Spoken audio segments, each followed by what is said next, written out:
Tried so hard and got so far. In the end, it doesn't even matter. I had to fall to lose it all. In the end, it doesn't even matter.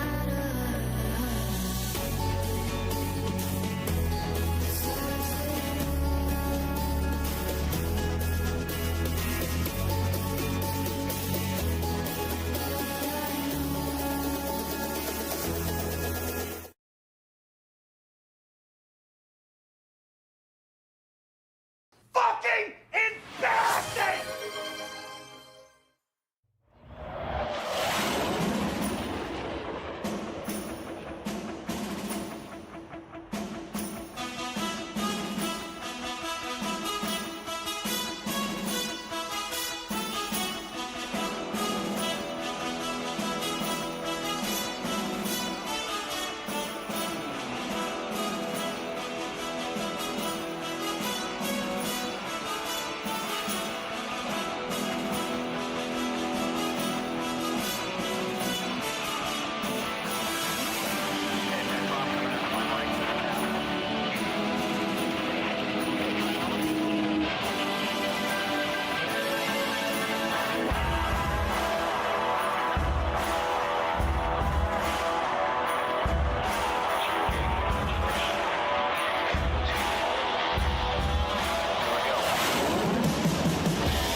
Hello, folks over on YouTube.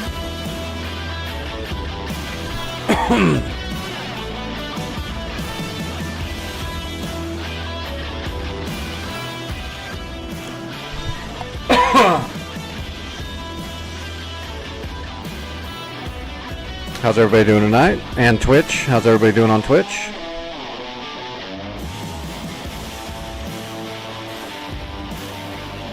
We're gonna jump into the Phantom for my warm-up again today. See, last night we did an air-to-air warm-up, so I'm gonna go back to air-to-ground practice today. DeAndre, Michelle, Timmy, how's it going? But before we get into the war map, before we get onto the Sinai server, we're gonna get another practice. I gotta keep practicing in the Phantom or I'm never gonna get good. It's a little bit of a difficult beast to tame.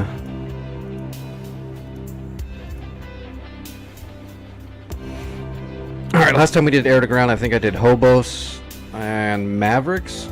And then I tried to do a 3 Mark 83 Ripple, but I put the wrong damn rack on here. So we're going to do a 3 Mark 83 Ripple this time, except I'm going to put the actual rack on there so it works. And then we're going to do, well, let's see what we're going to do. We got to pick different bombs so I can practice with everything a little bit.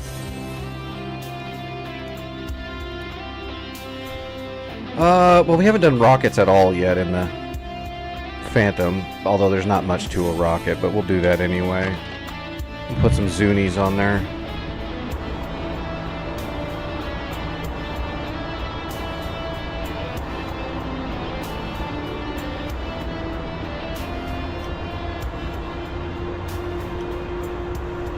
Got to put our sunglasses on. If you're going to fly a Phantom, you have to at least look cool while you're doing it.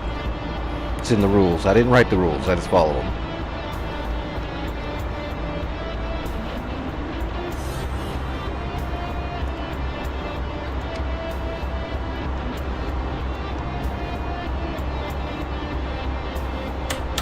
sure the hostess is set. Alright, loadout. Alright, for starters, see, last time I put the 3 Mark 83s in here, but I just put a standard rack. So when I tried to do a ripple, it didn't drop the bombs properly because they have to be staggered to actually do a ripple drop when they're on the center line like that. When they're big ones. You can put a whole bunch of Mark 82s and ripple them pretty easy, but those big 1,000-pounders, you gotta use a special off-centered rack, or else 2 of the bombs are gonna drop kind of together. Okay, on the stout pylon, we're gonna do... Let's do a walleye. We haven't done a walleye yet. We'll use some walleyes. Old school, like one of the original TV guided weapons. Mainly used against boats, originally a lot.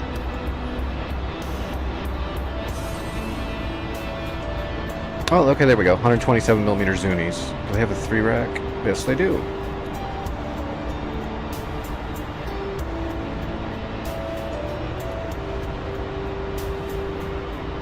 Those 127mm Zunis at least have a decent blast on them. Oh, and flare and chaff.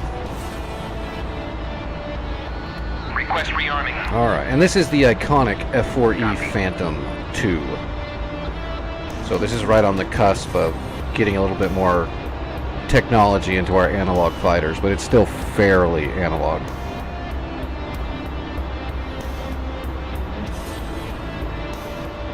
This is when they started experimenting with radar missiles and anti-radiation missiles. That almost never worked.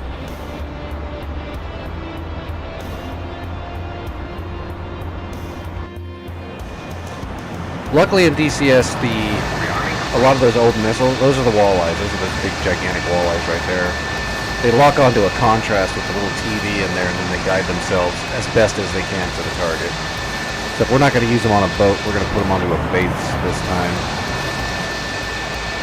Yep, there's the ripple rack. Oops. In DCS, the weaponry works a little bit better, but in real life, those AIM-7 Sparrows were basically hot garbage. By the time they finally started to make them work, they became almost obsolete right away. Because it took so long to make them start working. By the time they got those to work, all the technology had advanced. The heater technology wasn't bad, though.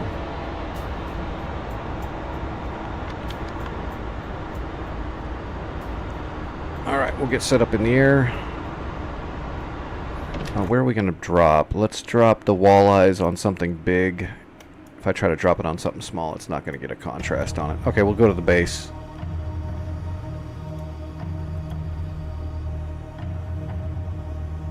Let's get a look at what we got here. Yeah, okay, we're going to drop the walleyes here. We got heavy tanks, we got a radar, we got a TV tower. Okay, that'll work.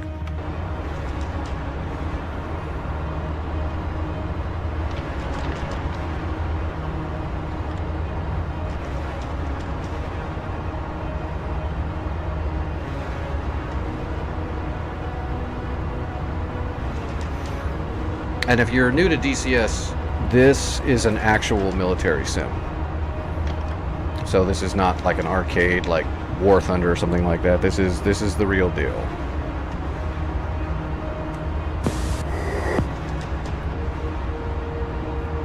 Roger.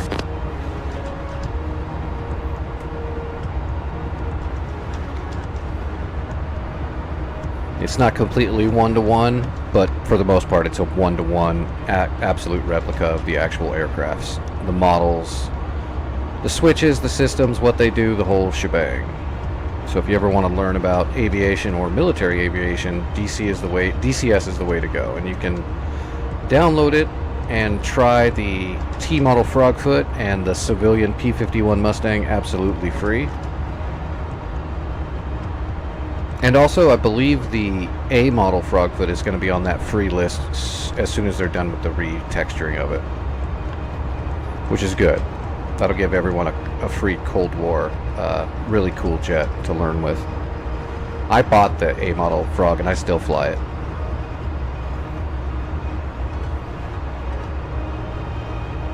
And I started out with a mouse and keyboard. I do have a full setup now and I got equipment, but I actually started, even when I was streaming and making my first YouTube videos, I was doing it with a mouse and keyboard. So you can do it with a mouse and keyboard. It's pretty hard though. I had a leg up. I knew how to fly already. I wasn't going in blind. But you can get started with a mouse and keyboard, but I highly recommend getting a HOTAS at least. Eventually. And I can tell you that the flight models are probably the best flight models in a digital sim you can find. As for realism, the feel.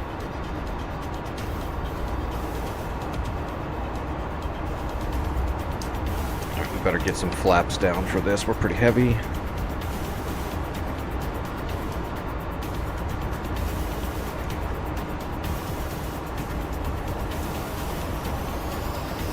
Alright, running up the engine.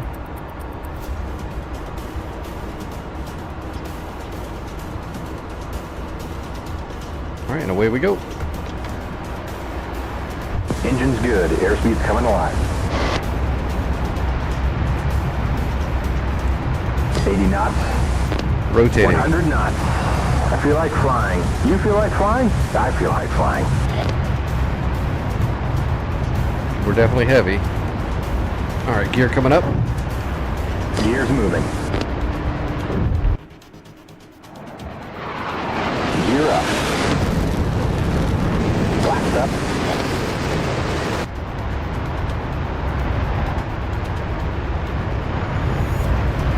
Alright, we are gonna head over to that base after we spiral up and get some altitude. We are so very heavy right now. When we drop that first walleye, it's gonna suck. Because the whole plane, especially because we're in a Phantom that's a giant, very specific delta wing, so when we drop that one walleye, it's gonna take everything I got just not to wreck. Because the left wing is gonna start trying to dig into the air really bad.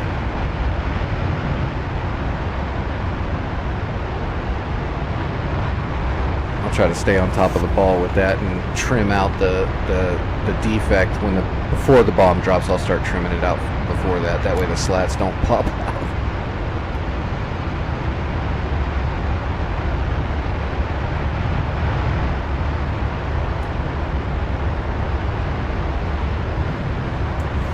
Yeah, there's a friendly AWACS.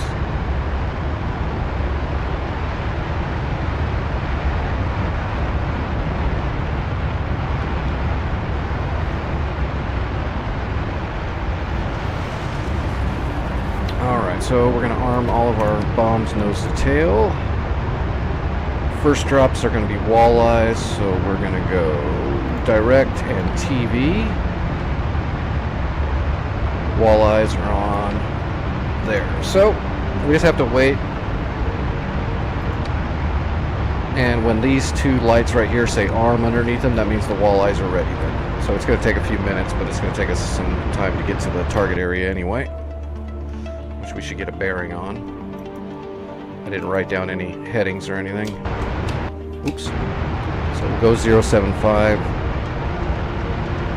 Although we can probably just go 090 for now. I don't want to fly directly at it.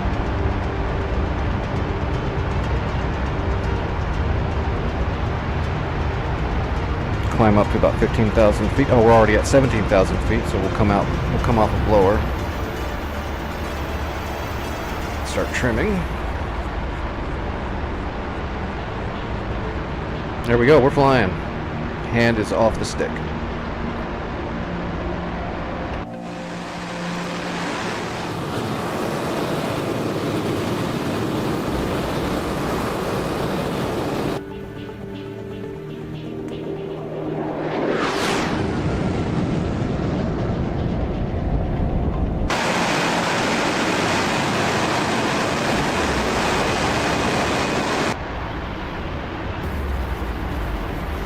Such an iconic great jet, but it is definitely a learning curve to fly this thing competently. Like, I can jump into a Tomcat and I can just rip it, but I am not there yet with the Phantom. Alright, air to ground. Let's see, we're going to use the TV, so I think it's negative 40 mils to get my... it might actually be 45. Let's do 45. So that's going to change the reticle right there, negative 40 mils down, because what we're trying to do is get this targeter on our HUD to be close to the bore sight of the walleye, the TV on the walleye, because we're going to use the TV on the walleye to get a picture right here to lock onto the target on the ground. So we want to make sure that this is close enough to that so that we can get this kind of pointed at the enemy target area, and that'll be close to the TV, because the TV is really small. So the more advantages you can give yourself, the better. Alright, let's start peeling up. That base should be out here somewhere in the fields. How many miles away are we? Yeah, we're like 22 miles away, so we're not going to be able to see it, but it's over here. We don't have any sophisticated ground radars, we're just going to have to use our Mark I eyeballs and see it.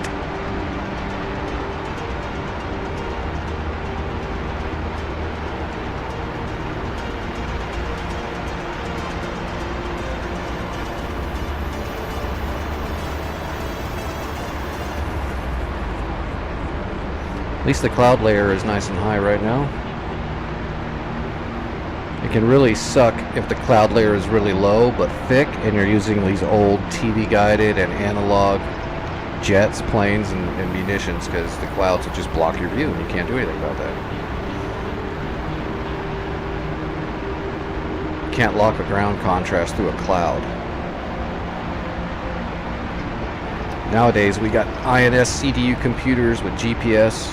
That's what a JDAM is. They take a Mark 82 or Mark 84 bomb and they just put a JDAM fin kit on it.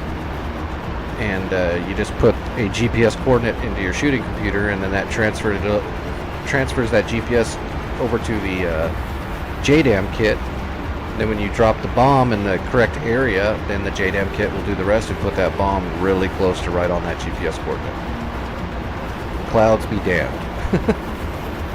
Alright, there we go. We're armed, so now we can go ahead and switch our screen to TV. So there you go. Now that's the walleye seeker head right there. You can actually see the fields right there. Kind of. It's just not a real good picture. See if I can lighten that up a little bit. That's better. Alright, so now we just need to find the base. Alright, straight north of us now.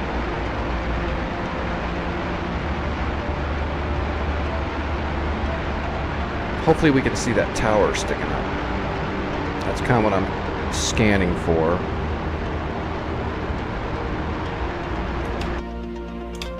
It's right there on the side. I'm going to probably miss it and fly past it the first time. Wait, is that it? Nope, that's not it. There it is. Okay, I see it right there. Alright, so now we're just going to nose down onto it.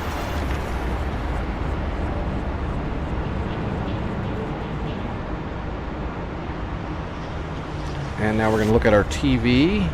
Okay, there it is. I see the base and the TV, and now we got to make real small motions here. Try to get a... Oh, that didn't work.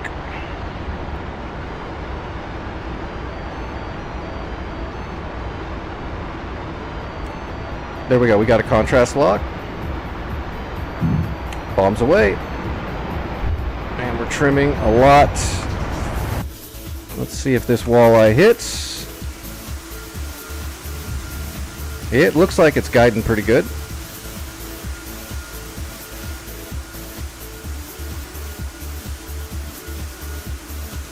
Well, it looks like it's going to hit the tower.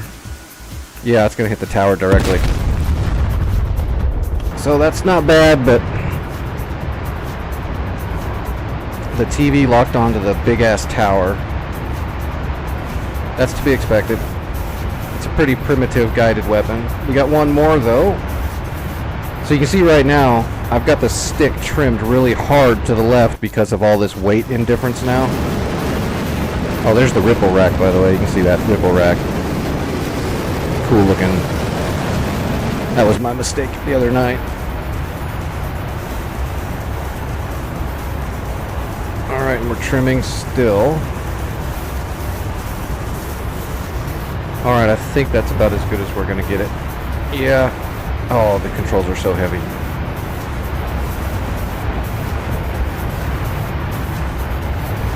Alright, I see the fire. Make it a lot easier to spot now that it's on fire. Oh gosh, I can barely get this thing to turn right now without rolling.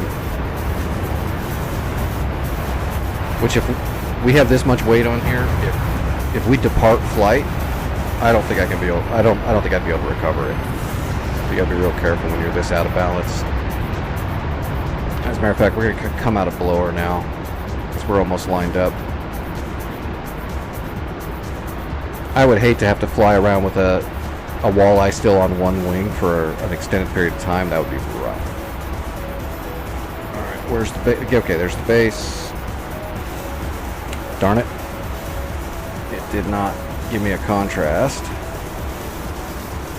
There we go. We got a contrast. Bombs away. And now we're trimming back to the right.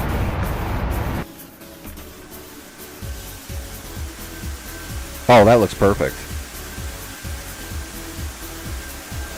Nope, it went a little long, didn't it? But look at the splash damage. It is a walleye. That's a huge, huge warhead. Well, that's 2 walleyes on target, though. They're not super, super, super precise. They are like the first... Well, I'm using walleye 2s, so they're a little bit better than walleye 1s. That looks pretty destructive, though. Yeah, I don't think there's much alive down there anymore. I guess we can use our Zuni rockets.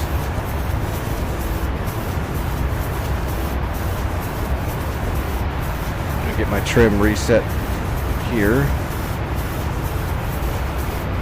Now that we just lost 6,000 pounds of weight. Alright, rockets. So we go back to radar, go to rockets. Direct is fine, and we select our Zuni pylons. They're ready to go already.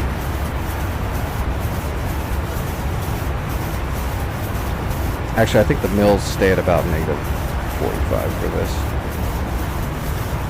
If I put it up to baseline, I think that it's a better reference to put the reticle a little bit lower for rockets. We'll find out in a minute. I haven't used rockets very much.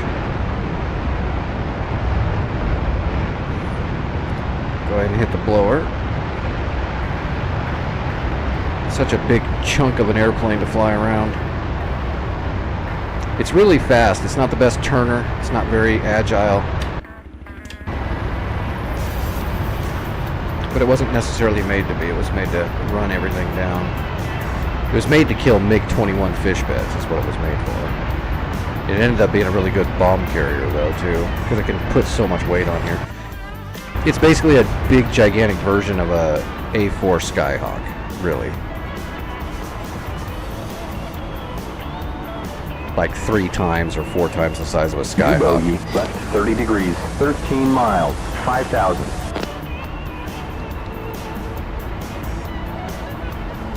He's not giving me an IFF response. That's got to be a bandit. Oh, those are way long.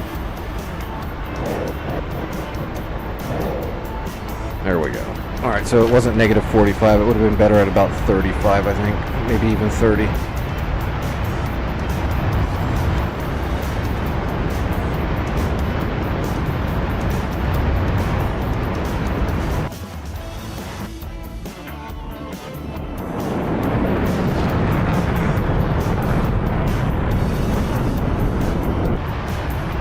Alright, well, let's go ripple drop these Mark 83s. Alright, so it's going to be DT for dive toss, bombs, center line. We need to get our backseater, our Wizzo needs to punch in the drag coefficient, and we'll let him do that. We'll just give him the numbers. Let's see, Mark 83s, dive toss. We're going to do about 36 degrees, which should be like a 1-1. Yeah, 1.01. Copy. Now we eliminate the mills. We're going to do a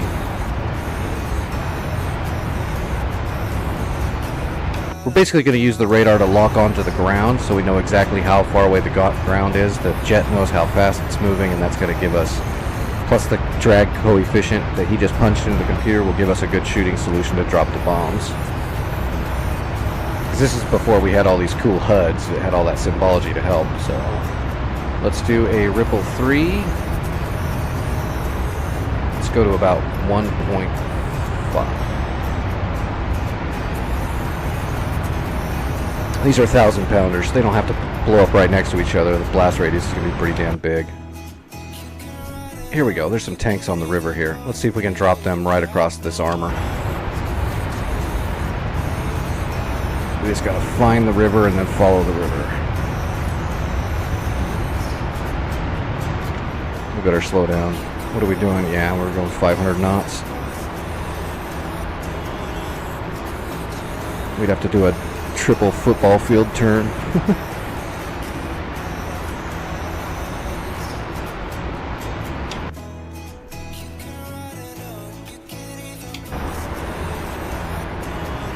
Where is that river? Oh, that glare is killing me. Okay, that river's right below us. Which means that's them right there.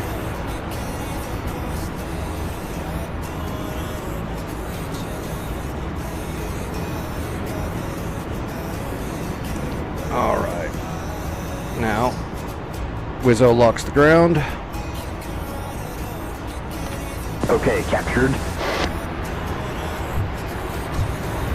That is not the correct river. Roger. Wilco.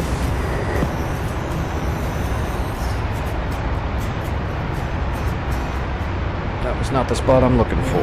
I passed the spot I'm looking for on accident there, it looks like. There's the one I'm looking for right there. So you can see the armor right there. Okay, to the south of the fork.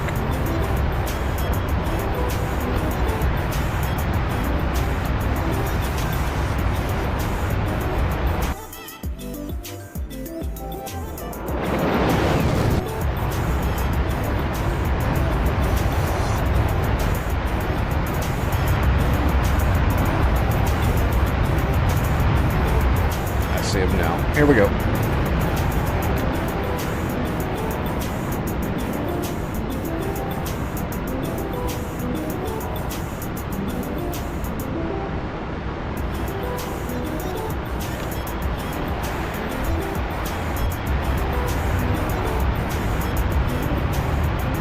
Yeah, that's them.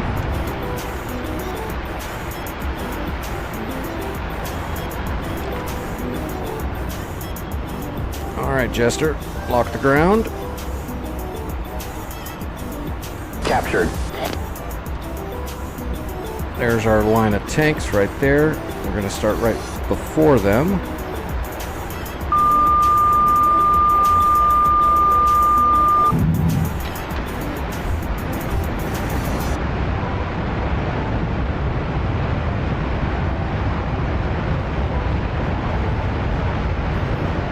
Oh, thing of beauty. That was perfect. I'll take that all day long. I'm getting the hang of the Phantom. We're getting there.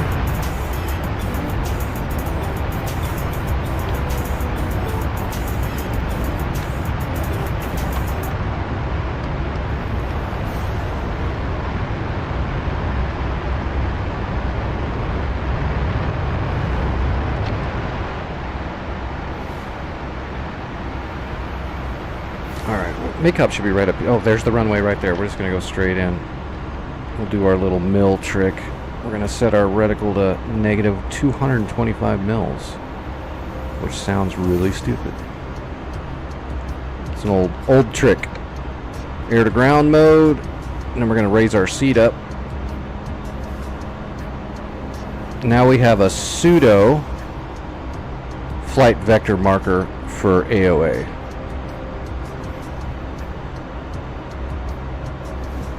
We really got to slow down. I'm going to get the air brake out. Get the boards out.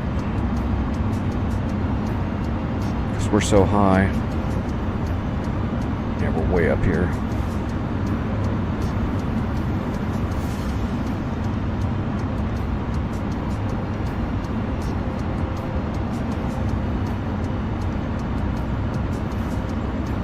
This is going to be a pretty scuffed landing, but I'm really not good with delta wings. It's out of my wheelhouse. I'm getting better with them, but I've never flown a delta or anything in real life at all.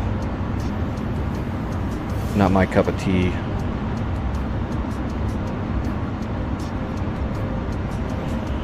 I'll get used to them eventually. Come on, slow down.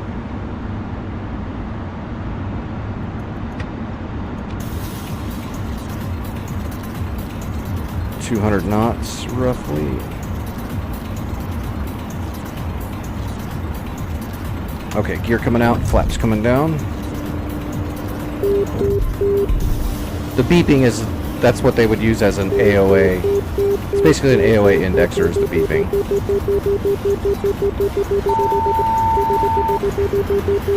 It's still got the actual indexer there where you see the two hashtags pointing down and the donut in the middle and all that for proper AOA. But they got the beeps in there too that kind of drive you nuts. It makes me not want to fly into an on-speed configuration just because I want to hear this thing beeping at me the whole time. Okay, gear, flaps, pressure, warning lights, anti-skid. Whoa, why'd my trim bounce so much?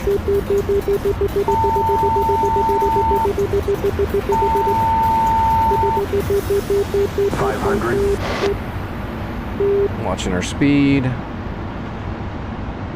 We're going to kind of swoop down and we're going to flare it and float it just a little bit because this thing weighs a ton and it likes to land hard. Been trying to get better at greasing this thing. 100. What's our fuel looking like?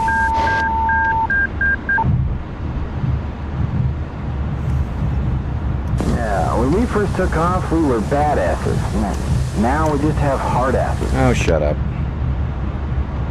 No can do. Negative, not able. We didn't wreck. It was just a little hard. I just have so much trouble getting it to flare. It's so easy to start ascending when you start trying to flare in this delta or it digs in. I'll get it. We're not wrecking, but it's a little rough.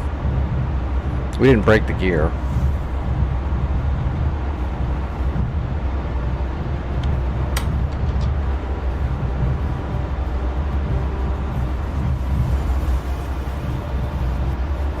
I need to do a helicopter warm-up really quick too, and then we will jump on to the North Pole Sinai Dynamic War server we've been working on for a few weeks.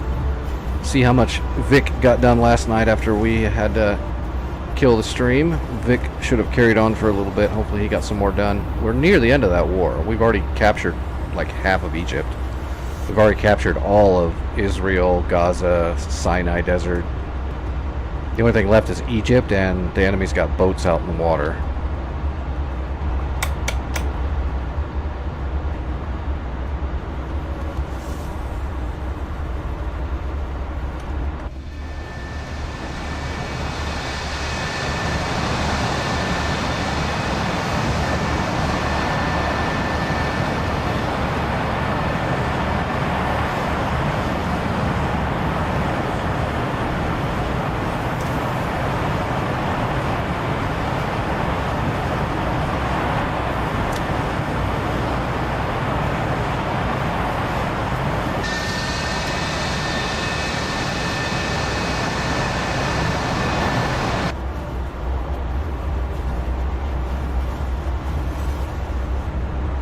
What were you saying, Deontry?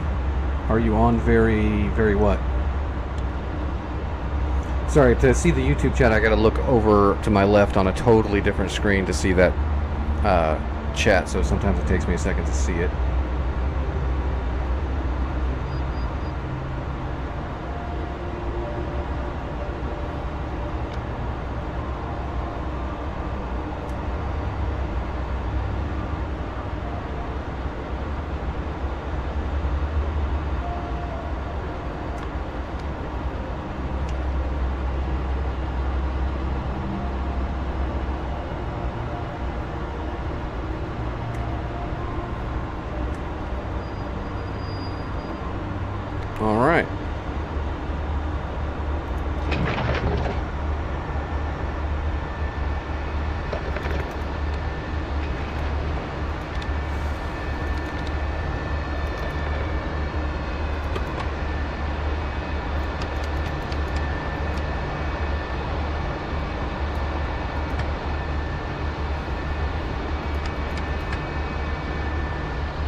killing the left and right master engine switches.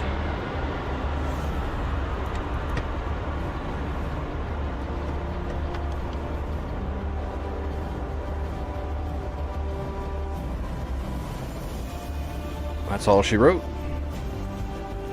Alright, helicopter warm-up. This will only take me a couple minutes just to get loose. Plus it gives me my medicine a little bit longer to get going so that I'm not so pained while I'm flying.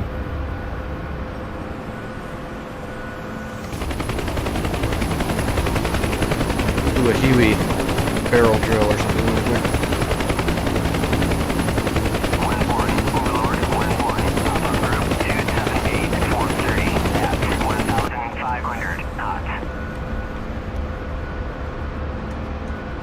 Okay.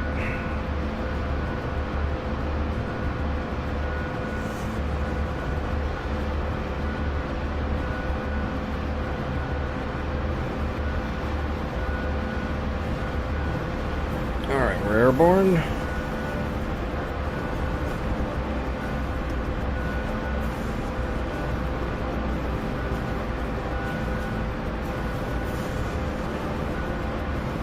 Let's see, there's a Abrams. We'll go do a barrel drill around the Abrams.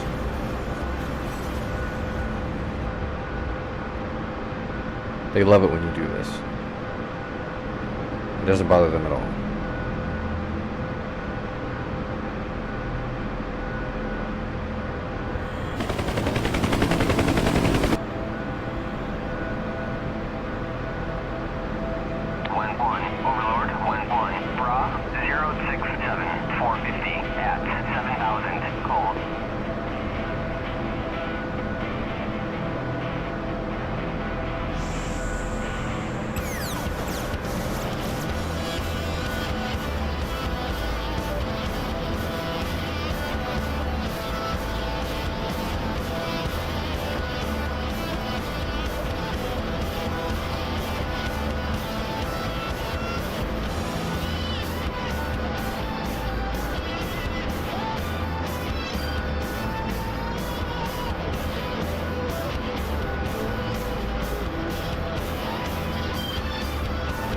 Ooh, almost messed up.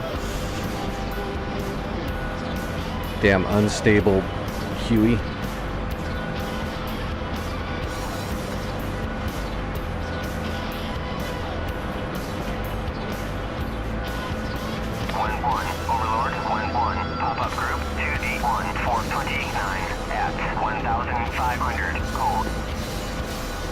Piece of cake.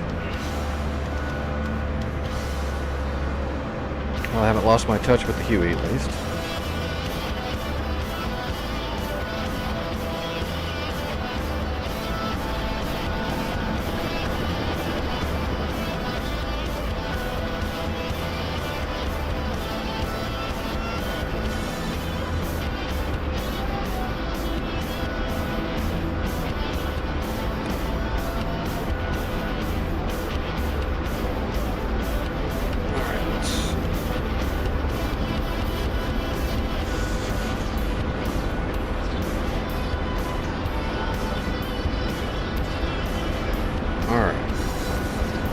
Ready to shoot. 1-1, Overlord, 1-1, Bra, 067, 450 at 7,000, cold.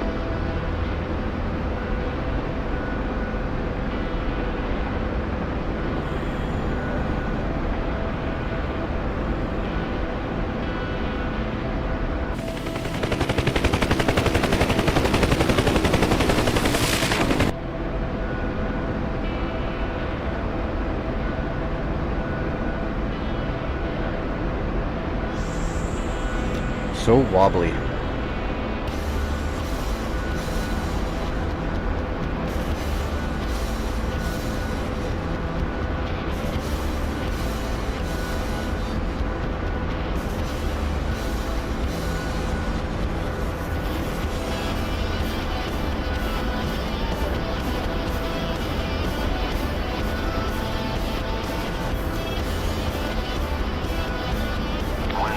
Overlord, 1-1, pop-up group,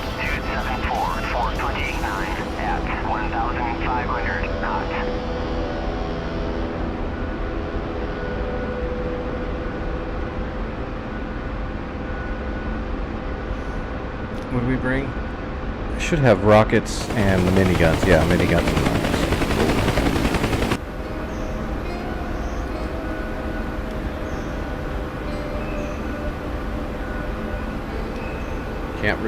Can't not pay attention when you're flying a Huey. Really, you can't not pay attention when you're flying almost any helicopter, but especially the Huey.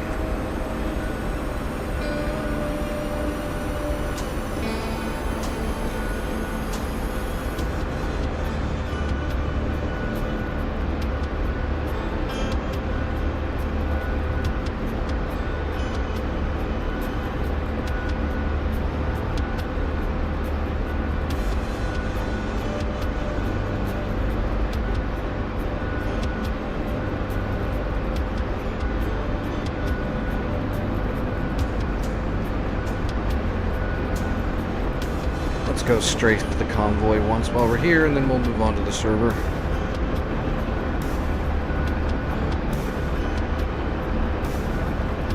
Might actually be able to finish the war off tonight, maybe. It's possible. I don't know if I want to do that, though. If we get that close... Well, no, we're not going to be able to finish the war tonight because there's so much Navy out there. That's going to take some time. Sinking boats is not an easy thing to do. And there's... I don't remember how many there are, but I think there's at least 10 ships out there, a mixture of destroyers and cruisers. And I think there's some smaller frigates, maybe. But that's no little task. Alright, let's light him up with the miniguns just for fun, even though they don't really do any damage. It looks like it should do a lot of damage. In real life, it would do a lot of damage. 1-1, Overlord, 1-1, pop-up group, 270. They nerfed it so much in DCS, though, you're basically shooting water balloons out. Paintballs do more damage than these miniguns.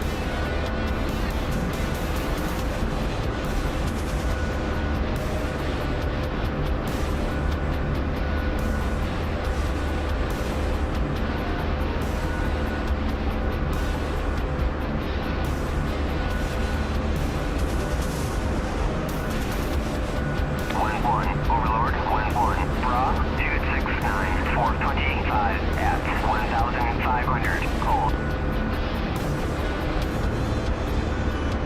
So wobbly.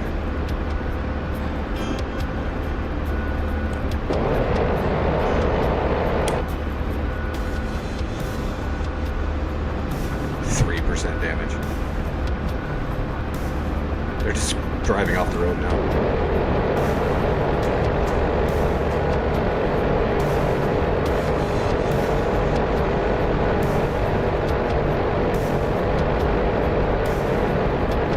In real life, whoa, that did that truck in though, jeez.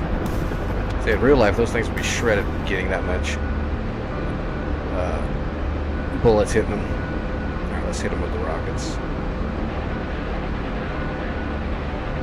1-1, Overlord, 1-1, Bra, 075, 450 at 7,000 knots.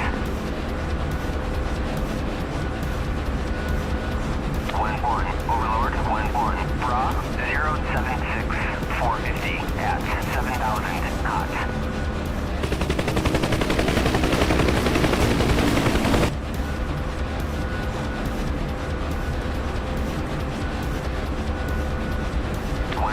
Overlord, 1-1, pop-up group, 262, 426 at 1,500 knots.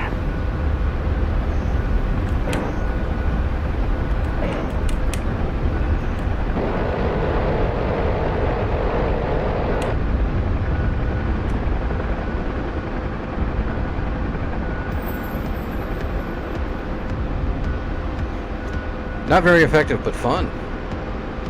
Most of the time in the Huey, they're real good at moving troops and supplies. They're not the best for a gunship in DCS, unfortunately. 425 at 1,500 knots.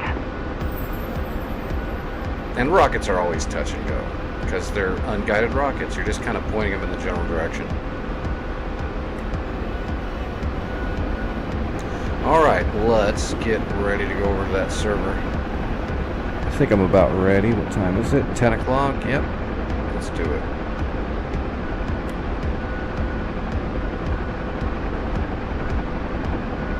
What is today? Today's Thursday, right? Yeah, Thursday. So yeah, if we work on the map a bit tonight and a little bit more tomorrow night, then on Saturday it should be ready to capture and finish the entire war, and we'll have other people that are flying with us that night, like Vic and possibly others. That way they get to be involved in the end of it as well. We don't want to do it when we're just soloing on the stream.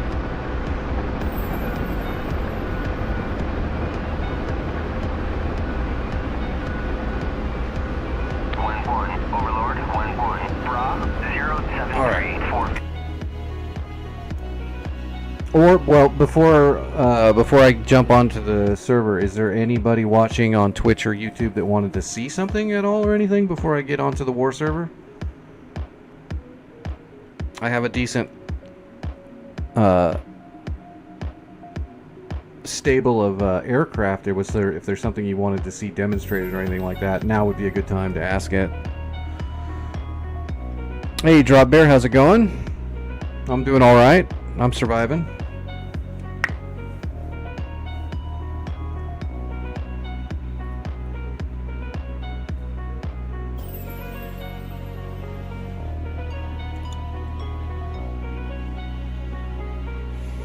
I actually just did my warm-up with the F4 and did a walleye bomb drop, a 3 Mark 83 ripple drop, and some Zuni rockets. You want to see some air-to-air or something like that really quick? I can do that. That won't take too long. We can do a merge, or well, we can engage some air-to-air targets.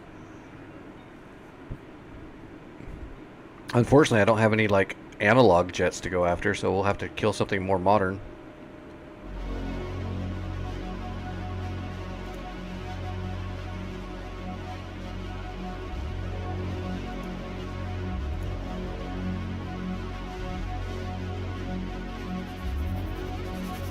Well, if the Phantom is your first module, that's a rough one to jump right into, because it's it's not very easy. It's very old and analog, so it's a great one. I mean, I love the Phantom.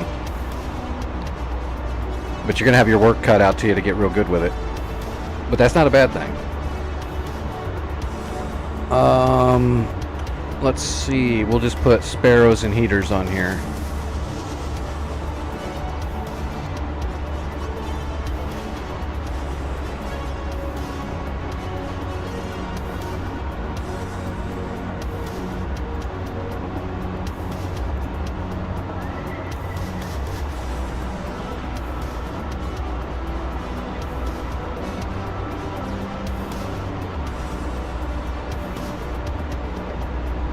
Oh, you got all kinds of shit then. You're good. Request rearming. Copy. Air-to-air in the Phantom is a little tricky, but that's just because of all the different controls that are slightly confusing, especially if you're used to more modern jets.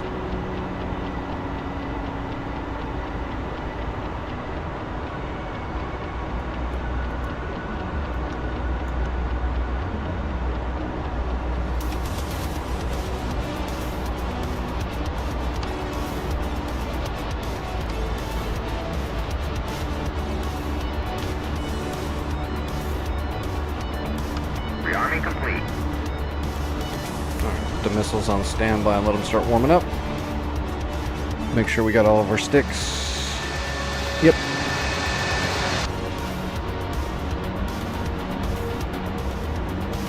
$2988 should be the QFE for Maycop.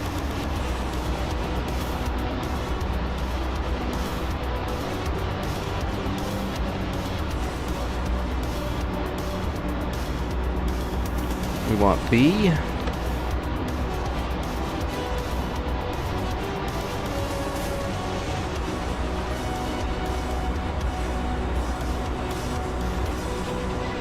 Before I got my full rig, HOTAS and the head tracking and all that stuff, I was making YouTube videos and streaming with just a mouse and keyboard on DCS for a little while. You can do it. It's a little rough. It changes everything when you have a full HOTAS and stuff. But you can do it, absolutely.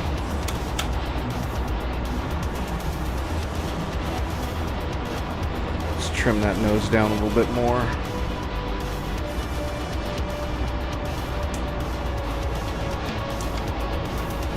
Alright, here we go. I've been looking forward to this all day.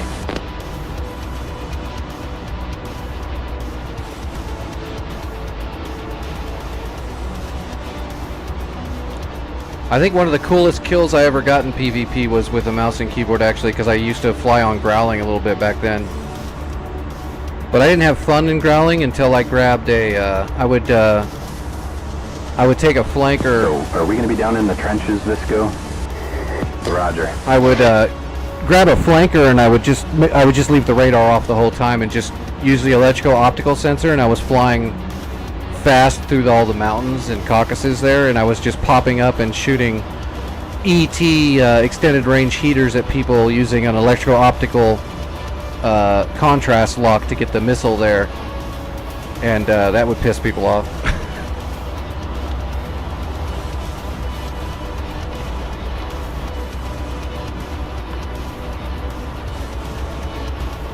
They didn't realize that you could fire a heater from really far away with those a few of those Russian jets. You just had to get tricky. Unfortunately, though, you can only carry 2 ETs. So I would usually take like 4 R-73s and 2 ETs. And then just like 2 27 ERs just in case. But I almost never use those ERs. Better off just leaving the radar off. Especially because on growling back then, I don't know what it's like now, I've been on there forever, but back then it was just a lot of AMRAM spam. People would just get up in the air and start launching ACM AMRAMs all over the friggin' place, just going everywhere, friendly firing, just trying to get a kill.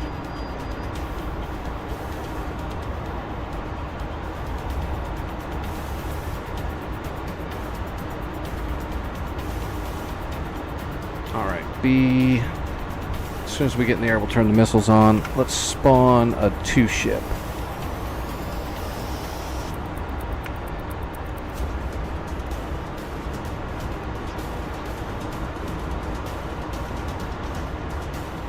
Alright, running it up.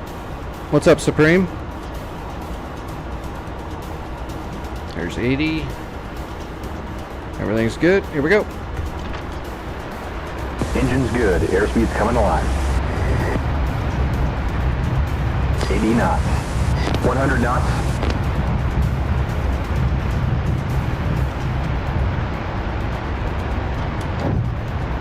Gears moving. Gear up. Got a new bogey. Right 20 degrees, 45 miles, 900 feet. Flaps up. No IFF response. Target is a bandit.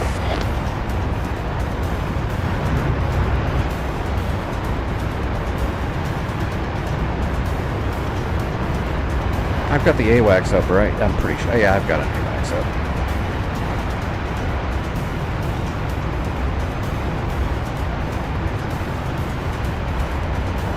Alright, missiles. Yep. Everything's heating up.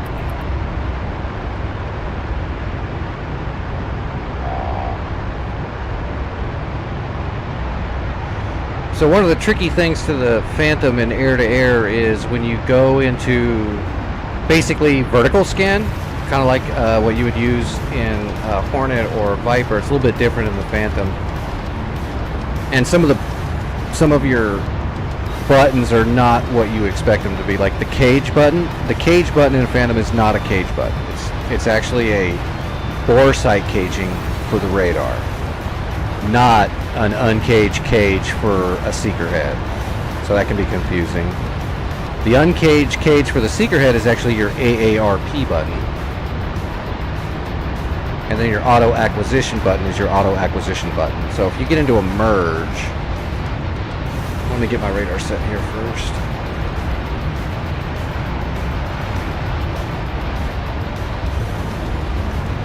Let's go narrow 50. Yep. Alright, so air-to-air, master arm on. Okay, so let's say right now we're just on regular radar. He's scanning on the radar. So if we wanted to merge, we're actually going to hit the cage button. So the cage button is going to switch us to like a bore sight radar scan. Just like that. So now we're just bore sighted on the radar scan.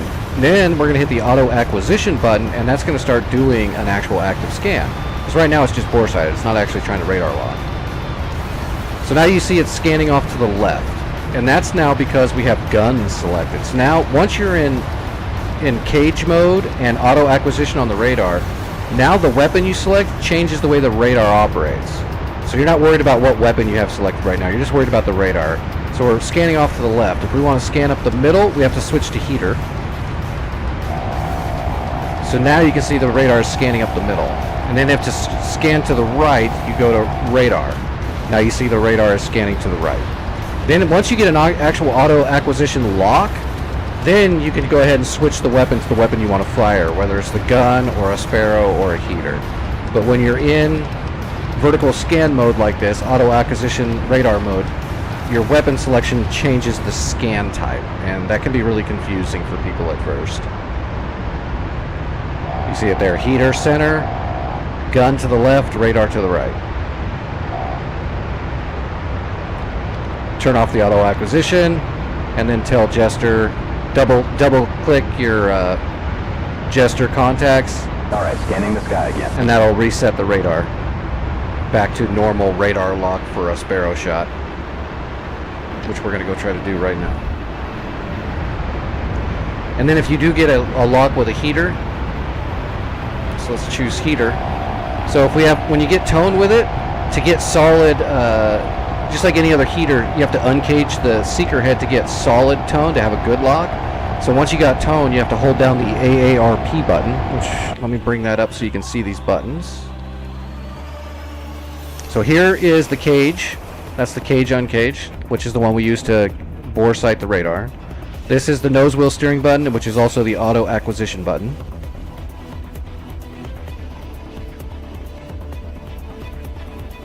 And then you have this one called air refueling, AAR button. This is actually the button you use for a lot of different shit. But for the heater, it's the uncage. So if you have a heater selected and you get tone, you hit your AAR button to uncage the seeker head to get solid tone.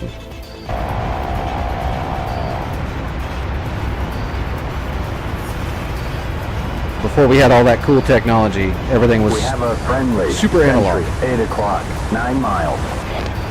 Alright, how high are we? Oh god, we're at 28,000 feet already? Jesus.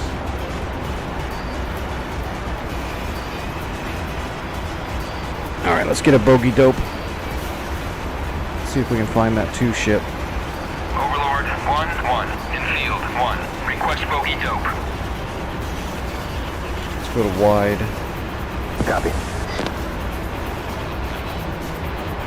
Field 1, Overlord, 1-1.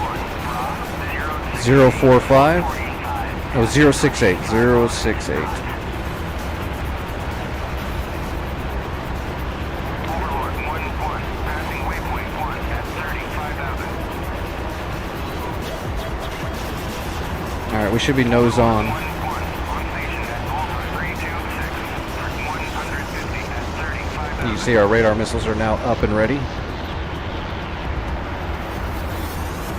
Field 1, Overlord, 1-1. So what we're going to try to do is find a contact, and when we get close enough, we're going to go ahead and try to lock it with the radar. Once we're locked, we'll get shooting cues, old-timey shooting cues, where we're going to basically have to... It's hard to follow because it's a radar Got new signature. bogeys. Alright, I'm checking friend or foe now. Okay. There's a bad guy, maybe. Might be a good guy. We've got a Bandit 2 ship, Bra. Left 5 degrees, 37 miles. 37 miles. 24,500. Okay. Alright, those are the bad guys. Roger. But you got to try to get the vector placing dot and try to keep it in the middle. And that's just a rough estimate of... Oh, we lost him, didn't we? Copy. That's a rough estimate of where the enemy's flying, so it can bounce around quite a bit. It can be hard to follow, but it's primitive radar, so you do your best. Roger. Okay. Alright, that looks like a good one. Let's go ahead and lock him. Locking Bandit. Left 5, 27 miles. Good lock. So you can see that the radar thinks it's moving left to right, so we're going to try to veer right. Because you don't shoot your missiles directly at something, especially these old Sparrows. You got to lead them. You can see these are the shooting cues coming up and down right here, the RMAX and MIN. But mainly just worry about this little dot and this big circle. Try to keep that dot somewhere near the middle. You don't got to be right on it, because it's going to move, especially if the bandit starts maneuvering hard. The radar is going to be a little bit behind. We're not going to get real fast. We're going to go ahead and maintain 400. See, it's turning back around now the other direction.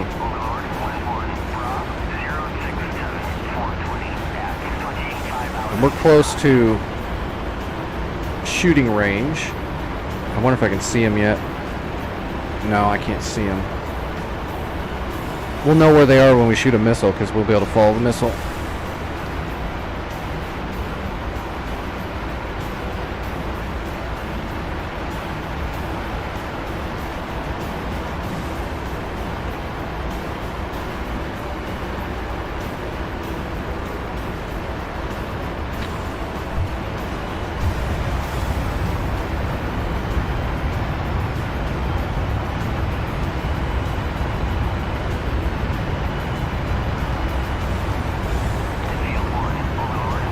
Okay, now you see the big circle is moving, getting bigger and bigger. We're keeping the dot in there. We have a good shooting solution.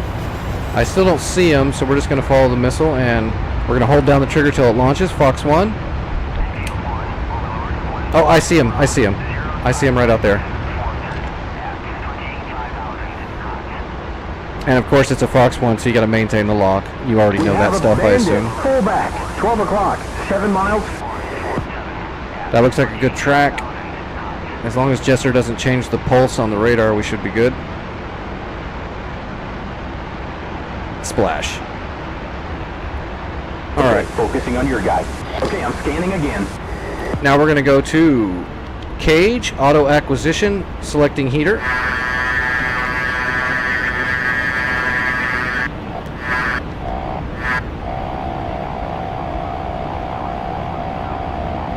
The problem is this jet we're trying to kill is way more maneuverable than we are. It's slower, but it's way more maneuverable, so this is going to be rough. We got to try to get him really quick, or else we're going to have to ditch and run.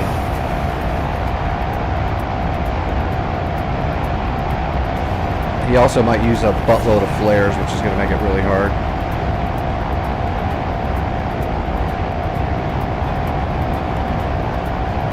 All right, let's go into lag. Yep, that worked. We went into lag, and now he's trying to maneuver up. This might give us a shot. So we're going to hit AAR.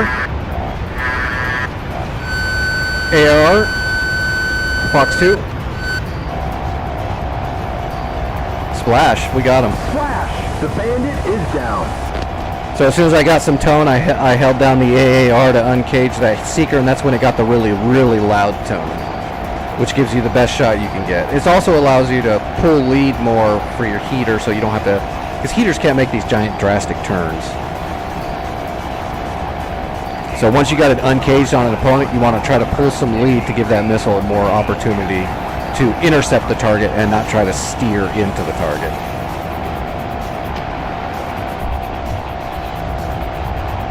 Then we'll just reselect radar. You can see now we're scanning to the right. And then we will hit our Jester Contacts, which you use this button a lot too. So right here, Jester Contacts Action Short Hold Double.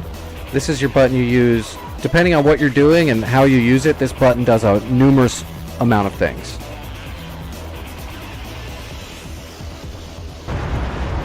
So we hit that twice really quick to reset the radar. Returning to regular scan.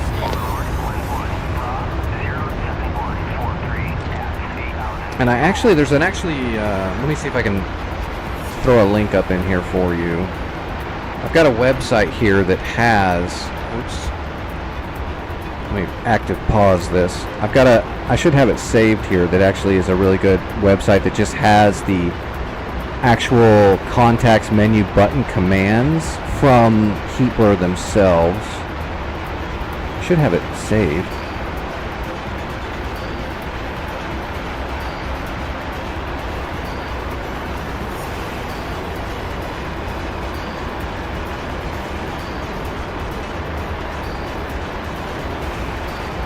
Oh yeah, here it is. All right, I'm going to put a link here in the chat that's going to give you...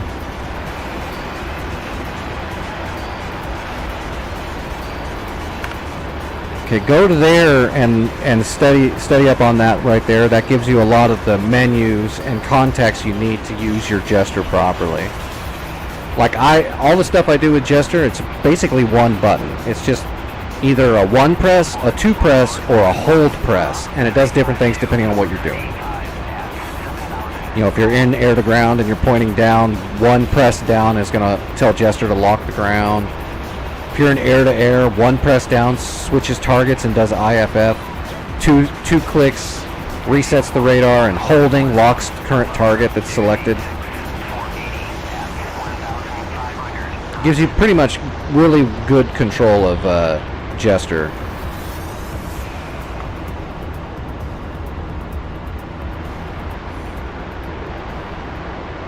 Yeah, don't worry, Supreme. I'm surprised too.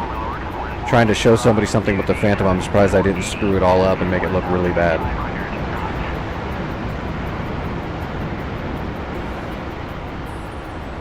That's basically air-to-air in a nutshell, though. You've got your radar and you've got your auto-acquisition.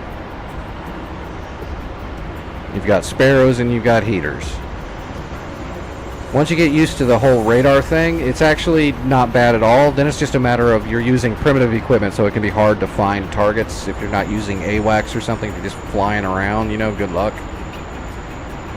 You just got to get lucky then.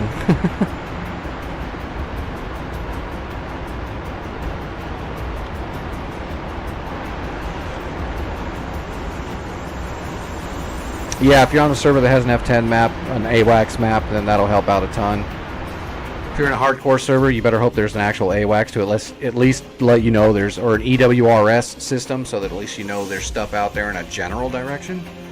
The radar's not that bad. You just got to get used to it. It's daunting when you first start because it's such an old radar, but it actually works decent. All right, I better use the restroom and grab a fresh drink before I get started on the war server. I'll be right back.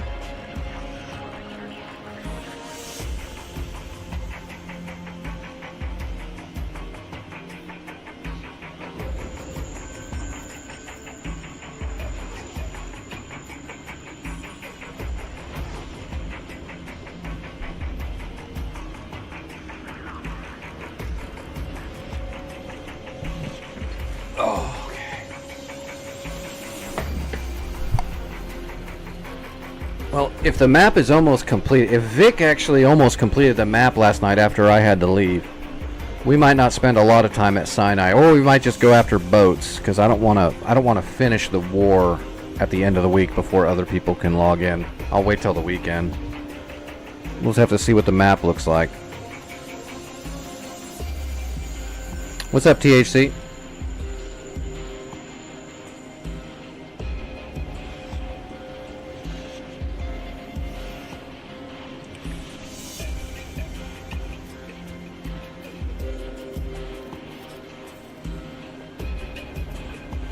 Alright, where is North Pole? Sinai.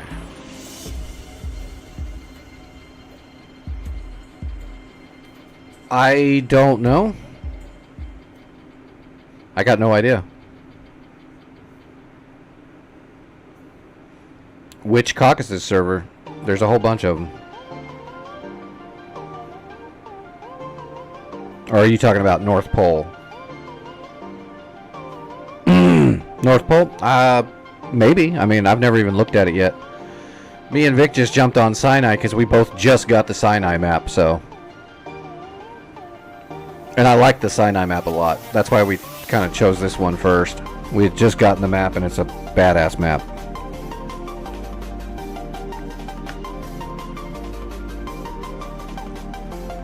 I guess I should take a dose of medicine before I start. Well, no, he's not done.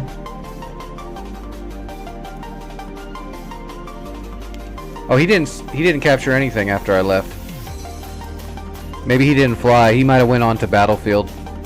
He might have played Battlefield or something. Is this grumble repaired? A little bit. Alright, let's do one Sead strike really quick. How big is Sinai? It's friggin' huge.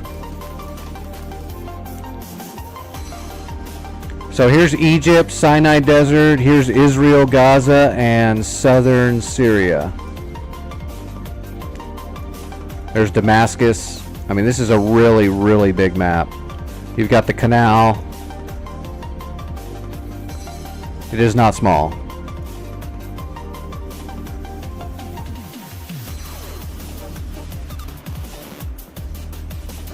Let's see, from all the way out here over to Israel, it's 300 miles.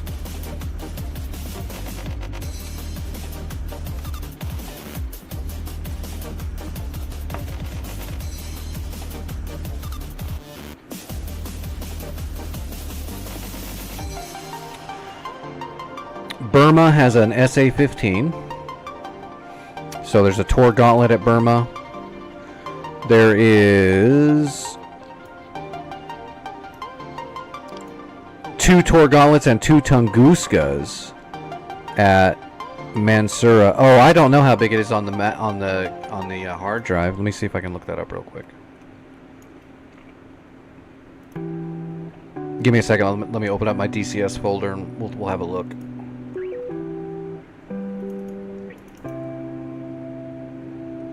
Probably pretty big. Let's see, mods, terrains, Sinai, properties. Looks like my Sinai folder is 82 gigs, so that's not that bad. How much was Syria? Syria is probably bigger. Oh, Syria is only 68.3 gigs.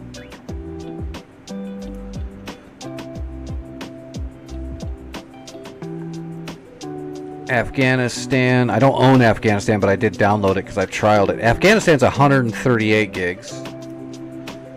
Keola is 157 gigs. Keola, I think, is the biggest one. Normandy 2.0 is 54 gigs. Persian Gulf, 31 gigs. Nevada's going to be like nothing. 34 gigs, yeah. Germany Cold War, got that one too. It is 100 gigs, so it's the 3rd biggest. Maybe. I don't have Iraq. Iraq might be bigger. But it looks like it goes Keola, Afghanistan, Germany. What's Caucasus? Caucasus is 17. Caucasus is all streamlined and shit. And optimized. Yeah, Afghanistan, Keola, Germany. Oh, Caucasus is a great map, yeah, for sure. Alright, so we need to hit this Tor Gauntlet with a harm and see if we can get some harms on these radars here, because we need to silence this and make sure they don't repair it. Whatever we have left we can throw at Mansoura and then we'll land and we'll see about starting to attack this stuff. Let's come out of Cairo West. Take a Viper. Where's my harm loadout? Right there. And 1 bag. Let's go BDU Splinter. Where is it? There we go, BDU Splinter.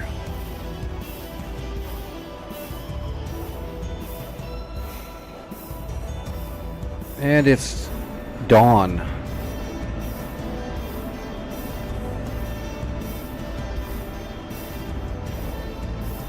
We do not need external lights. I don't care if other people... I don't want anyone to see me. I'm shy.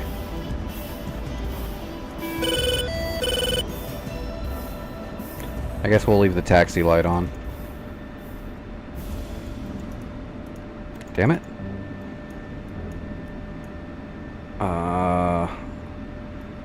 Turn the floods off.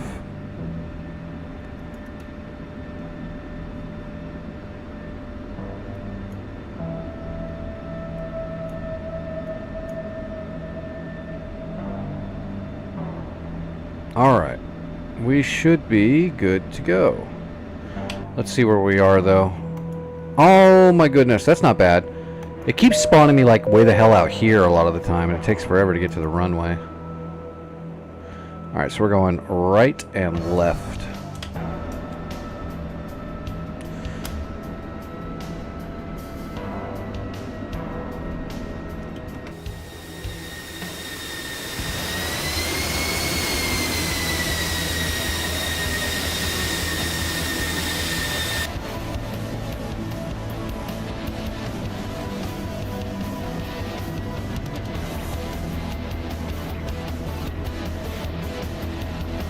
Well, we're not going really far, and I've got a full bag, so yeah, I'm going to use the blower to take off. We're going to take off real quick, for sure. I need to get up to about 25,000 feet in a hurry. We're definitely going to use the blower to take off.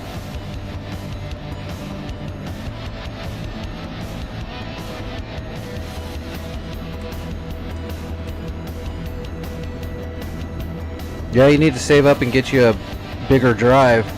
I still need to get a bigger drive. I'm still one drive short of my full build.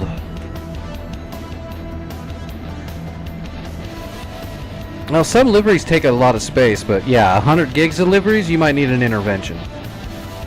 I'm saying that, though. I haven't looked at my livery folder. I bet you it's just as big. I'm probably just as guilty.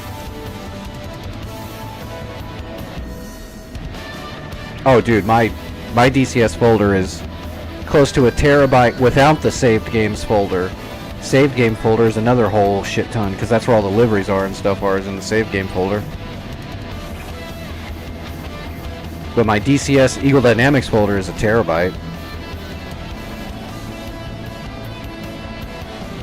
And I've still got some aircraft to purchase and a few more maps. Although I've preloaded all the maps except for Iraq and Falklands.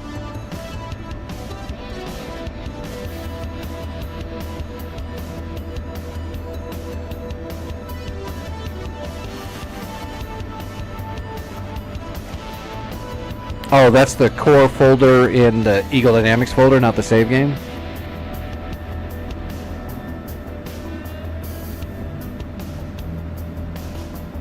Ah, well then that's exactly the size of mine. Well, it'll get a little bit bigger, I guess, when I finally get a few more aircraft.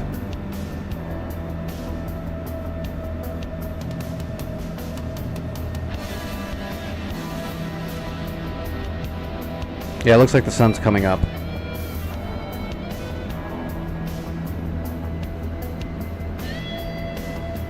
Alright, here we go. We're taking the active and going. We'll hit the blower at 80 knots. We'll go mill power until 80.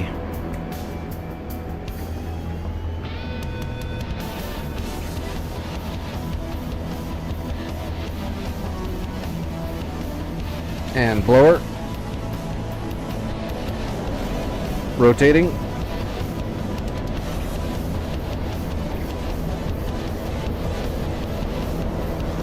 Airborne.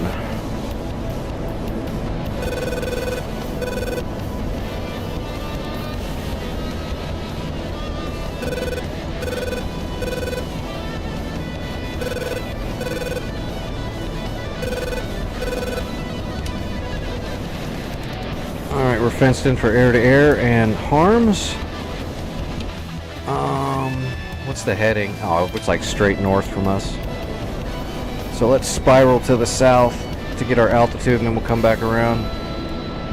Boy, Sinai looks really cool when it's dark.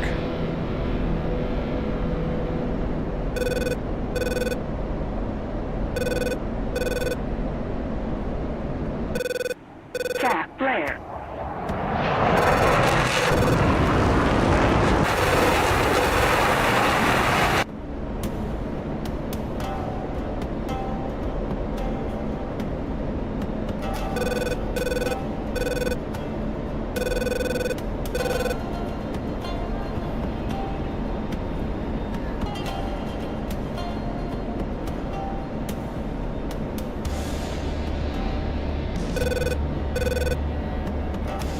Yeah, once you get through that barrier, a lot of people have trouble with night flying and poor weather flying. It really bugs them flying on instruments and stuff, but once you get past that, flying at night's the best.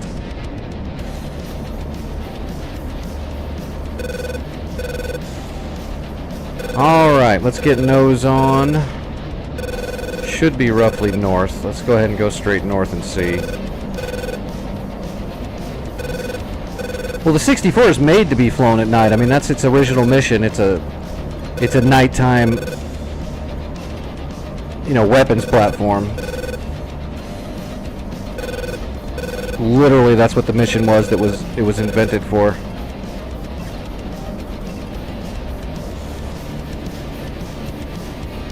And there's no visibility problems because you can use the pin vist and the FLIR mounted on the pin vist and all that. You can see everything. You're fine. Alright, bag is empty. Let's go ahead and level off. Get rid of the bag. And see ya!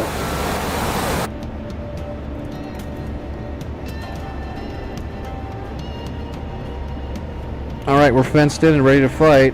Am I going... Oh, it's a little bit over to the left. Alright, we're waiting to see a 15 pop up on that HADS. And then we need to triangulate it and shoot it in the face.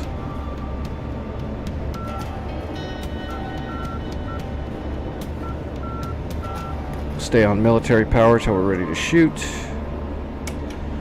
Here we go, we just gotta fly straight. We also need to shoot over here. So this will show up as a CS, and this, what is this, the clamshell, yeah. We need to shoot at the CS, we need to shoot at the 15, and then we'll worry about this stuff if those all hit. There's the CS, so there's the clamshell.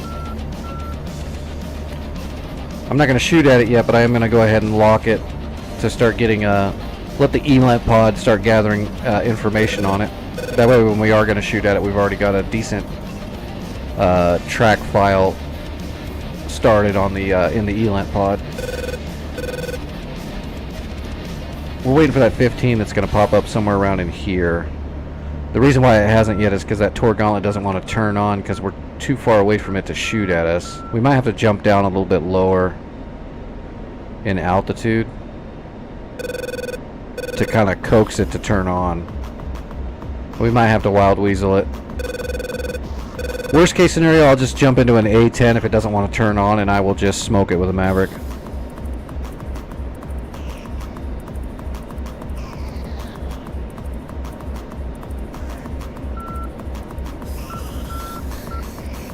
Oh, there's the 15.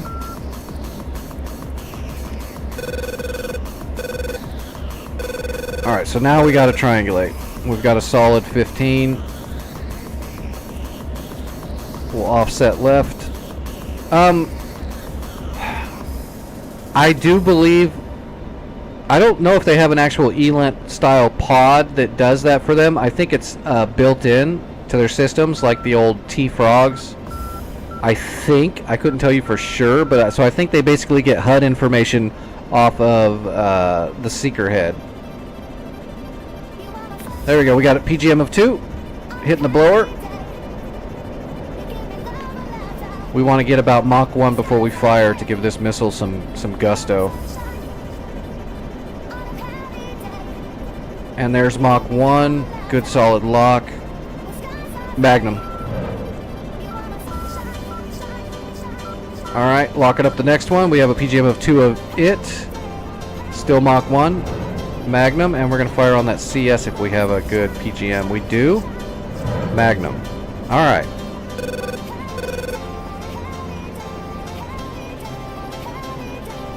Off left.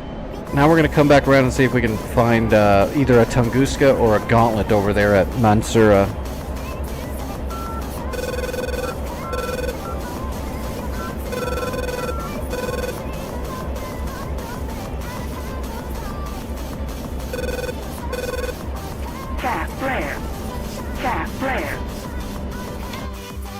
Alright, Mansoura. Let's go ahead and grab. It's going to be like, yeah, 1-5 02160 after I fly down a little bit farther south.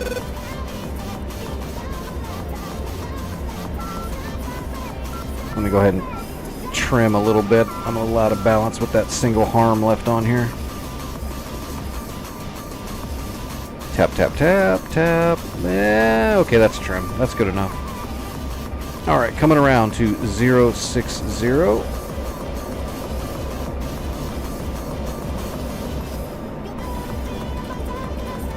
Alright, we hit the SA-10 radar. It's gone. So there's the clamshells toast. What about the gauntlets? Did they shut their radars off like little sissies? I bet you they did. Nope. That one didn't shut his radar off. He ate that sucker. One more hit. Give me the other one. Make it perfect. The weird thing is, though, is I didn't see the other Tor Gauntlet on the AWACS map. I saw it on the RWR, though, and in the ELAMP pod. I didn't know it was there, though. It wouldn't be surprised me if that one doesn't die, because I don't know if it exists. It might be a ghost signal. Yes, they are shooting at the missile, trying to knock it down, but that's why I did it from a certain altitude and a certain airspeed. It makes it a lot harder for like a Tunguska would have had a better chance shooting it down, but those Tor Gauntlets are going to have a lot of trouble shooting my missile when it's coming in at Mach 3. At a high angle. That's why I set up those shots that way. To give myself the most chances I have for that missile to be successful. If I would have been a lot lower and shot it a little bit slower, then the Gauntlets would have had a much better chance to knock them down. I think Mansoura and Burma are the only airfields they have left that can launch any aircraft. They might not be able to do anything about this.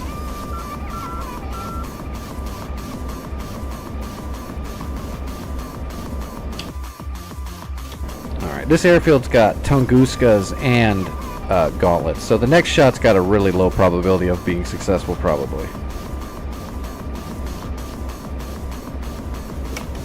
We'll see, though. Yeah, I didn't see a second Tor Gauntlet. Oh, there is a second Tor Gauntlet there. So, see, they shot down one of my missiles.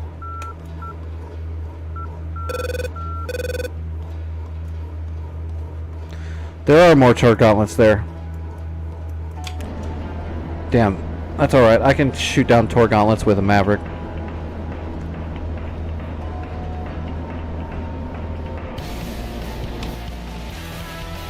But I want to try. Let's keep looking at Burma.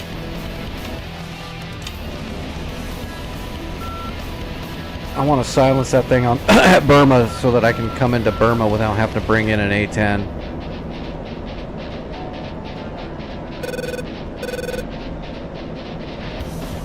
Come on, Gauntlet, turn on. I'm very close. You want to kill me.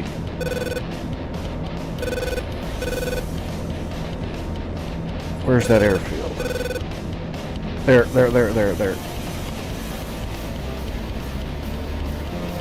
There he is. Come on. I need Mach 1. Magnum.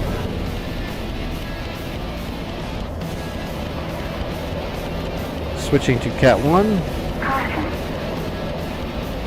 RTB to Cairo West. Cat flare.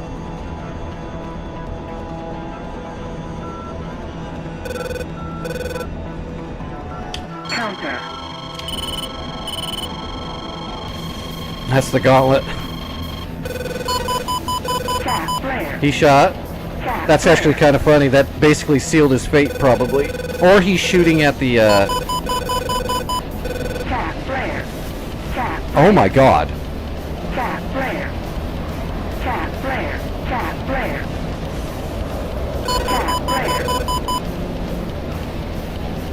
That was actually close. We need to get out of here.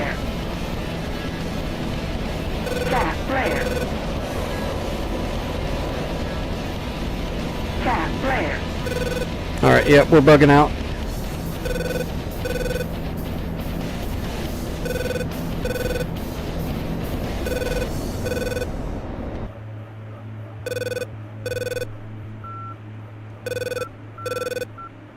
And it's going.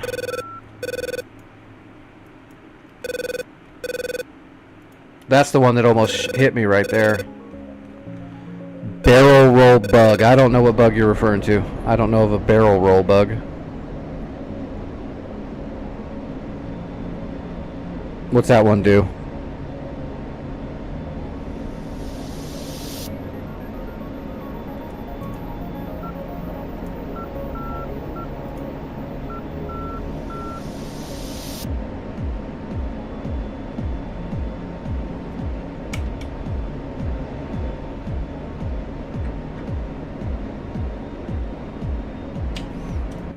The only reason why I did what I did was because it was getting close and it was a heater, so, or not a heater, but it was tracking really close. I was trying to make it depart flight and mess up its trajectory because it's trying to go where I'm gonna be. Missiles don't track where you are; they track where you're gonna be.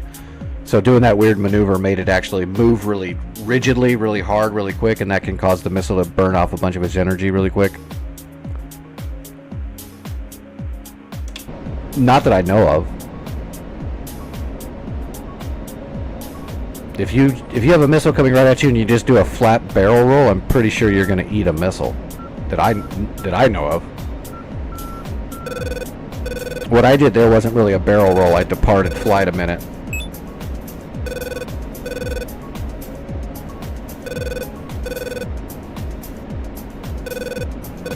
Which would cause the seeker head of the missile to track that I was going to go this direction, then that direction, then this direction, really kind of quick and rigidly, which can cause a missile to bleed energy really quickly. And Torgallons don't have a lot of energy in those missiles. They're pretty short range. They're a SHORAD.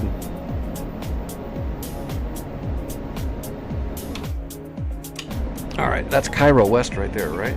Yeah, that's Cairo West.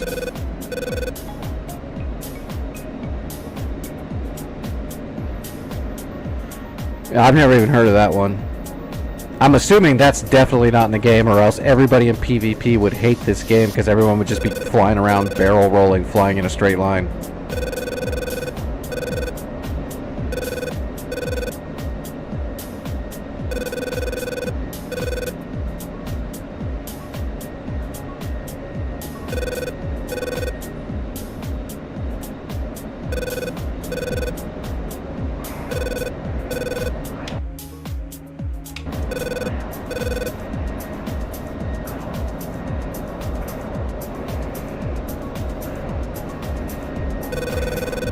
Alright, there's Cairo. Alright, let's call it in.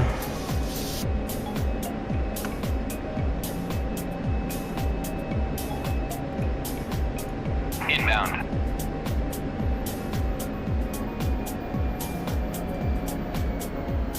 Air brakes out. Cap flare.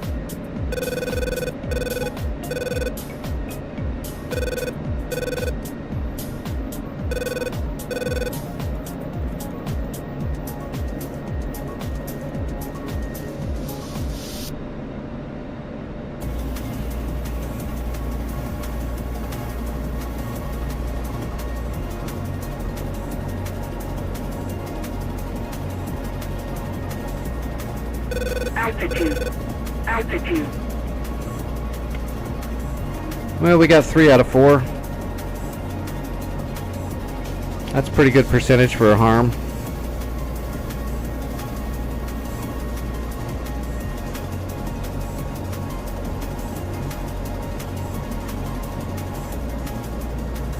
Oh, we still got a ton of fuel.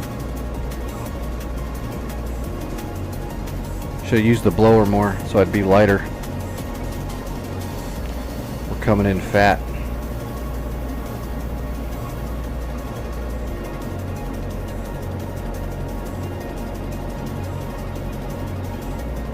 Alright, landing gear coming out.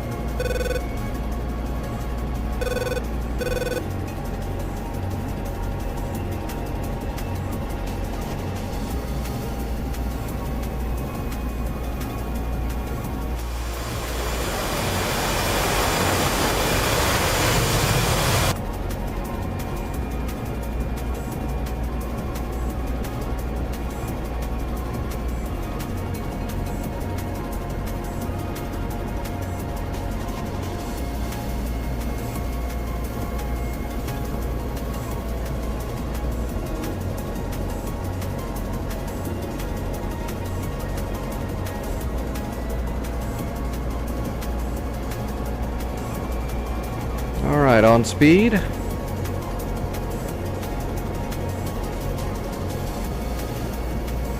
Oh, we're out of time. Can't barely see it. My old man disabled eyeballs. Alright, we're on time. Actually, we're past time, but... Well, that wind is buffeting.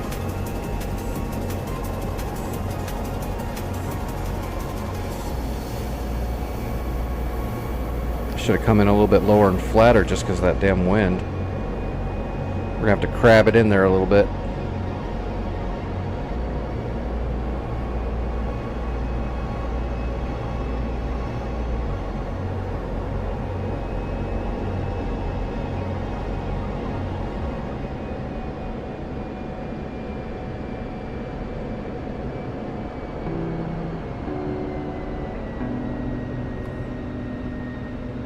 And ride that wheelie down for aero braking.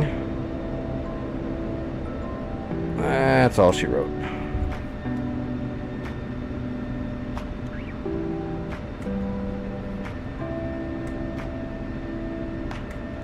Nice smooth landing.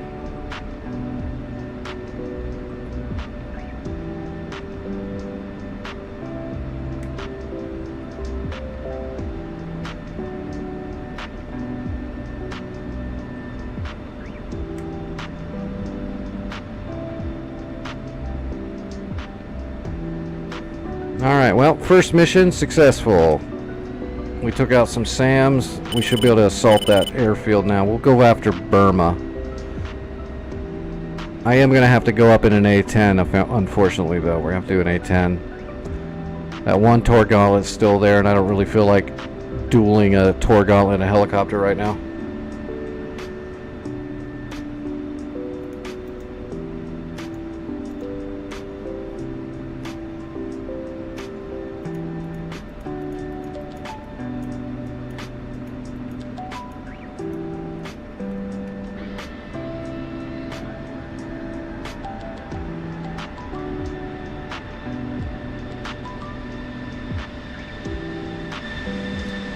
What's up, Tony? How you doing tonight?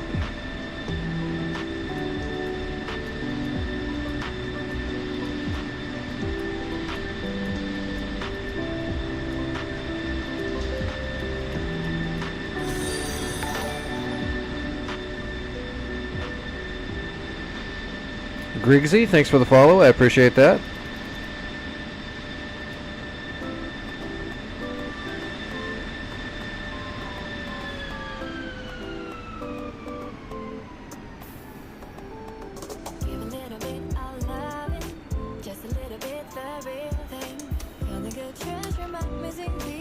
Alright, let's take a look at Burma. Oh, there's a fish bed getting ready to take off. Fun. So there's two Shilkas, some AAA. That's the real danger, is that gauntlet. That manpad can be dangerous. I'm not going to let him be dangerous, but he could be. The real problem is those fish beds. So let's take off from Cairo again and see if we can bring an escort that'll help take care of that for us. Because I am solo tonight. Cairo West, we'll go A10C2. We'll go ahead and take the D's.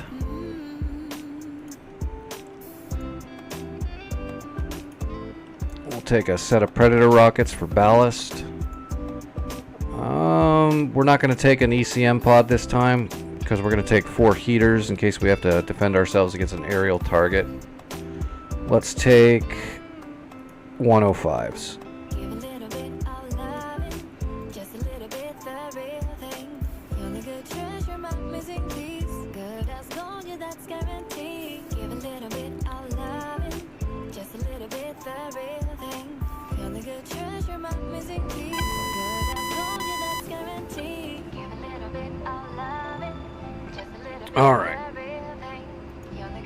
Alright, let me set everything up because I hate the friggin' hot start.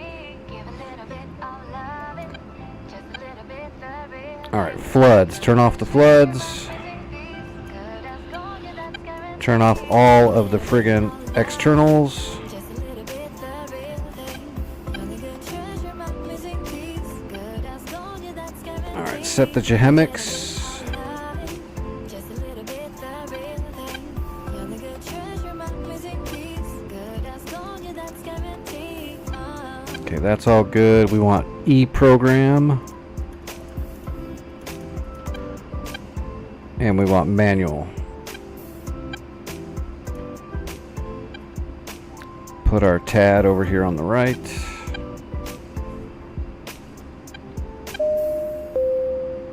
Oh, was that the QFE? A little bit of wind. 2988. That's probably already set. Nope, it's not. 2988. There we go. Targeting pod on. Laser armed. Flaps to half. Turn off the taxi light. Turn on the IFF.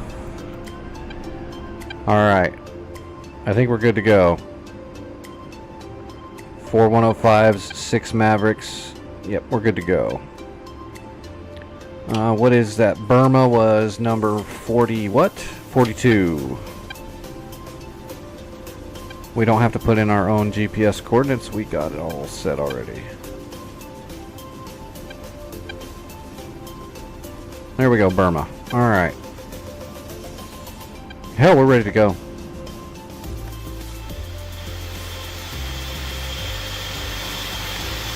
They're about to be injected with a poison.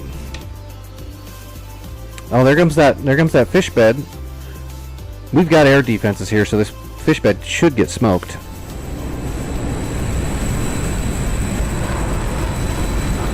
The Russian lawn dart.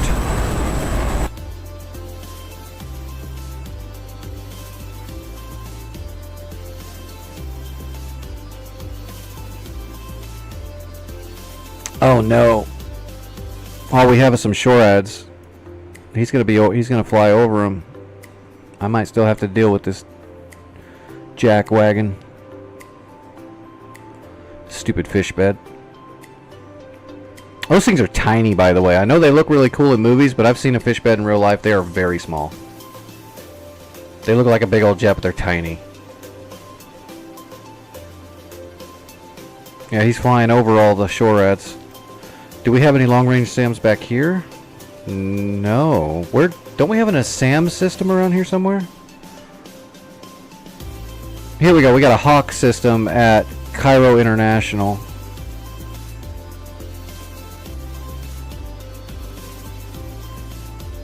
And we have a NASAMS at Inchus. So, okay. So if we have to fall back, we want to fall back to the central position where we have long-range SAMs instead of just shore ads.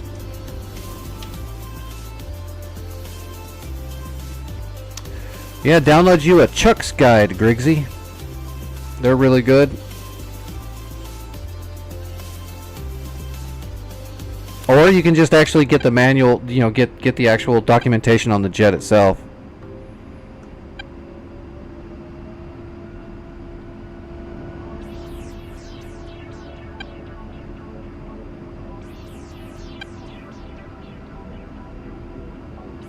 My mirrors don't look like they're working.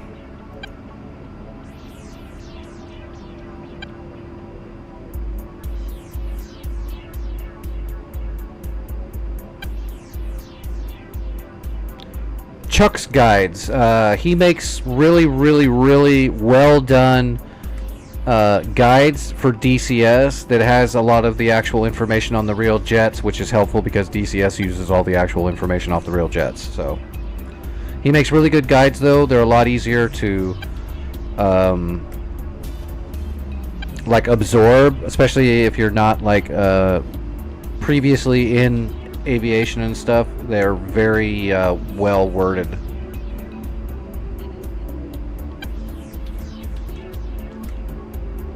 And there's a lot of like you just have to look. Yeah, go to his website and download like the guide for the Harrier. It's got a lot of actual illustrations right out of DCS, so you can follow it a lot better. I wouldn't try to read it and absorb the whole thing at once, but choose a system and start reading up on it, and the Chuck's Guide will show you pictures and tell you how it all works, and it's really well done.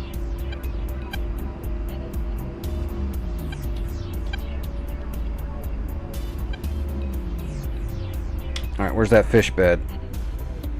Okay, they're staying around Burma.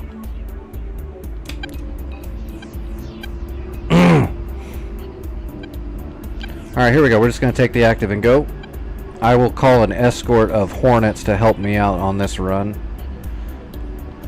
I would get very mad at myself if a fish bed killed me. But a fish bed can kill me because I'm in an A10.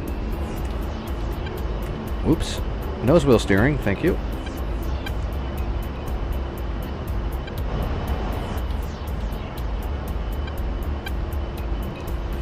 Alright, 100 knots.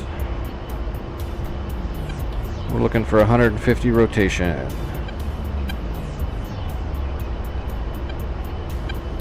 And rotating.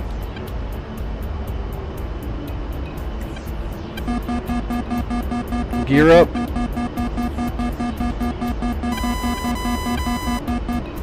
Hey, lurk away. Everyone's welcome. Also, if you want to join the Discord, just put the command in chat, the exclamation point Discord, and you can join the Discord. There's no like charge or anything. There's a lot of pilots that are in there, so if you have questions, that's a good place to ask them.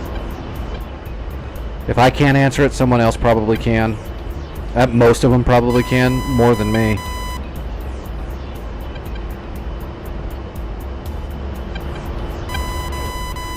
Alright, flaps up, gear up, we're rolling.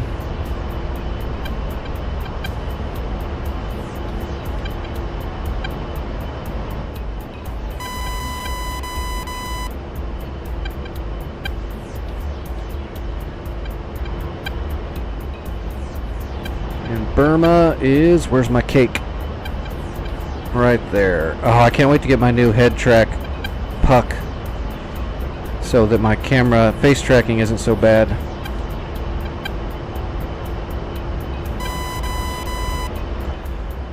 Well, Drop Bear, that is a loaded ass question. They're both great jets. You just got to choose which one you want to do the most, and then I suggest you just start working on it and choose one or two systems at a time and slowly work on it and keep flying, and eventually you'll get really comfortable and you'll start really absorbing the information better, and eventually you won't have to learn anymore. You'll just be doing it. Then I would switch planes after that, after you get really comfortable with one. I wouldn't recommend jumping around and trying to learn a whole bunch of shit from all over the place all at once, because you won't retain the information very well.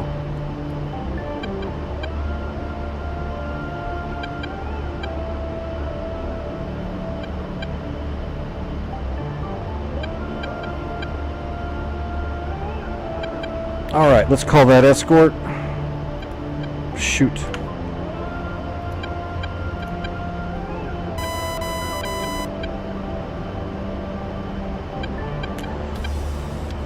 Alright, let's get trimmed. There we go. And let's master arm. Let's get the Mavericks warming up. We're going to have to kill that Tor Gauntlet with a Maverick, and there's also a couple of tanks I want to hit.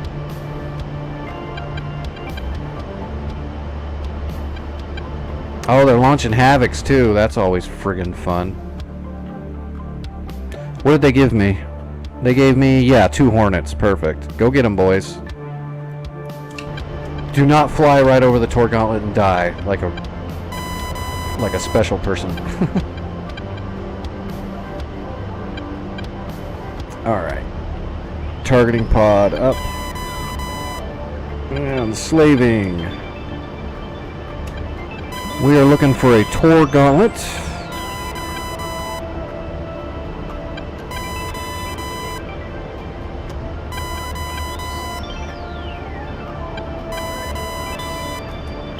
One, airborne. Where was that Tor Gauntlet?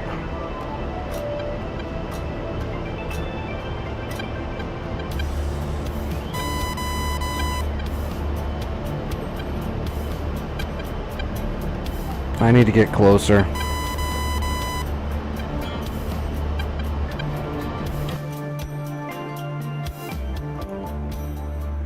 It's okay. That's pretty far, actually. That's like a mile. Yeah, it's like a mile.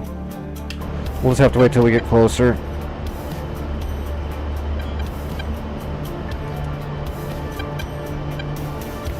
It's gonna be right at. Oh, that's probably it right there, actually. Oh, that's definitely the Tor Gauntlet. Okay, we got him. That's our first target. We'll kill the Shorad. Alright, we're going to set our SPI right there. We're going to go ahead and rotate to the TADS, and we're going to start broadcasting our SPI over the data link. We're going to go ahead and hook our target.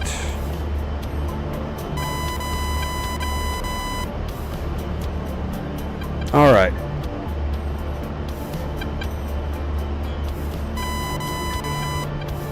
Almost 12,000 feet. We're good. There's a whole bunch of sim gear that's pretty good. Windwing is pretty good. I mean, Windwing's pretty good. I use Thrustmaster myself. Also, Verpal is really good, but it's pretty expensive. But like, if I had a shitload of money, I'd probably buy some Verpal gear. I just have like no money, so.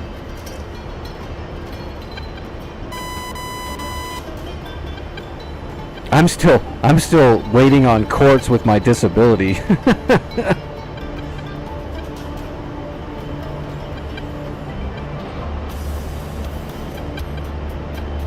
So Verpal's not really in the cards for me.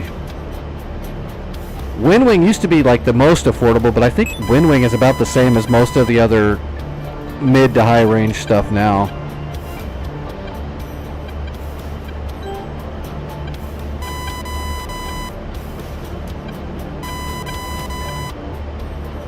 I just cannot get my trim. Just doesn't want to. We'll go ahead and latch. Alright, where are those friggin' fish beds? Oh, here they come. They're coming for us. So let's tell our Vipers. Or, I'm sorry, our Hornets to kill those suckers, please. Go get them, Hornets.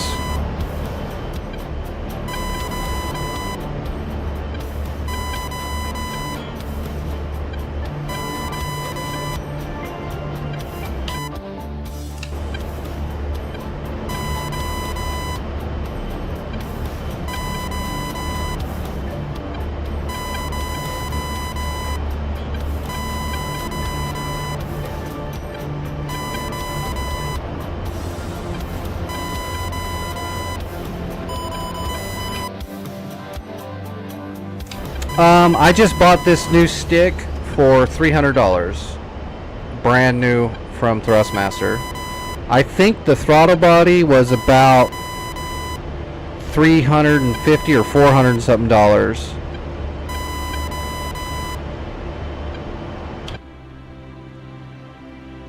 Come on, guys, get him. One down and oh, he might be going down. He's losing. Okay, yeah, he's going down. They got him. Good go Hornets.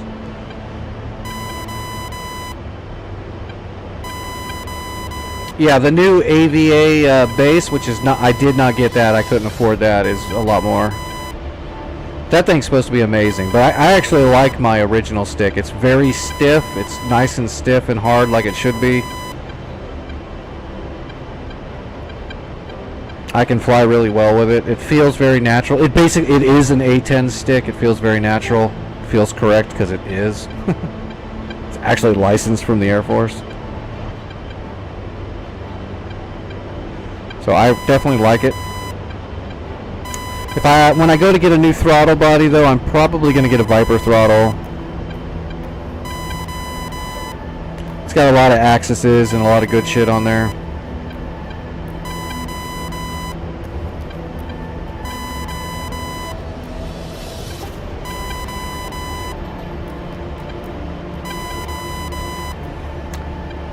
Just having it nice and stiff is good enough for me. Force feedback doesn't really matter to me. As long as it's a good hard stiffness. You know, when you get into an actual aircraft, when you're moving the stick around, it's not this light little tiny piece of plastic that has no friction at all. That's weird.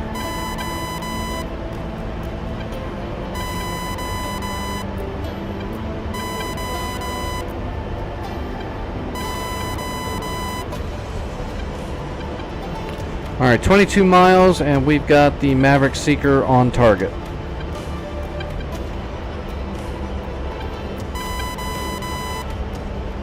I believe those T-72s are just to the left of that Tor Gauntlet too, so we're going to free fire a couple Mavericks after we fire at the Tor Gauntlet.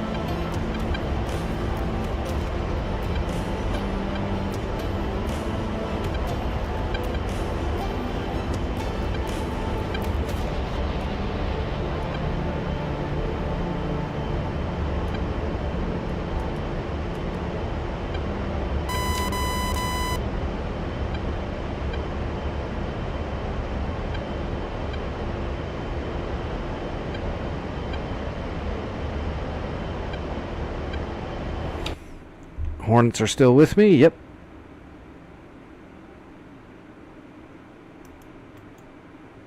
Oh, no.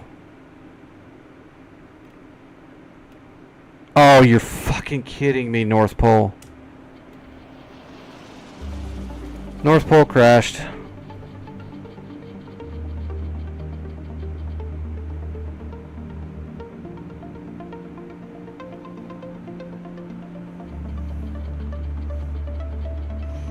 Right before I start blowing everything up and winning a war, it crashed.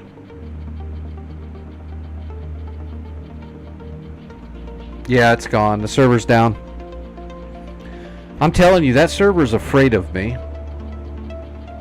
It knows when I'm on because it's getting ready to lose.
Oh, North Pole's got a Keola one too.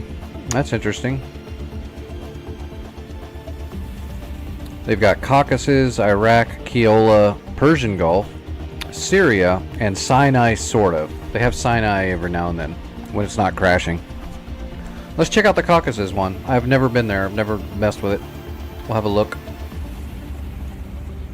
I don't think I've messed with it anyway.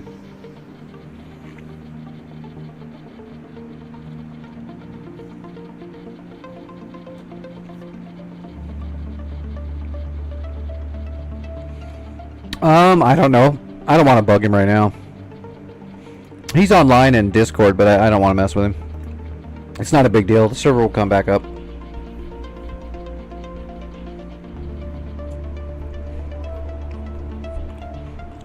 I don't want to get too far ahead anyway. There's not that much left to conquer in Sinai, and I don't want to do it without other people that have been helping along the way online to do so. So I'm going to wait anyway until we finish.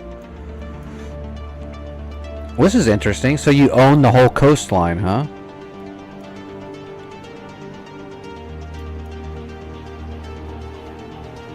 Let's piggyback off somebody so we can see what the AWACS sees.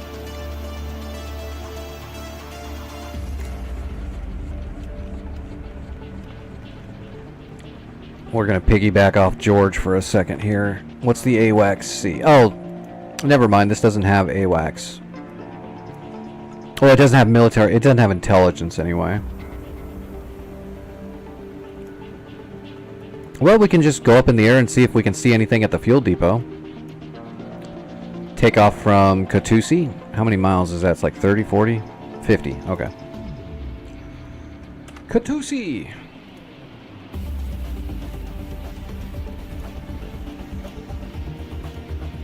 Why is my briefing window there? I'll say it won't let me move it.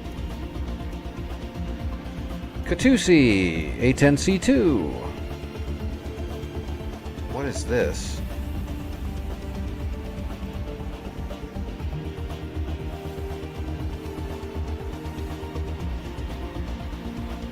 A GB12, that's kind of heavy.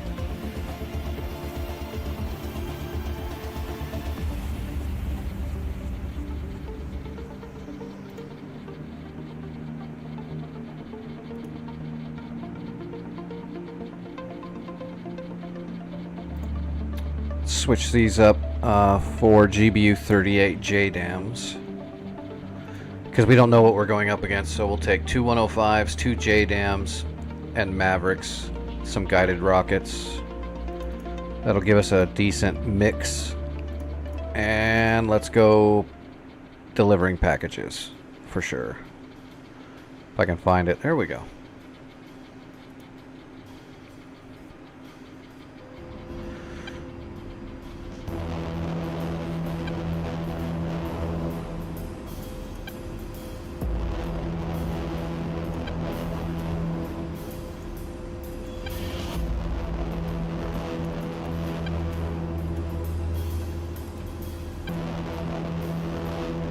Engine start cycle. What the fuck?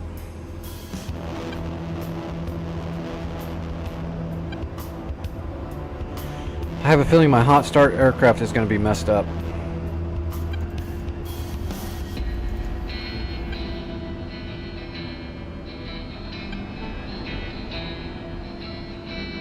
There we go. Okay, now.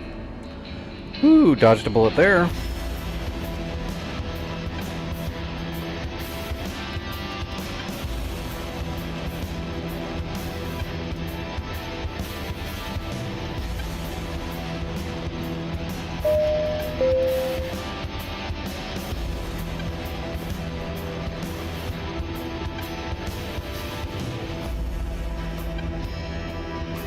Alright, well, because we have no intelligence, no eyes in the sky, we don't got nothing, it's all blind.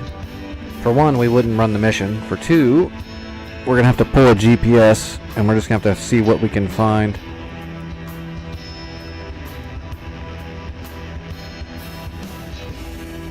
It's my edits. I just took a whole bunch of music that's fair use or free license and stuff like that and edited it.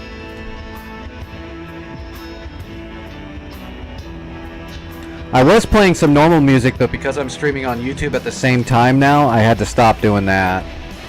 YouTube got all pissy like immediately. So I can't listen to any of my Japanese music anymore.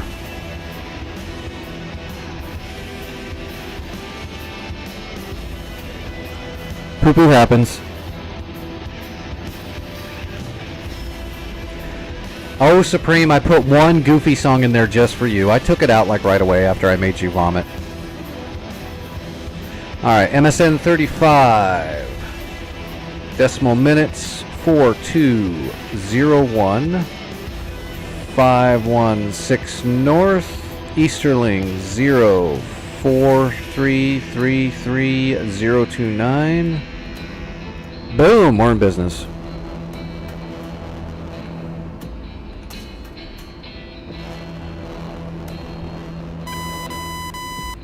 Yeah, I was too. I don't, like I said, I don't actually like that song that much. I just put it in there because I knew you would hate it. That was way too like bubbly and happy for me too. There we go, 35. Is the windows still... Yeah, look at my mirrors. They just have a glare on them no matter what I do right now. The mirrors got bugged on that last patch.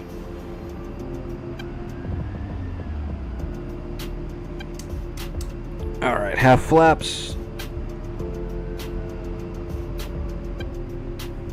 Oh, are we on the left side? Yeah, or the south side, I should say. We're on the south side. Yeah, that song was from Spira Spica. She's like super bubbly, happy, smiles way too much.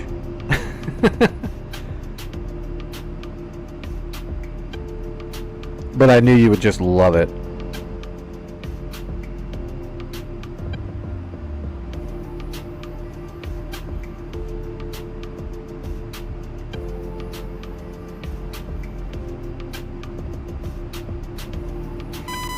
I have no idea. Maybe.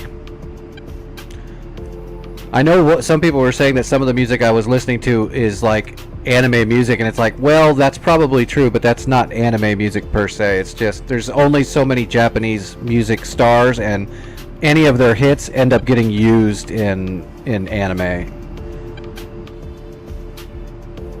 So most of the music I couldn't tell you if it was on an anime or not, but I know a bunch of it's gonna be. If it's popular, it's probably going to be in an anime.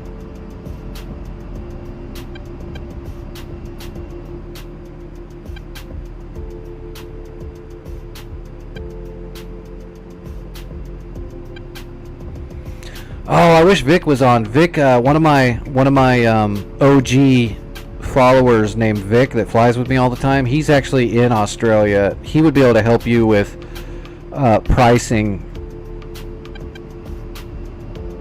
And you can find RAAF skins for just about everything. I've got an A10 that has a friggin' RAF camo and kangaroo on it somewhere.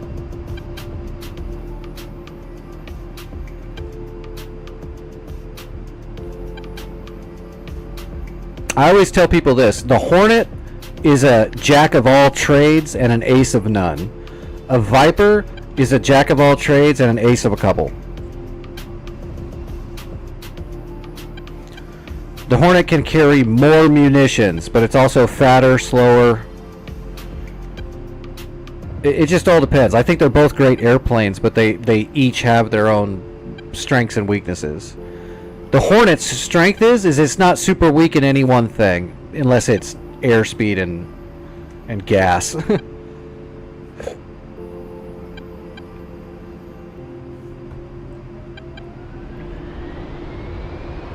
But I mean, that's going to be true about every aircraft. Every aircraft has its strengths, and if as long as you play to those strengths and you plan stuff out to the strengths of your aircraft, you're going to have a lot more success.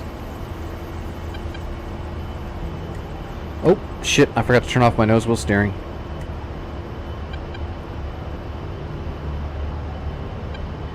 I couldn't tell you. I did not buy any Razbam aircraft. I held off on that for a few years because I kind of knew something bad was going to happen eventually. So I didn't buy any of them. I can't tell you if the Harrier's anything about it. I know it's cool in real life.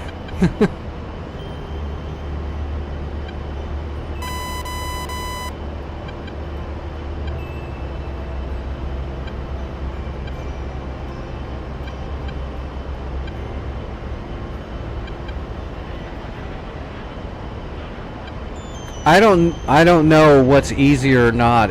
I'm not the best person to ask about easy because I pick up aviation stuff extremely quickly because I used to fly my whole life. So I mean, I don't know which one's easier.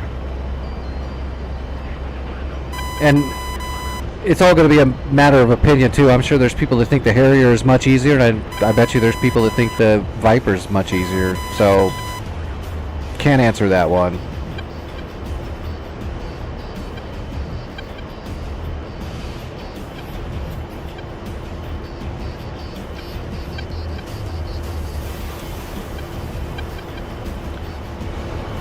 Alright, we're on the way.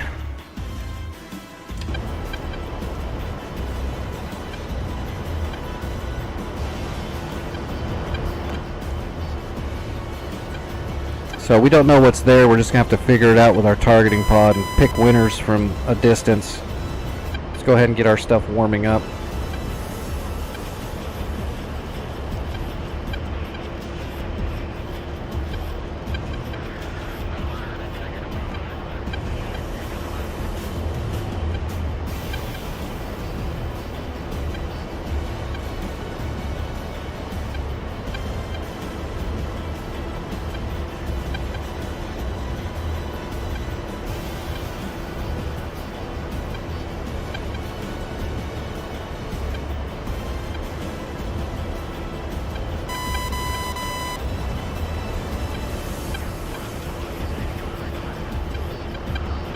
Well, there's a search radar over here.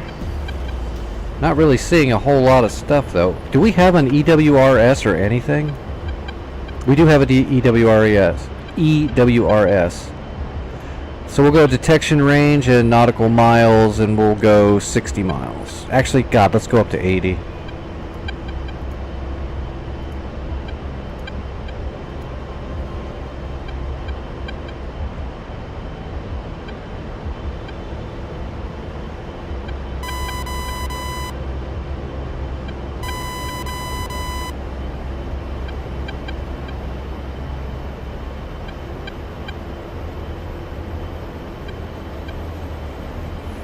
Alright, what else can the EWRS do? Let me give you a bogey dope. No targets detected within 80 miles? Well, okay, cool. In that case, we're going to switch over to SAM 1 for now. How far away from my target am I? 35 miles? Let's get the targeting pod over there and see if we can see anything. Oh shit, we're still warming up. Plus, I think there's a mountain in the way. Yeah, there's a mountain in the way. So we're going to head south. So we don't fly right over the target area trying to see it. We're going to get over here parallel to the south. And keep climbing so we got a good angle of vision. Oh, targeting pod's up.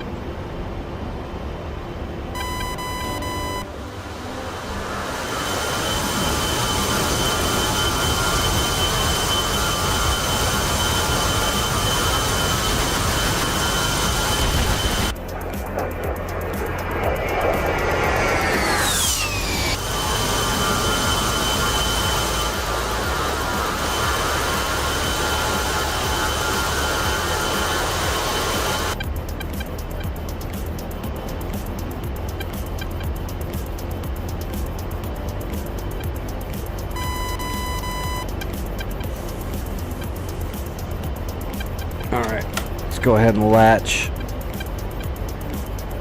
We're at like 11,000 feet. We should be good. Alright, what do we got? Shit. That's not good. Mountains are definitely in the way. We're gonna have to fly all the way around to the south to get a good visual on it without getting shot.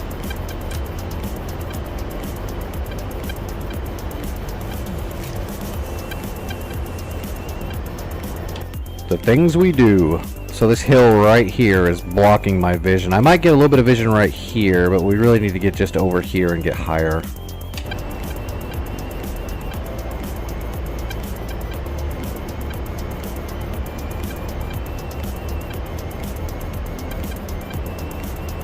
Do a bogey dope every now and then just to make sure. Nothing detected, okay.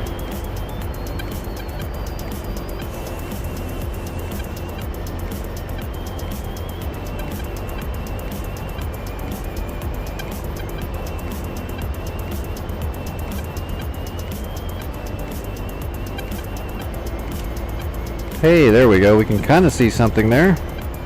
Looks like a small village where there's a bunch of shit hiding probably that wants to kill me.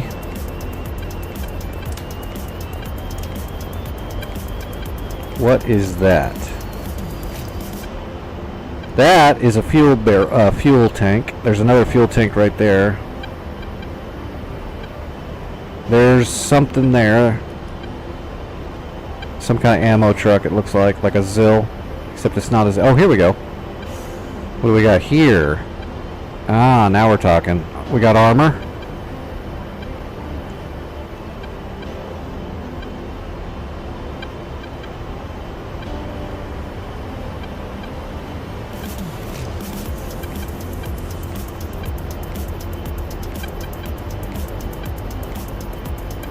There still might be some AAAs or SHORADs in those tree lines that I can't see down here to the lower part of the TGP. That scares me a little bit.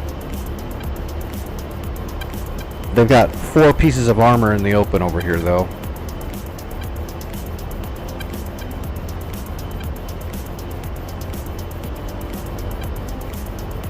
Terminators.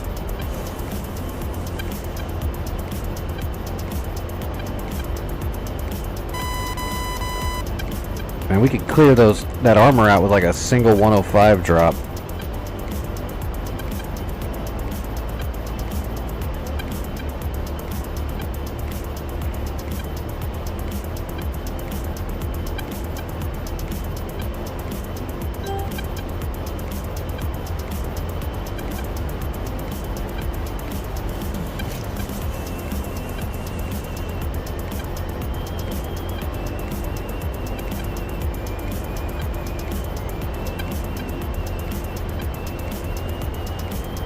That's a Tunguska. That SA-19 I talk about that's a pain in the ass, that's a Tunguska, that's what you're talking about.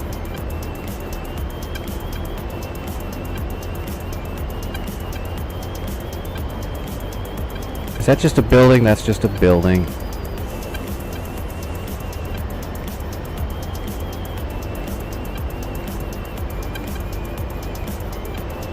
I mean, what you just described is a Tunguska.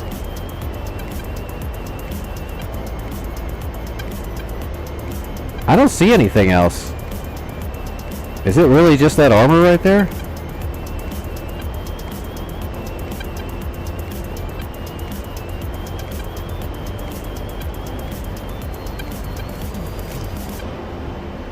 I guess so. Well, let's go ahead and hit that armor with 105s then. We're gonna mark the GPS and set speed right there. And 105s are up. Master arm on. Everything's cooking. Here we go, rolling in.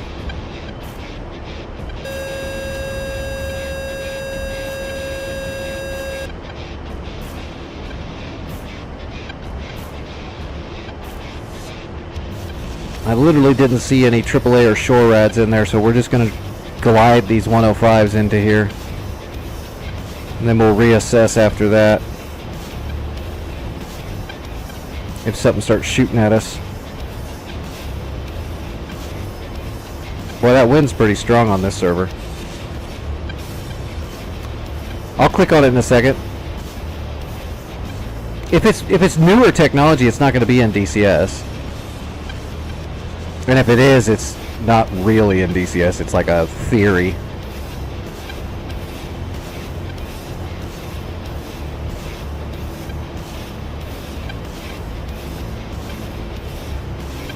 They do put stuff in here that they don't have information on, but they still have some information. If it's really new, it's not going to be in here.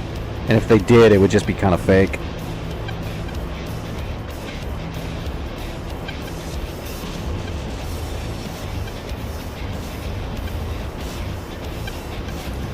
"30 seconds to drop point." We'll put one 105 at the start of the armor column and the other one on the end of the armor column. That should take care of all of it. I'm not seeing any tracer fire coming up at us yet.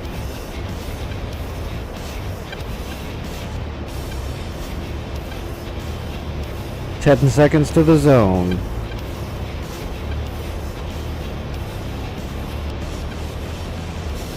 And we'll overfly the zone just a little bit, of course, as always with GPS guided munitions. And one away. Two away. Oh shoot.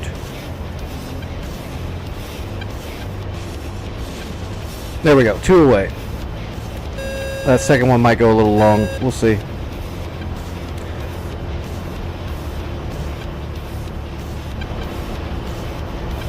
What's up, Vic?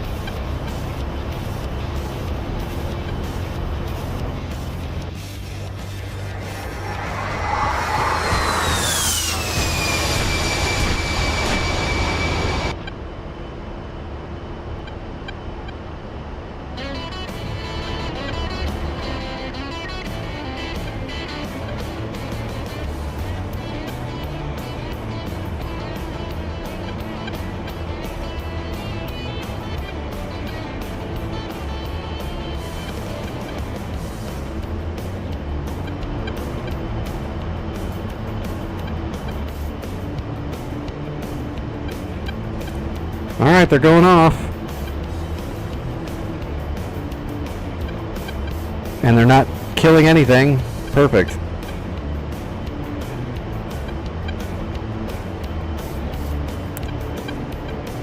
Alright. Nifty. Apparently the GPS wind correction's not working.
Alright, 4 Mavericks away. That should be 1 Maverick on each of them.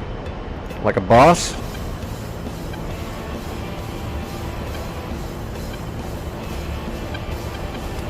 Resetting the Maverick head.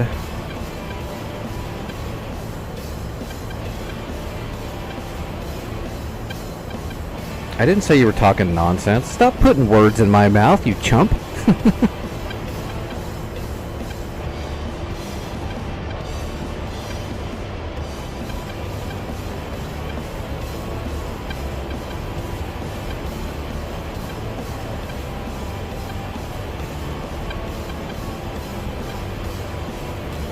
One, two, three, four, all dead. Alright. Now, wasn't there like a truck over here somewhere?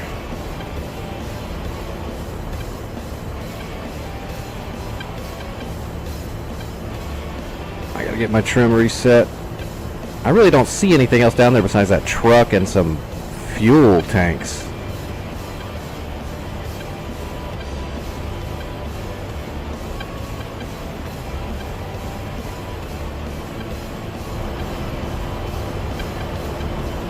Alright, let me click on your link here. Yeah, there's BMPTs on in this game. Oh, okay, yeah. That's exactly what I just killed. 3 of them.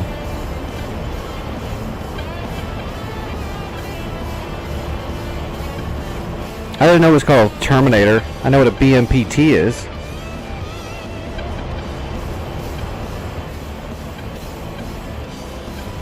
The difference would be the Tunguskas have rotary guns and the BMPT has an auto gun.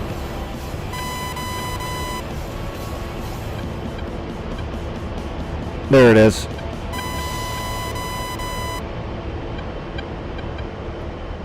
Alright, we're just going in guns because I don't see anything else in the area, so let's shoot this truck and see if we see anything with our eyeballs.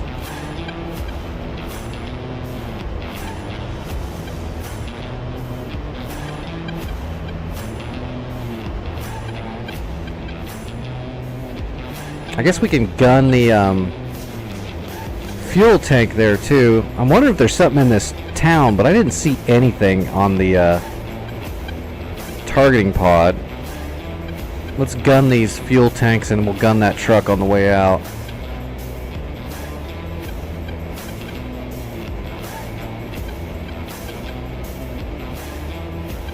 It's a double auto gun that also has I think it was shore rads. Are they tows or shore? I think they're shore rats. I don't think they're tows.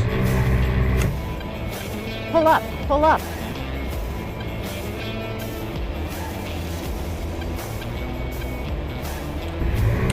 Pull up, pull up. Pull up, pull up. Altitude, altitude. Alright, there's some more chemical containers there.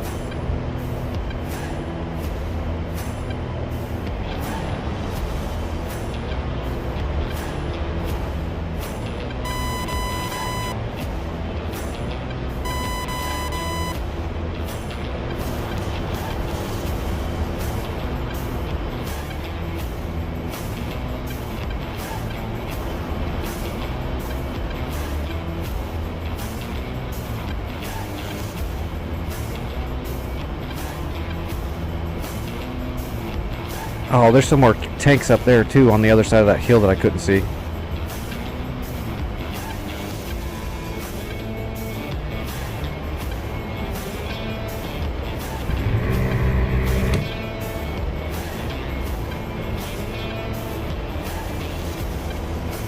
There's a building right there that we need to blow up. I see that. Pull up, pull up. This thing right here. Altitude, altitude.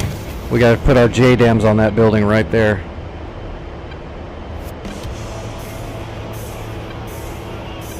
Altitude, altitude. Alright, we need altitude.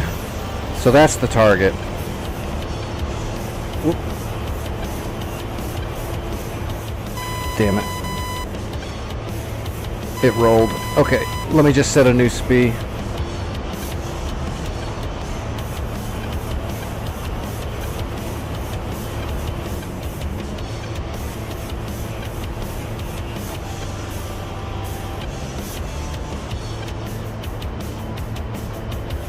We got 2 GBU 38s. We'll drop both of them on that factory. That should probably take care of this place, I think, because I don't see any other defenses. I think I got them all already. Yeah, this building right here. GPS right there, marked. Here we go.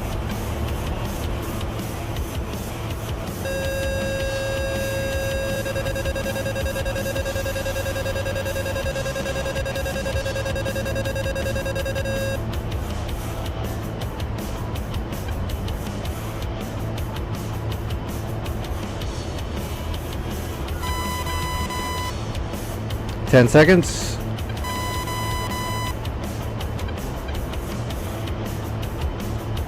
In the zone, 1 away, 2 away.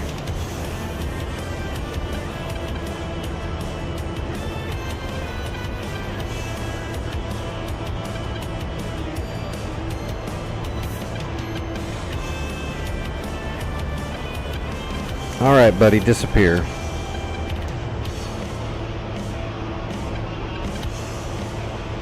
My next magic trick is the disappearing gas refinery.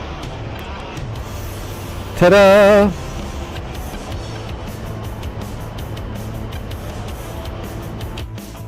Oh, still red. Nope, there we go. We got it. We did that. Look at that. We just did a mission with 0 intelligence. That sounded way worse to myself than I meant it to be. I don't like doing blind missions like that. That's weird. You should at least know a little bit about what's going on.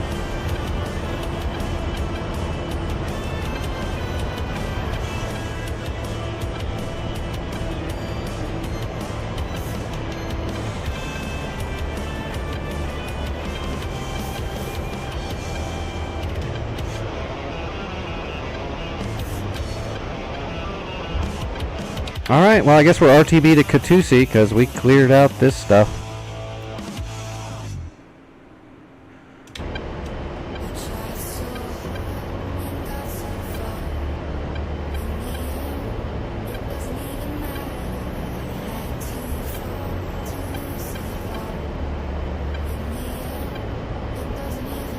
There we go, Katusi.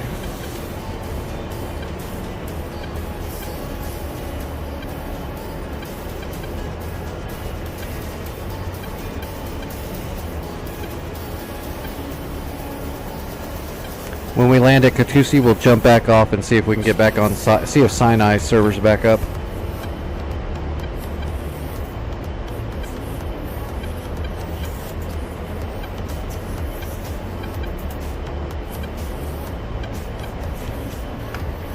Yeah, I'm assuming they have a point system on this server, right?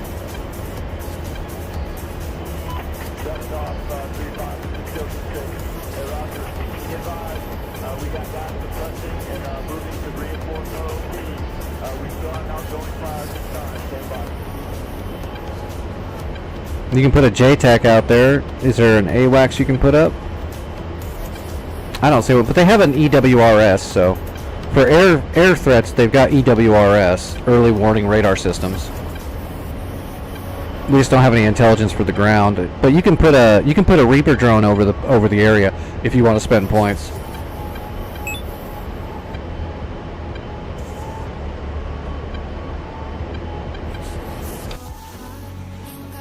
Or you can just fly in there like a boss and kill everything because you're just awesome. Or you can be me and do that, except get really lucky and pretend like you're awesome.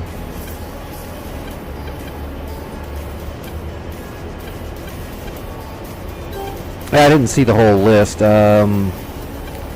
Let's see, there's support. You could do, well, I'm not going to be able to do a lot of stuff in support because I've only flown this one little mission. I haven't even landed to cash in the things. JTAC. There's 2 different JTACs you can pull.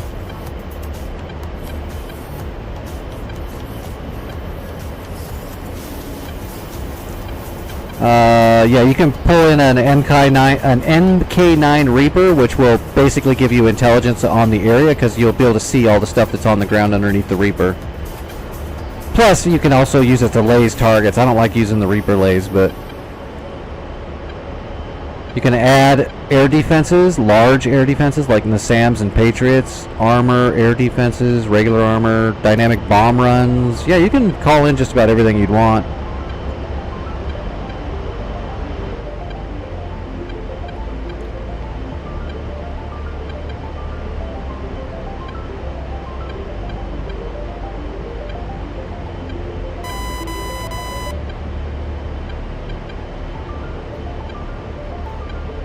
Yeah, Vic knows all about the pole. So if you have a lot of pole questions, just ask Vic. He's very experienced with pole.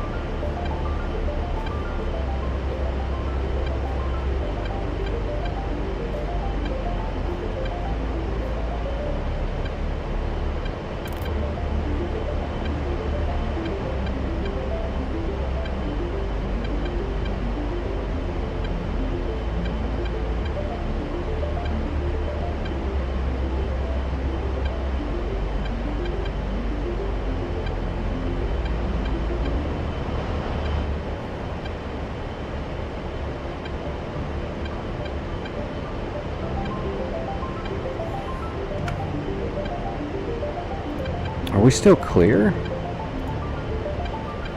Surprised they didn't send something after me from like Tbilisi here. Oh wow, that's like a stronghold back here. Okay, A10.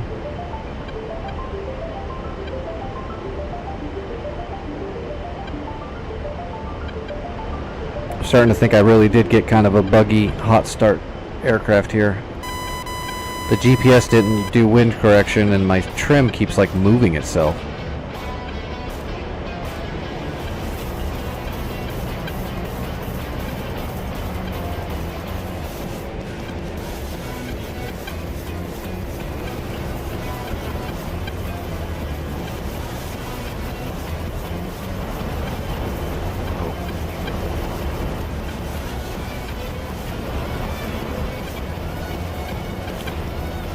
Oh, and I got word today, next month, I gotta go away for a couple days next month. I'll just be gone for 2 days though, I think. It was probably about a day and a half, but I'll probably not log in that very night, because I'll probably need to rest. A little recoup. But, so probably the 7th and the 8th, I think, I'll be gone.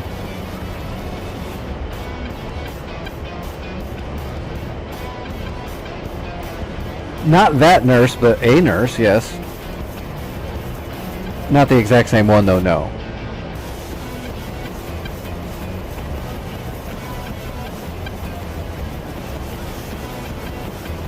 Not in a good way that you're thinking either. It's going to be a medical. Well, I mean, I don't know. It could be a good thing. I don't know. You never know. I do get hit on a lot when I go to the hospitals.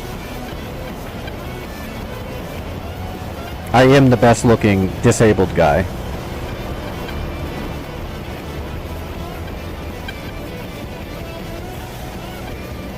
If you find the disabled guy calendar that has me in it, then you'll know.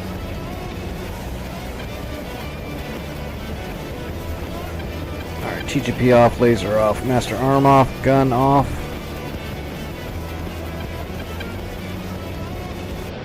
Let's go ahead and call the ATC. There goes my trim again. Kutasi, inbound. Your trim changes a little bit depending on speed and orientation, but Jesus, it's drastically changing. It's like it's moving itself.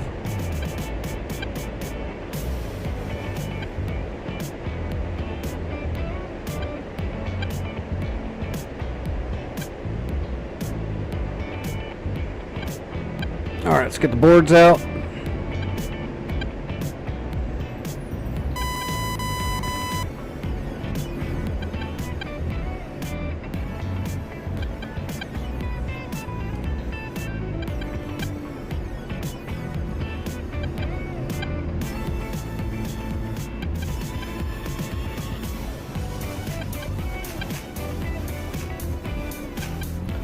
Gear coming down, flaps to half.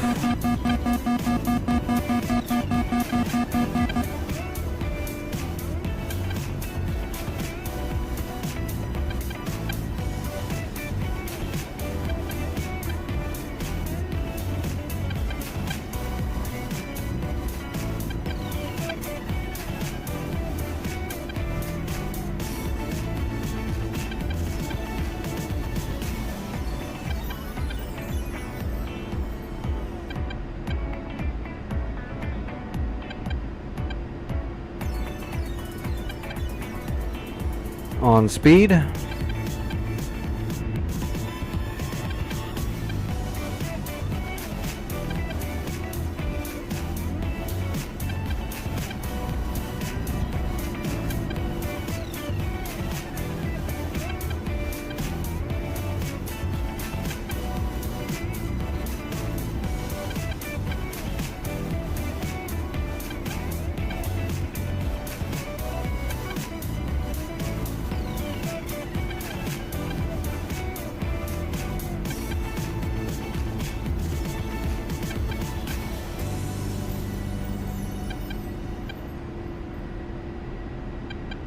And on time. We're a little high though, so we're going to go ahead and run the glide slope down below the threshold a little bit here. We'll intercept the glide slope lowered farther up.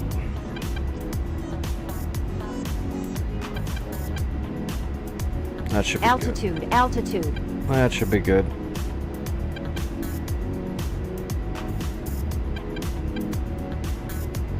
Alright, and flaps down to full. That's going to cause it to bump.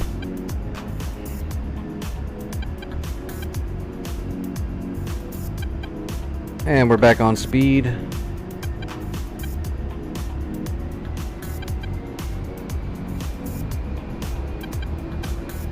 On time. It feels like one engine is running really rough.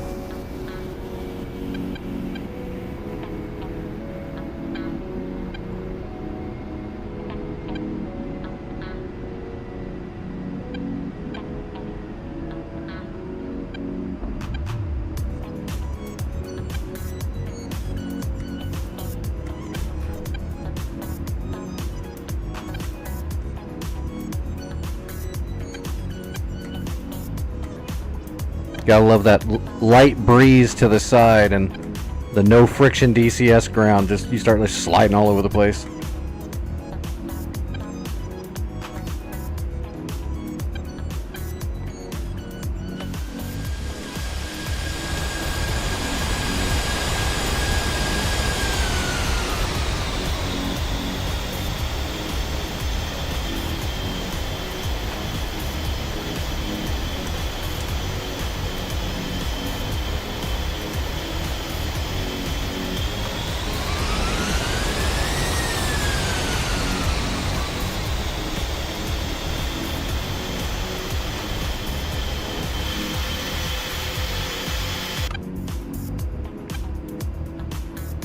Oh, I wasn't looking. Did it cash in the points?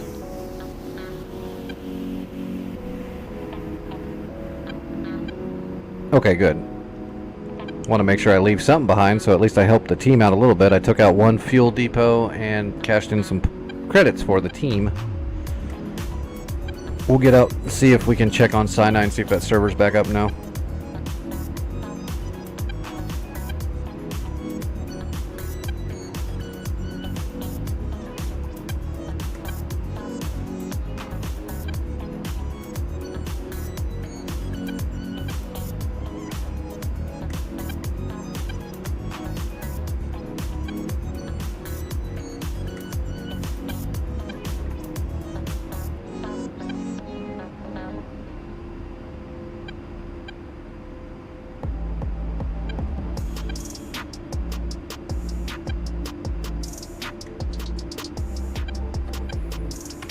Alright, leaving this server.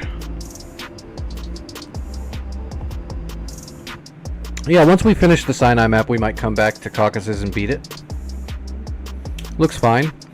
I want to see the other ones too. I want to see what they did with Keola, actually. If Sinai is still not up, I'm going to jump over to the North Pole Keola map and see what that looks like. Oh, Sinai's up.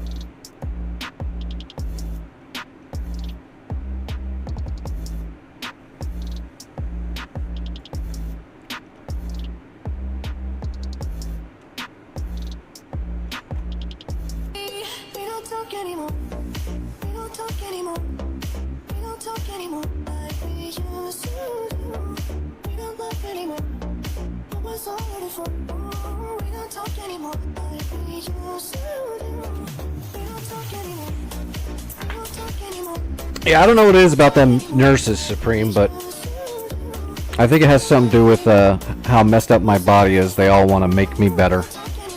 That, and I'm extremely good looking and charmful. But they definitely hit on me a lot.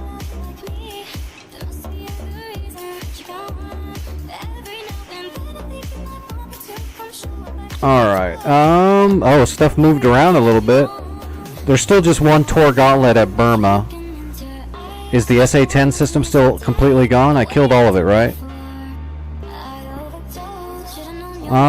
Well, okay, the Tor Gauntlets are completely gone, and the track radar's still gone, so that's fine.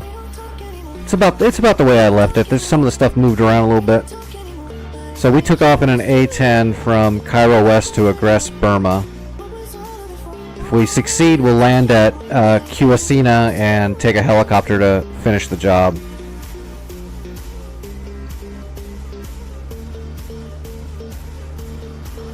We can probably do that. I mean, there's not a whole lot to do on the data link from Black Shark besides, like, you could send, like, your waypoint information over to somebody and target information. It's fairly primitive data link.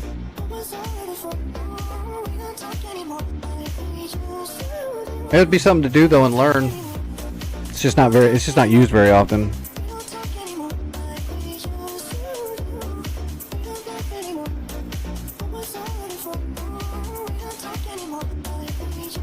Oh, we're gonna have to switch up the skins. We always use FedEx and my poison. We'll have to do something different this time. Alright.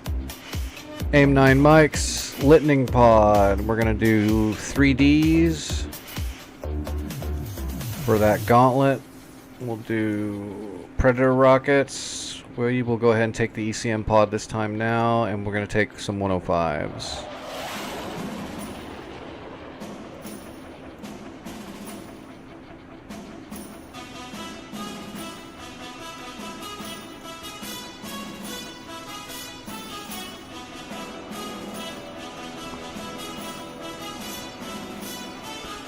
Alright, I don't remember the name of these things. Well, this one right here is the Black Cobra, the actual, this is a real life skin. This is the air show Black Cobra skin for the A-10. It's an actual replica of that skin. So it's got the snake head on it instead of like a boar or a shark. It's a pretty cool skin. I'm not sure what that is.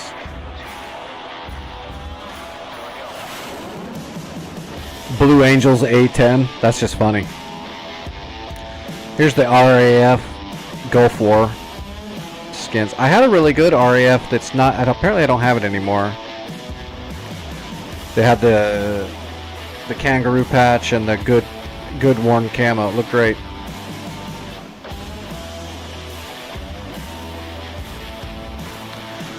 Alright, let's do the Air Show A-10 because I love that skin and I've seen it. It's cool. Remove the gas. We don't need all that gas.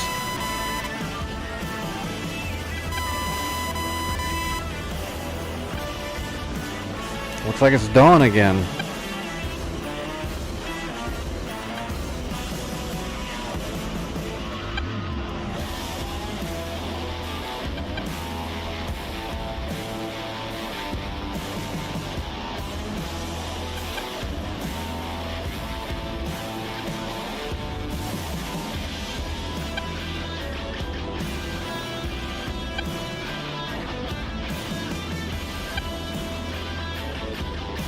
I think it was 42. Oh, let me get finished set up here. 2988.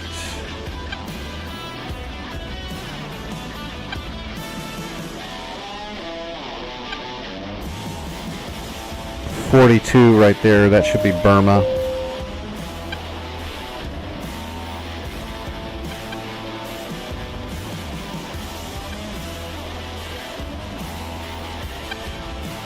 Burma, yep.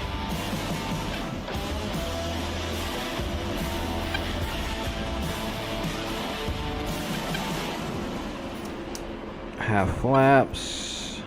Alright. So there's the skin. You can see it's got the cobra head on it.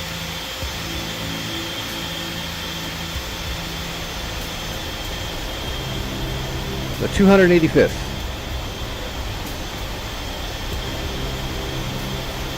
I don't know if it's still in service now, but this is the one that they flew in the air shows. One of the ones they flew in some air shows.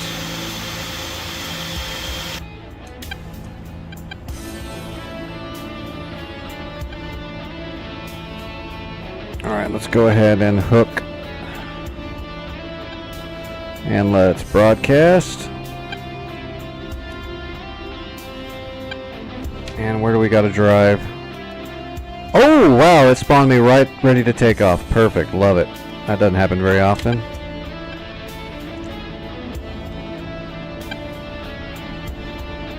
Is my mirror still busted? Yep.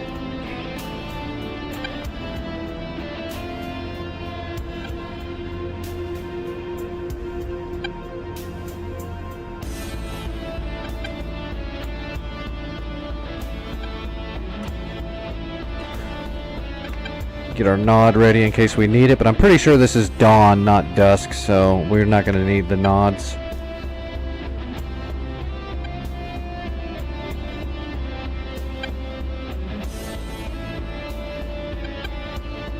I guess we'll take an escort too. Burma's pretty important. Vic, I'm not going to keep flying this mission though and win the war. I'm going to save that for the weekend when we can all finish.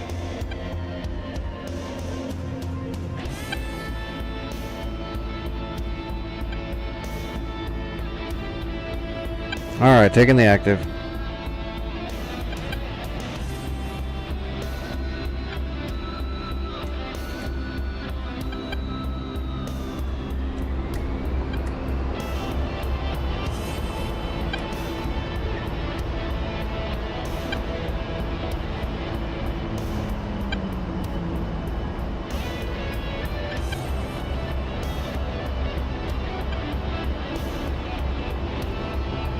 Yeah, when I had to redo my DCS, I must have lost that Australian skin I had on my A10 because I used to fly it all the time. I need to redo that.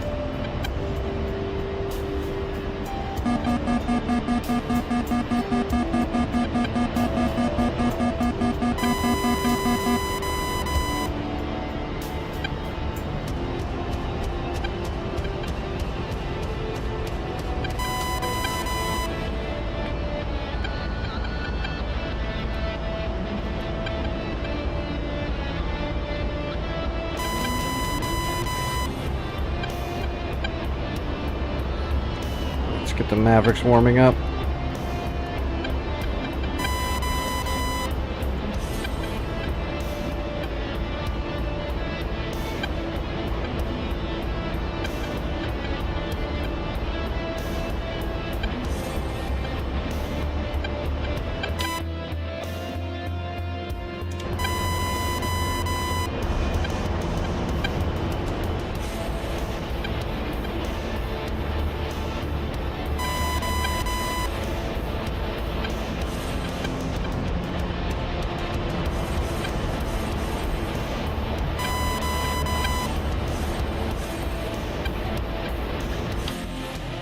Alright, my cap is currently 12,000 feet right above me. There they are. Hey, their data link's turned on. That's helpful.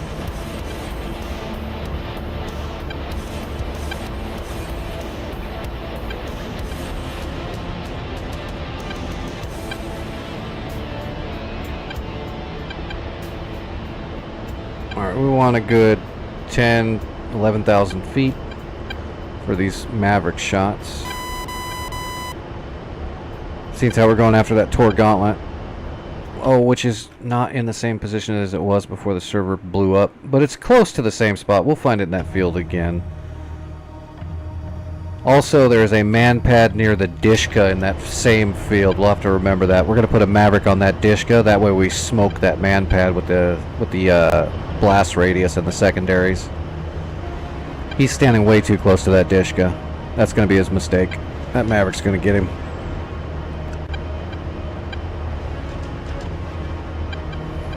Alright, we're on the way.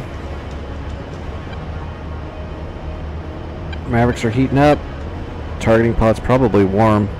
Oh yeah, we're good to go.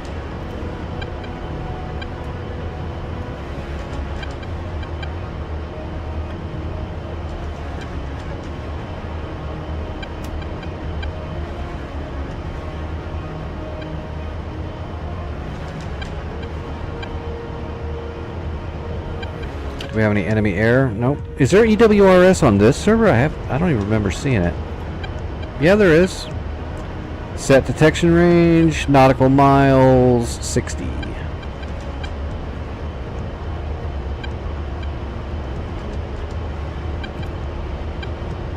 We're going to leave that on SAM 1 for now. Actually, we're going to put that... Yeah, SAM 1.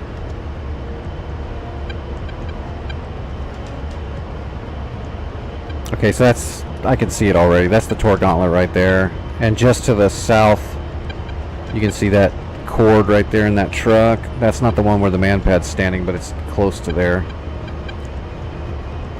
Alright. Setting speed. And did I broadcast? Yes, we're broadcasting. Okay. We're all ready. Just need altitude and distance. 39 miles away. A little ways to go still. And I've got 30 to 45 minutes, then I need to take my dose of Stay Alive juice.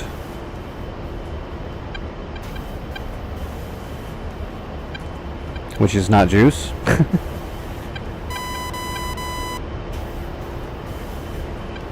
He's not even activated right now. He probably won't be active. Well, he might. When I get close enough to shoot a Maverick, he's probably going to be active. But I'll be outside of his range when I fire that Maverick. I just can't stay flying at him. After I fire that Maverick, I need to fire the other Maverick really quick and then move out. 2 Mavericks in the first go-around. Where are those tanks? Farther forward. Shilkas are on the move. They know I'm coming. That's another... Shilkas will be another target for Mavericks. T-72s and Shilkas. So we're going to fire one at the Gauntlet, and then we'll fire one at that truck to kill the manpad standing by it. When we come back around, we'll find those 2 Shilkas, and we'll take those next. And then we'll try to find those T-72s and hit them again. We can probably start using 105s to clear stuff up, and whatever's left we can gun it. Fall back to... what is it called? Sinai. We'll land there, and then we'll grab a helicopter. And because they fixed the friggin' lag problem, I'm probably going to grab a Black Shark, because it's really fun to fly that thing, and now that it doesn't lag every time you shoot a friggin' Vicar, that's super nice. And I'm kind of fed up with the Apache right now. George is not getting a Christmas card from me. That's all I'm saying.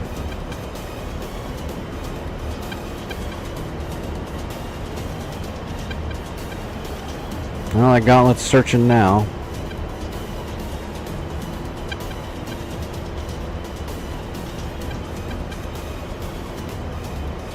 It's 12,000 feet.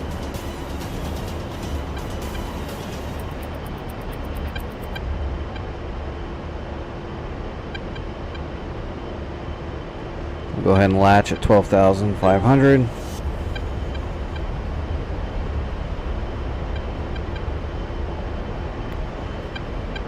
Go right side first and slaving to targeting pod. We're ready, we're good to go.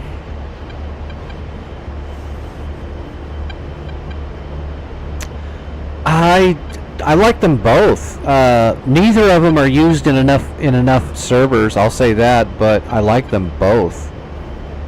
I'm really enjoying Sinai, to be honest, because it's a desert map that actually has a lot on it. There's a lot going on. It's not just flat, open desert everywhere. There's a lot of big cities. Egypt is really cool. Like, we're in Egypt right now. It's really cool.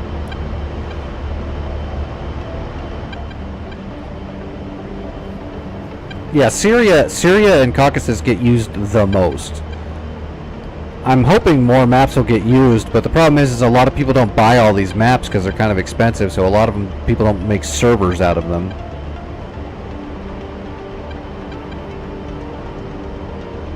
You might want Germany because you already have all those. You've got Syria, you've got Iraq and Afghanistan.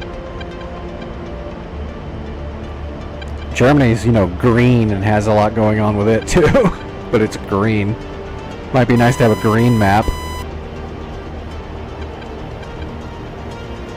But I like them both. I play on them both. There's Germany maps. There's a couple Germany maps I fly on, and there's one Sinai map I fly on. This one. It's hard to find a good Sinai map. I don't know when the next sale is. Probably fairly soon. They seem to have sales all the time. The only time they don't have a sale is when I actually have a little money. That's when nothing goes on sale. I end up having to spend what little money I have on something stupid like medicine.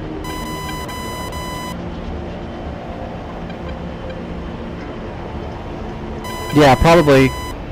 I'm surprised they're not doing one for Halloween too, but who knows. But yeah, definitely around Thanksgiving they're going to be doing a sale, and then around Christmas they'll have a huge sale. It's probably be the same sale actually. It'll probably just be a longer sale.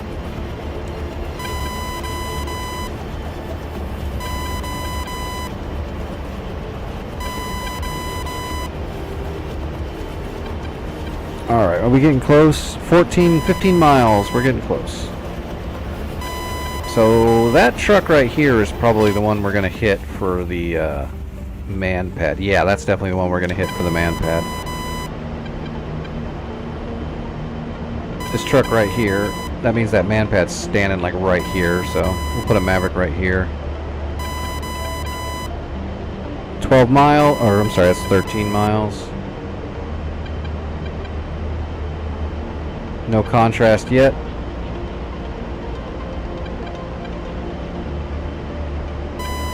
$12 miles, 11 and a half. Might be able to get contrast at 10 miles. We're at 12,000 feet, but probably not. We're moving too slow. If we do get a lock at 10 miles, it won't be a good snap target. There's 10 miles. We'll try it. Oh, we got a snap target. Screw that. We're going. Very cool.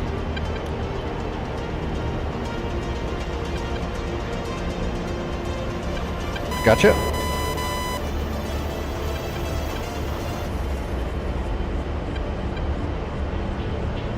That's a building, right?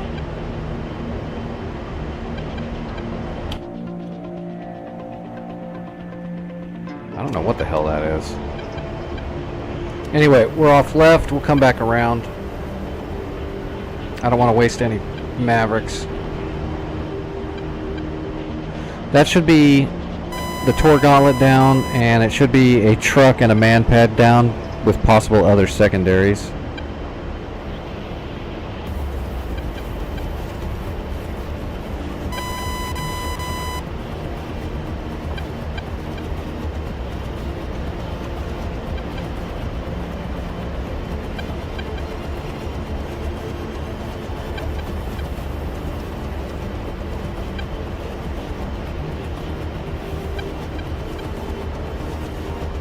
There with the Dishka. With the man pad. I'm a genius. There we go. We got the torque on. Okay, that's a perfect run.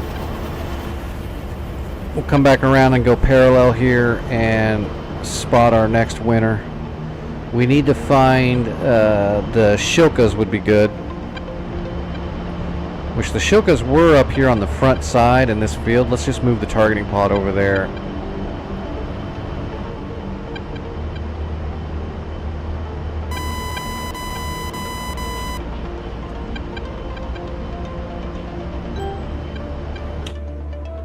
They're still there, yeah, they're in that field area there, it looks like.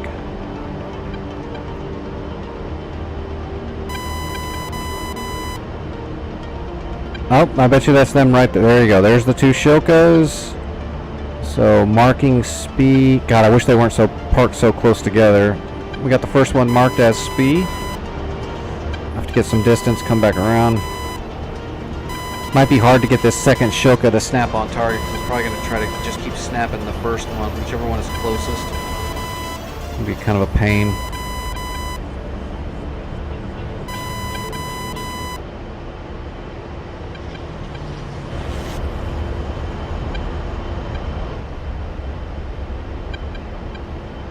I think I want to peel left. That'll give me the best angle on those two Shokas, I think, but I need to come to the right a little bit first. Make a little loop.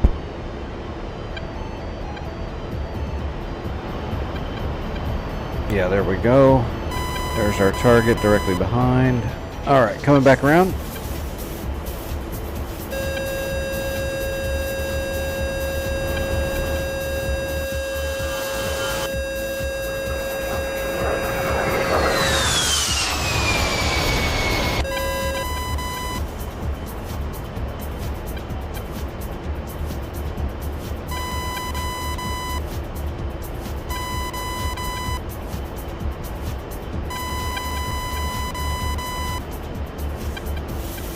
Alright, latched.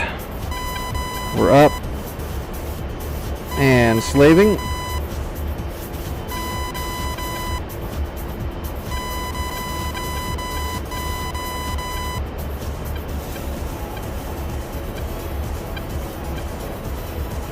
Almost 10 miles.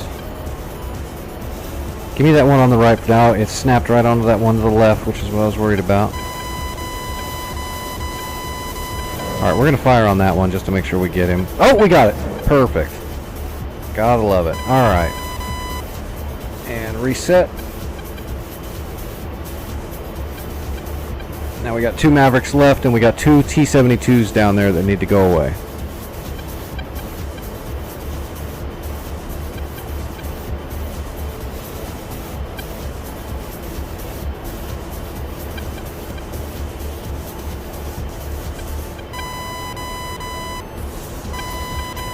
Oh, there they go, they're running away.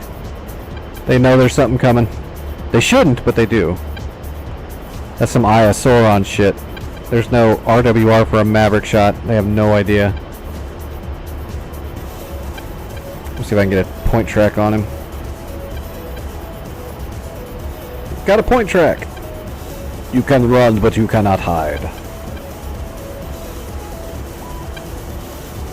Thought you were going to dodge a Maverick by driving on the other side of the field. You keep thinking that.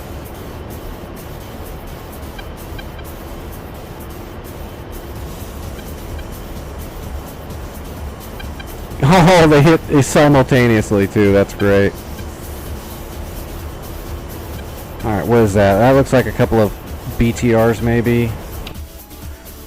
Alright, there should be 2 T-72s and a BTR. That's what our next main target's going to be. They're off. Whoop. Let's get parallel. We've only got 2 Mavericks left. They need to be winners. There's also a couple of AAA guns I saw. We'll have to find those, and we'll just hit them with 105s.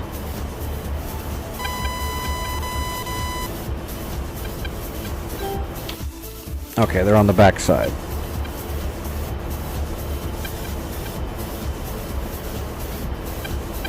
Right there.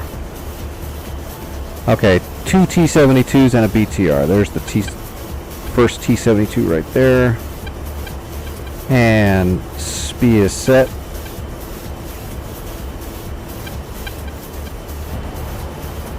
We're a little close, but that's okay. Let's do it.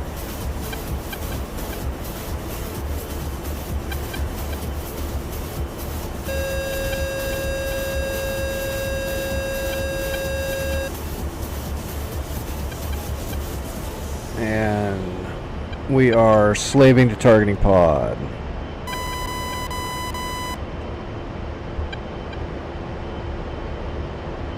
Gotcha. Rifle. Got the other one. Perfect. Rifle.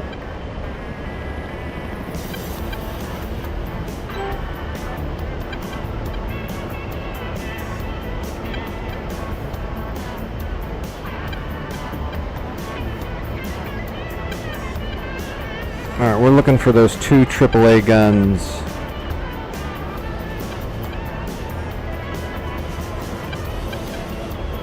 I don't know exactly. Is that them? Oh, I bet you that's them. I bet you they're mounted in those trucks. Yep, that's them. They're mounted in those trucks. Yep. Big ass gun mounting the back of Daddy's Nissan. Alright, marked. We're going to go ahead and use Predator rockets on these idiots. Shack 2 T-72s. Done and done. Alright, setting CCIP. We're going to use a laser.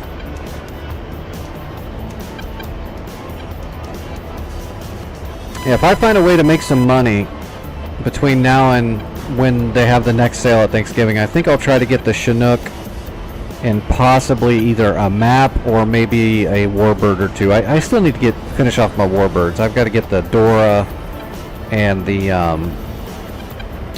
Spitfire. And the Antoine. I need both of the Focke-Wulfs and the Spitfire. And I need to get the Chinook. And I still need to get Afghanistan and Iraq. So we'll see if I can come up with some money.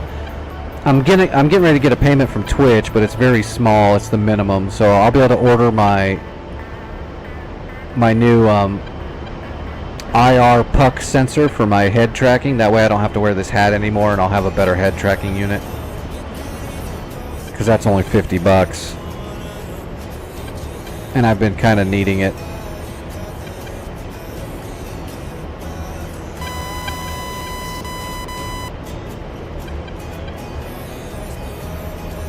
Alright, rolling in.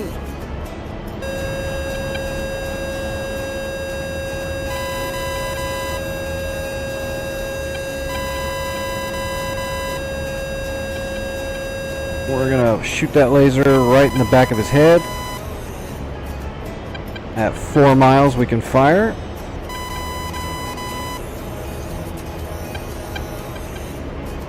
We're in the zone. Just waiting for the distance. And laser is on. Rifle. One single laser guided rocket. It's literally gonna stab that guy and then blow up.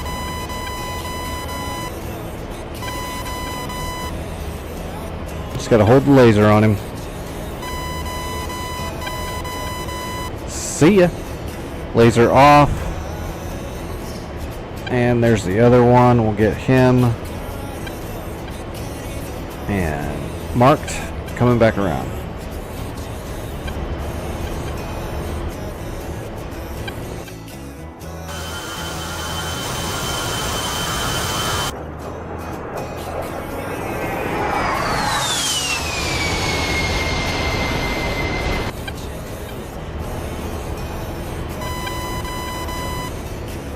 I think after that it's like a BTR and then maybe some other trucks with, you know, some technicals, cords and dishkas mounted in the back of pickup trucks. These are the last two big AAA guns.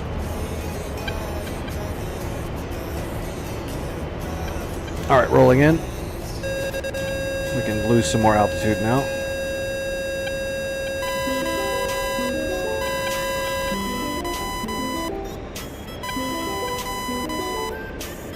Secondary explosion messed up my vision for a minute there. Alright. And laser is on and lasing. Adjusting. Rifle. Adjusting the laser again. That should be good right there.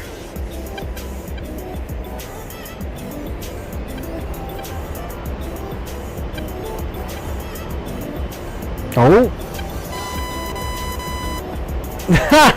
Right when he was getting ready to shoot, that rocket blew him up. That's great. Why does he still look like he's alive? That's weird. He's not shooting at me, but... Is that like a graphical glitch?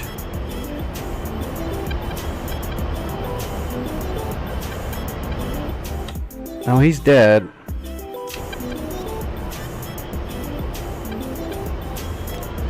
Alright, so now we got some dishkas and a BTR, I think it was.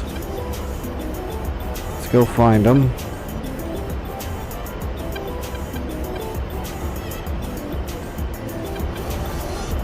say, I think I'm moving my targeting pod the wrong direction.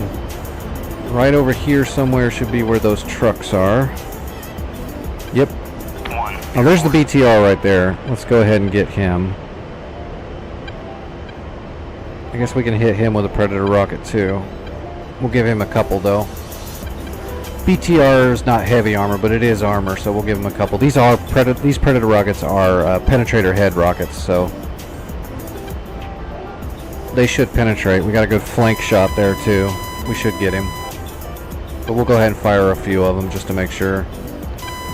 Those gun technicals, we can just gun those to death. Or we can drop all of our 105s just for shits and giggles and laugh at them. Except I want to go drop the 105s off. Laser is on. I want to drop the 105s on that SA-10 site and try to clear most of it out, is what my plan is here. Laser on, rifle, rifle, and rifle.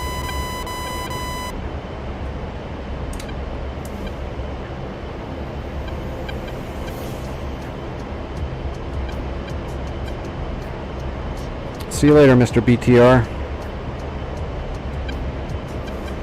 Oh yeah, it's got the auto gun on the back. See ya. Laser off. Alright, so what are these things? Yeah, cord, BRDM. Yeah, that's nothing. We can just shoot all that with a gun. Guns up.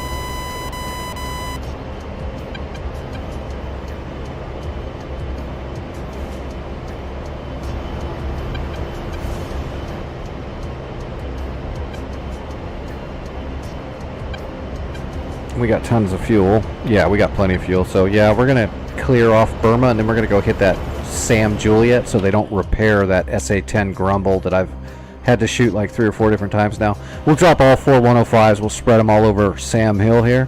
That should clean them out pretty good. I know the 105s are nerfed and they're not near as good as they were, but it'll still clean out most of that stuff. A Grumble, actually an SA-10 Grumble, if you hit it with any kind of explosive, it's just going to go up like a friggin' Roman candle.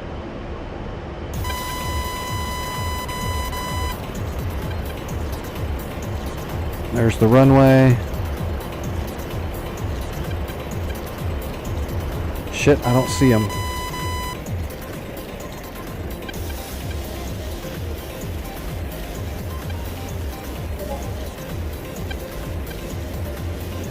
Wow, where are they?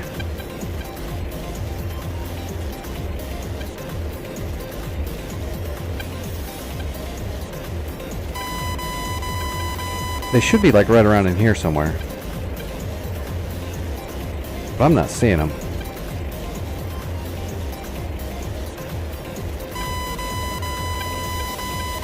Yeah, we're gonna have to come back around. I don't see them. We're gonna have to use a targeting pod. I thought I'd be able to see them. Oh shit. There they are.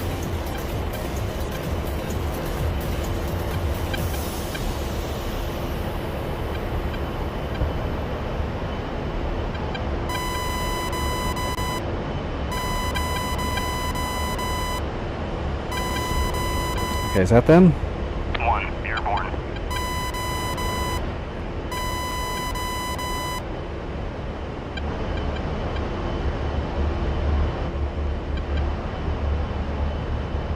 God, I didn't think they were that far out. Is that really them? I don't think that's them. I think they're farther up. Oh, no, that's them. That's one of them anyway. Yeah, there they are. Alright, marked. Rolling in, guns. 1, airborne. Might be a mistake. I should probably use a rocket just because I was getting shot at by that BRDM.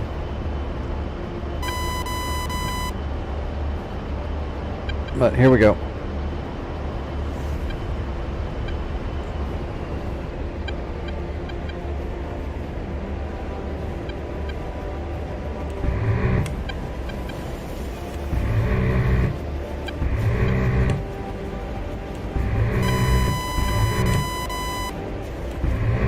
Pull up, pull up. Altitude, altitude. Alright, that clear it? That cleared it. Alright, we're good to go. Let's head for Sam Juliet, which does not have a waypoint. We're just going to do it raw.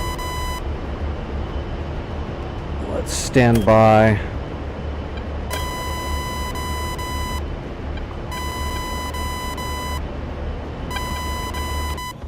Alright, where is it?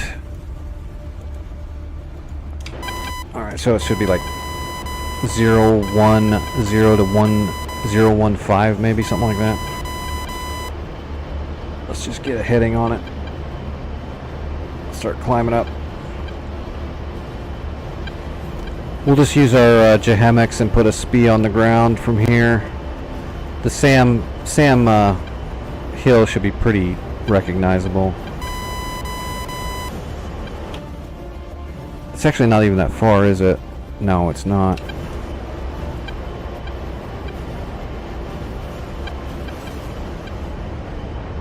Shit, we might even be able to just like look at it through the targeting pod from a bore site.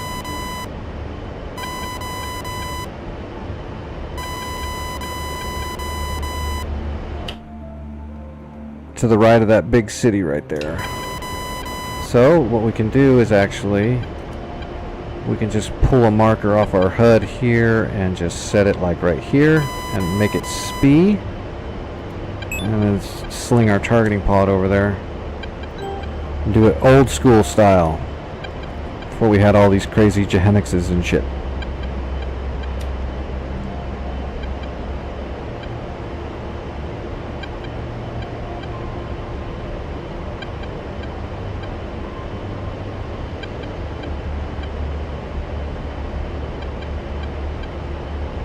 Well, I'm not gonna lie, it's not popping out at me yet.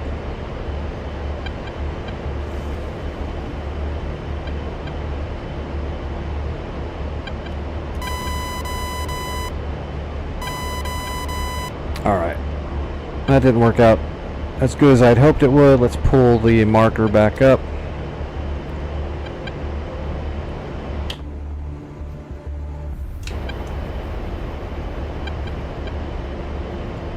It's got to be like right out here somewhere, I'm thinking. Like right over here, maybe?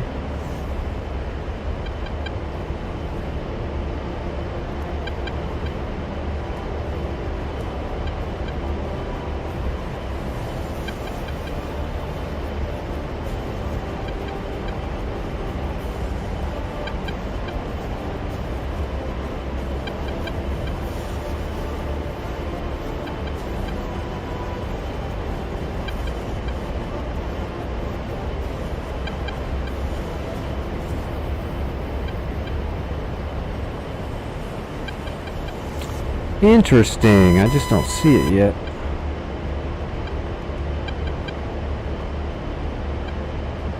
Alright, stand by.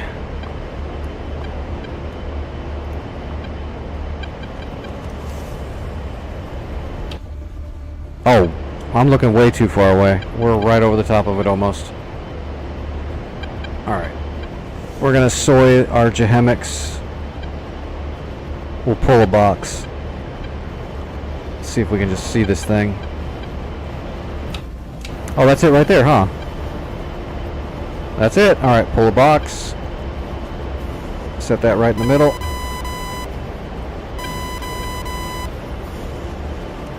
Hey, look at that. Alright. First marker set. We're going to drop 4 105s. Hopefully the wind correction is working.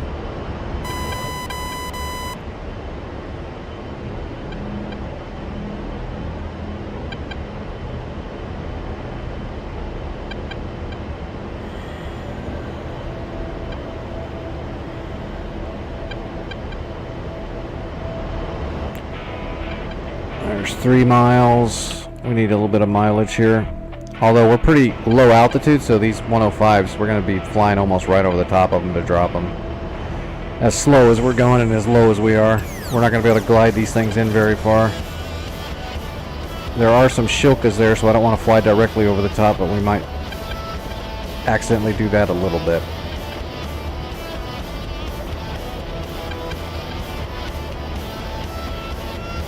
Alright. 5 seconds for the first drop.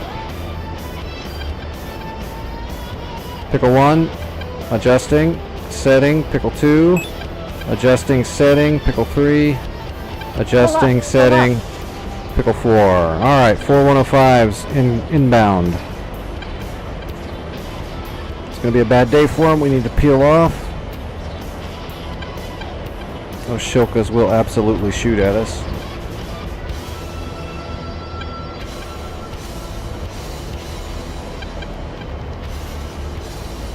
We'll see what they have left after that.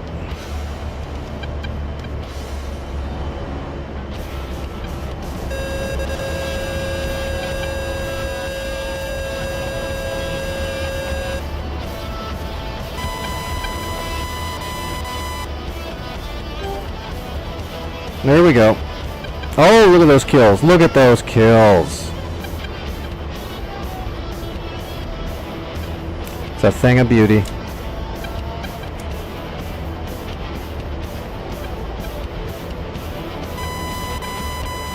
Alright, we got a bunch of it. Okay, the C2 antenna is still alive. 1 launcher is alive and a Zil truck. We're going in guns. Oh, I've already got the gun armed. Alright, rolling in.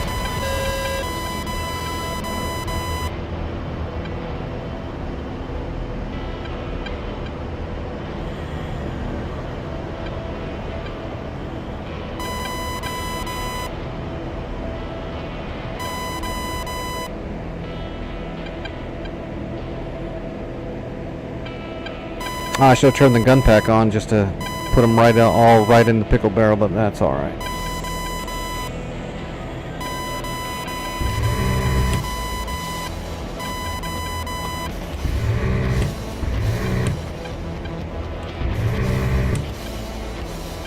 Pull up, pull up. There we go.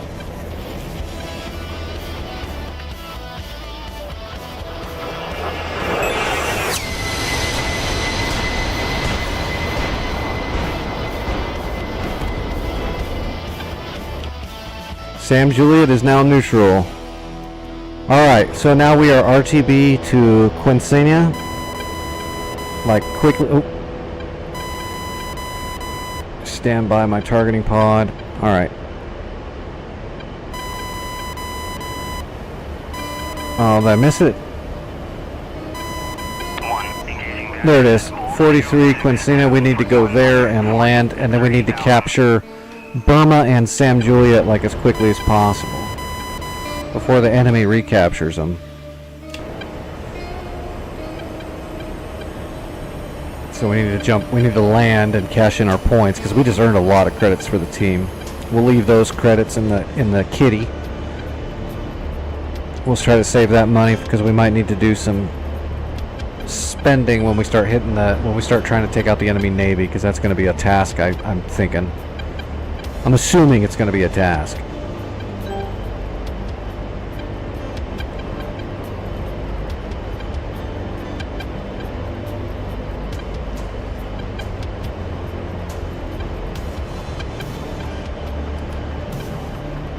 All right.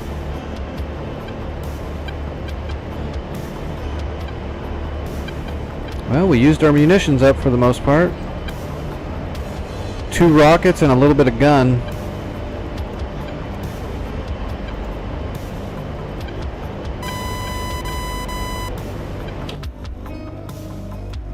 Wow, all that's left is Mansura and the artillery factory, and then it's all just whatever's left in the ocean. What is there? 1, 2, 3, 4, 5, 6, 7, 8, 9 enemy navy vessels, and they're not little tiny ones. Those are all destroyers and frigs. Those destroyers might be a real...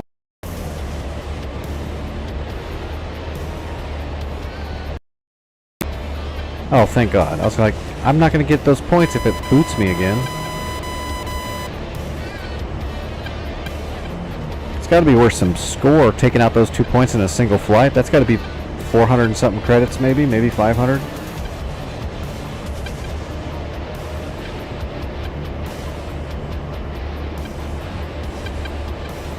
See if we can get our trim worked out on the way back. Probably not. For some reason, the A10, C2, and DCS will not allow you to trim it. Like, it'll allow you to trim it a little bit, but it won't let you neutralize it with trim.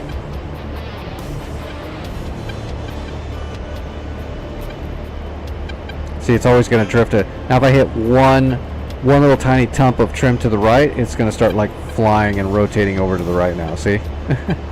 You can't just trim it.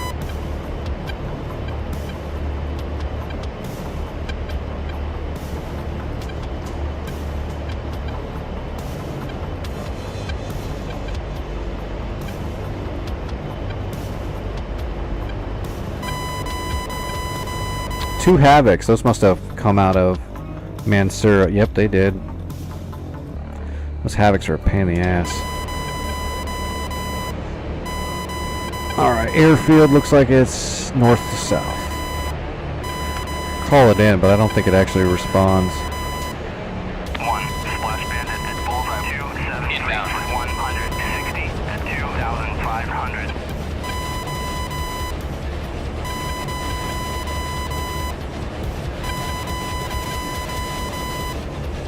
Alright, we're idle.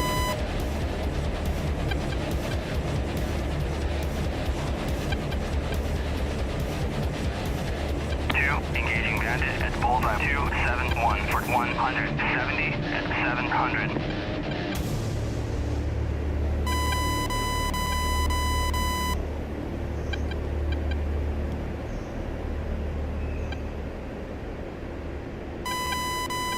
Looks like we're lined up with the runway. We're on ultra mega long final. 274 for 170. Mansura still has, that's the place that has 2 Tor Gauntlets and 2 Tunguskas guarding it. That might be a little rough. Sure, we'll be fine, but it's definitely going to take a high altitude, high speed SEAD, you know, harm shot. Although, well, no, it's 2 Tor Gauntlets and 2 Tunguskas though, so I'm not going to be able to go up to 30,000 feet unless someone wants to run Wild Weasel for me. I'll just have to go mid-height and high speed. Or I can, like, flood the zone. If it's gonna be that much of a trouble, I'll just go up in a Hornet and I'll flood it. We'll just go like an 8 broach flood, or even an 8 mark point JDAM drop. Drop a 1,000 pounder on everything. Just do a single pass. 8 separate JDAMs in a single pass. Little surprise, light them all up at once. Alright, gear coming down, flaps to half. We're slowing down good enough, we shouldn't have to bring the boards out. Still idle, bring the flaps down to full. And start crab walking. God, that wind. It's so windy.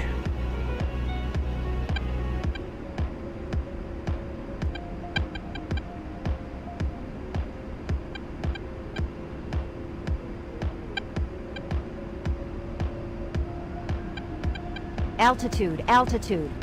Yes. That happens when you're landing. There we go, I can see the runway now. We'll be fine. We'll just crab walk it in. Nothing like flying sideways.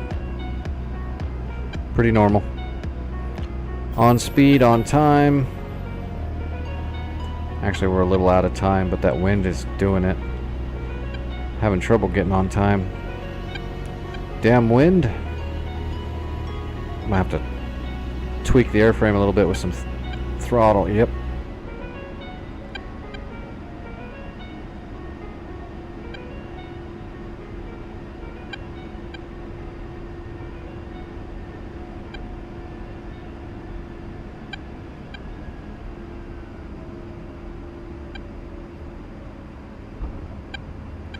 Now, how smooth is that? Was even able to rudder the nose back to straight before bringing the nose down. Can't do that again. I'll probably wreck it.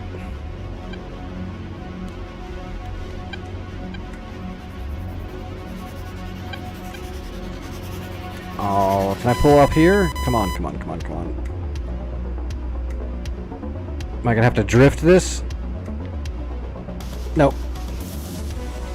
So I want to make this turn off because I know this runway doesn't have a bunch of turnoffs.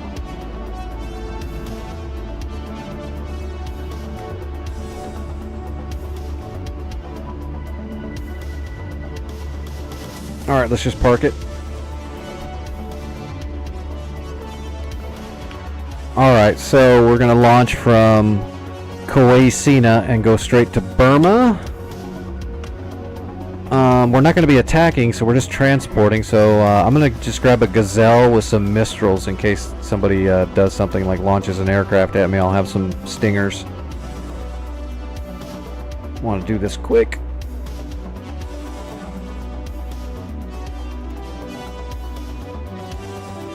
Air-to-air Mistrals, perfect. IR deflector, perfect. We do not need a sand filter.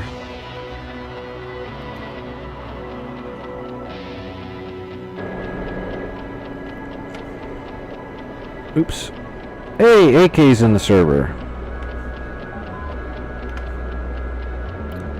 Alright, logistics. Nope.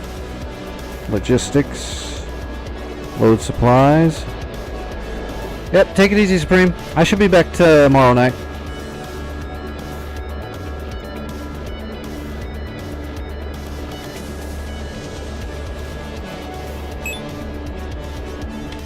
Alright, what's our heading? It's like straight north almost, isn't it? Oh, not quite. Is that 320, 330? 330. Alright, externals off. Internals on. No sand filter, master arm on. WPT up. Flare button unlocked. Weapons unlocked. Flares on. And here we go. Well, let me go ahead and set my...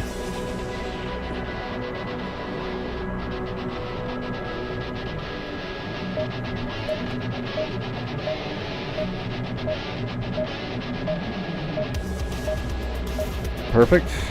Alright, we're good to go.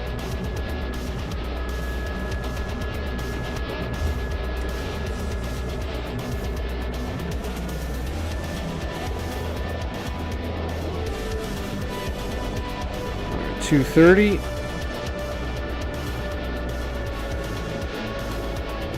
Wait, no, 230 doesn't sound right. It's 330.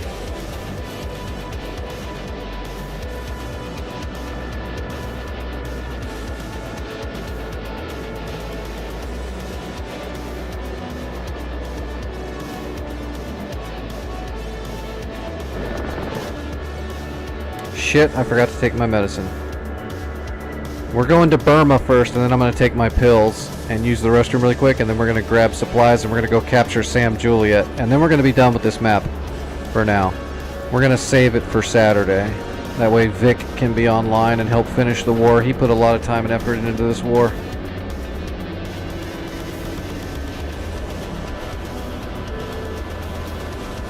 So Saturday is going to be 2 points to capture and then a whole navy to take out. Although maybe tomorrow night we'll see if we can take out a couple of boats, because that navy might take a while.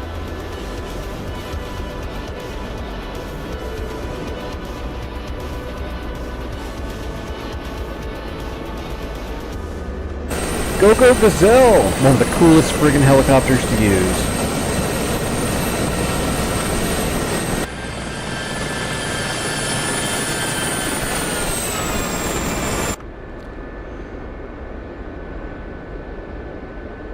Super fun to fly. And the autocannon is actually quite effective, but the rockets are, you know, rockets. DCS rockets are garbage. The Mistrals do okay for air-to-air. They're susceptible to flares, but, you know, all Stingers and all Iglas and such are all pretty susceptible.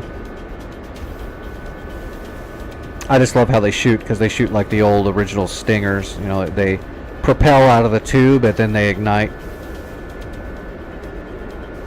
Because, you know, most of those are shot from shoulder mounts.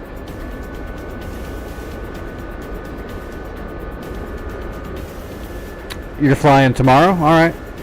Well, we can start working on this map again tomorrow then. I just didn't want to finish it while you're not here, because that would be kind of messed up. And as soon as I capture these 2 points, I mean, this map will base... Oh, shit! Okay, so they just launched a bunch of MI8s to recapture Burma and Sam Juliet, which is a real bummer. So, damn, I don't know what to do about that. I'm pushing. We're going to go ahead and increase our collective pitch to like 85%. Let's see if we can get some speed going, but I don't know if I'm going to get there in time. That's a bummer. They might capture both of them back, which means I just did all that for... Well, I made credits, but that sucks. I should have brought a black shark. Then if they just spawn a little bit of stuff, I could kill it all and recapture it anyway. If I get close enough, I can kill this thing with the Mistrals, maybe, but he's got a jump on me.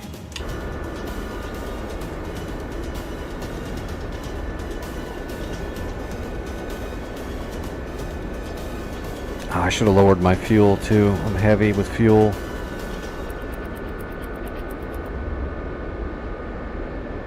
I always forget to remove fuel. This thing doesn't need that much gas to stay flying.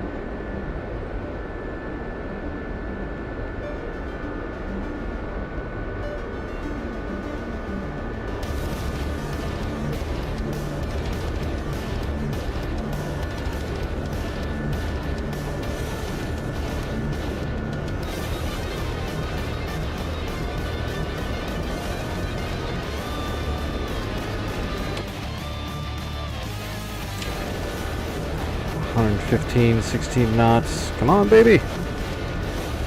Go, go, go.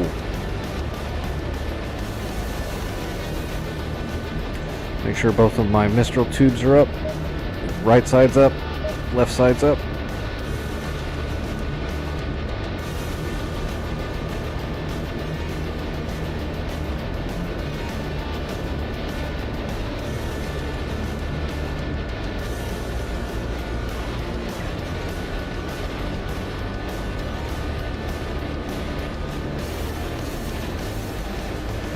How high is he? Oh, he's up there a ways. That'll actually help me out. That means he's got to... It's going to take him a little bit to descend. You don't just fall down real quick. That might give me the edge I need to get close enough to shoot him before he lands and recaptures it. If I capture Burma and they get Sam Julia back, that's not that bad, as long as they don't spawn an entire Grumble system right away. That would be really bad. I don't think they will, though. I think they have to build up the Grumble. God damn it, I'm not going to make it. I don't even see him yet.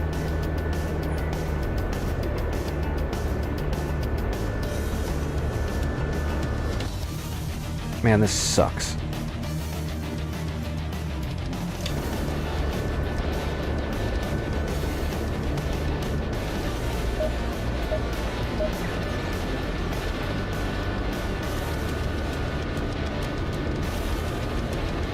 There he is. I see him. He's right there.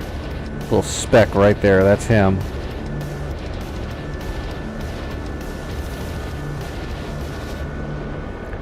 He's getting ready to win the douche nozzle of the year award.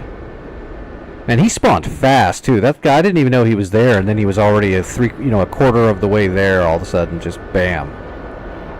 They must have launched those things as soon as I killed off the rest of Sam Juliet and headed home. They must have been getting those helicopters ready to go right then.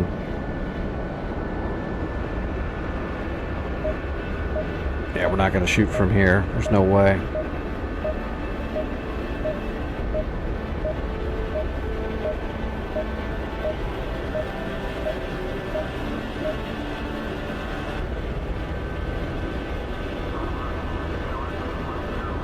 Oh, I'll try to pull a little bit more power.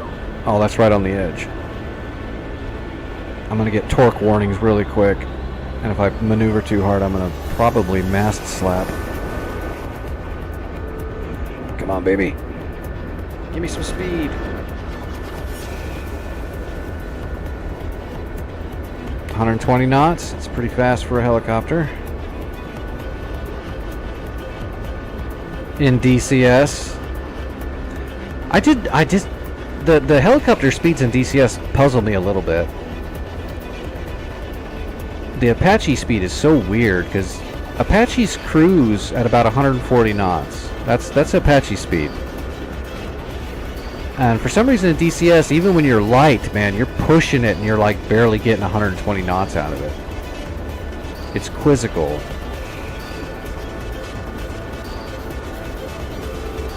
I think so. That's what I'm thinking. But then there's the A10 though. They made the A10 surprisingly slower than it is in real life. In real life, with a loadout, you're looking at like 265 to 275 knots, but a loaded out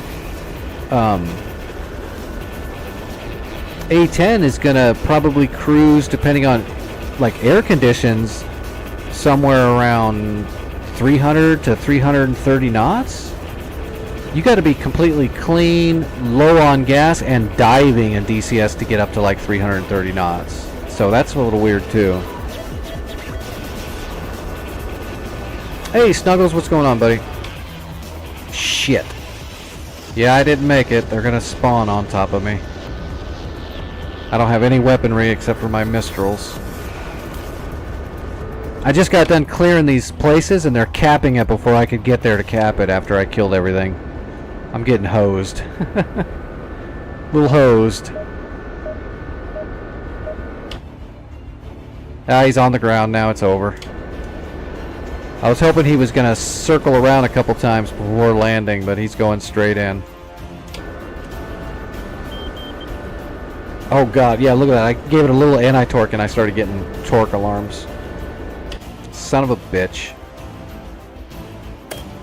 And there's a man pad, of course. Well, we're suiciding. I'm not going to turn around. I got to use the restroom and take medicine. I'm not going to turn around and fly all the way back home and get a new helicopter. I'm just going to suicide into this guy. Oh, that was such a chicken shit move. That means they're going to recapture Sam Juliet, too.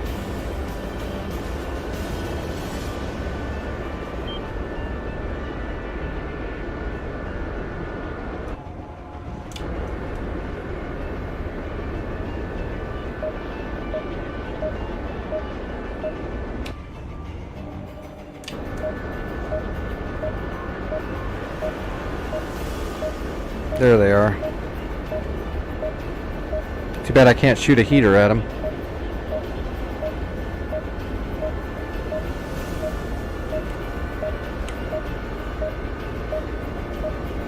Surprised that man pad hasn't shot at me yet. I see the man pad right here. I'm gonna ram him. What's up, Mr. Man Pad?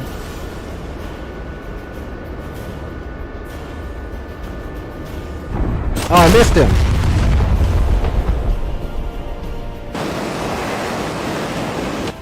I missed the man pad, but I got the truck. Yep, he's going to capture Sam Juliet. Man, that was a lot of work to blow everything up at these 2 points for them just to turn around and cap it before I have a chance to even try to cap it. Alright, I'll be right back. You blew it!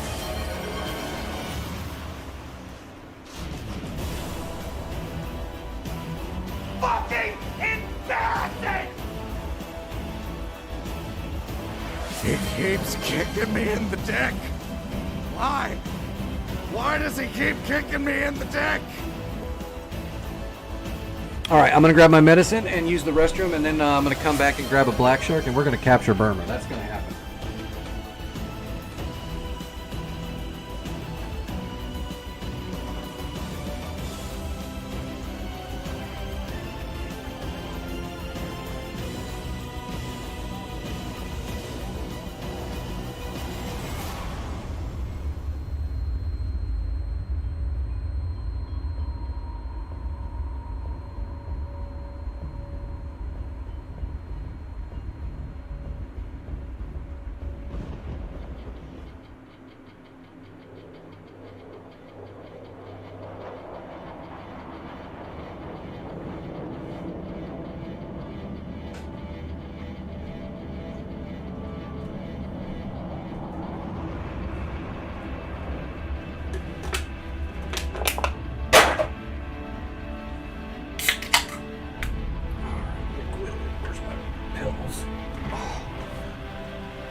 Oh, what happened? Did it not capture Sam Juliet? Did it wreck? Somebody shoot it? I mean, I'm not mad about it, but that's weird. I figured it was going to capture it while I was getting my medicine ready. Alright. Quaesina.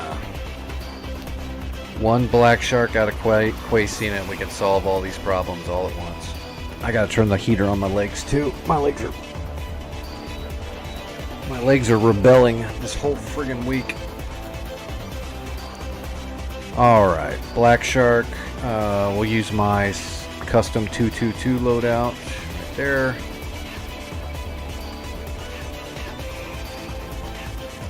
Spawn hunt.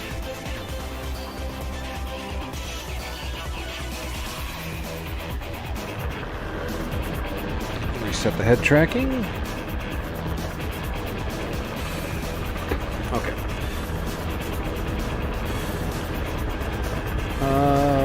There. Beacon off. External lights off. We don't need the duster.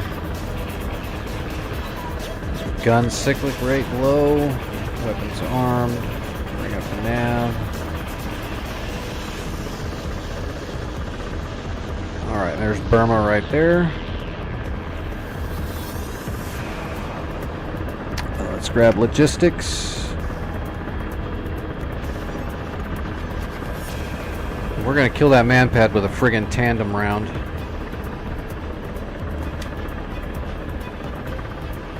Because he pissed me off. Alright, we should be good to go.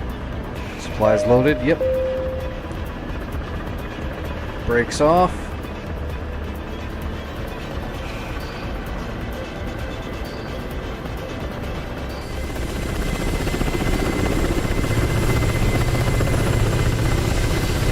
And gear coming up.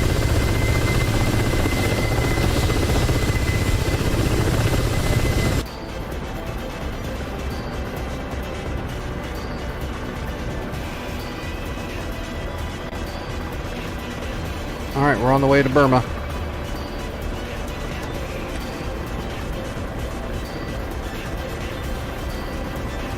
And we'll have to get our...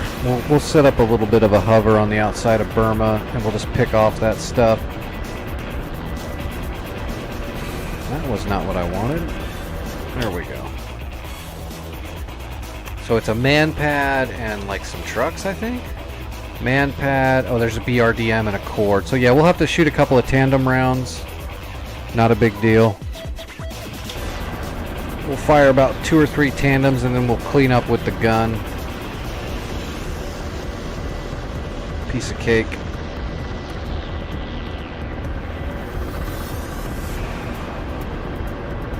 Oh, it's gonna be... The only thing that can make the Black Shark better is if we had a FLIR instead of just a Shkval. It's the only thing that the Black Shark is lacking is good optics. But I mean, it's old. If we had a newer model.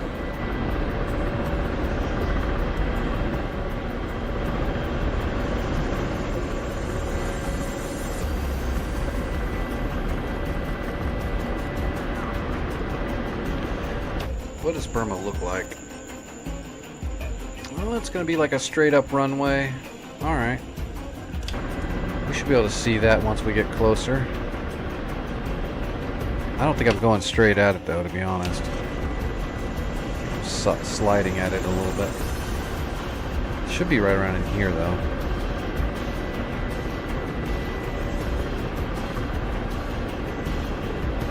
That's the runway right there. No, that's not it.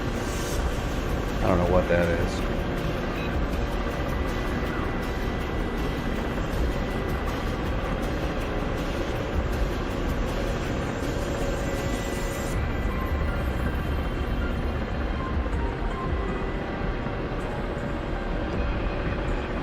Oh, those are power lines right there.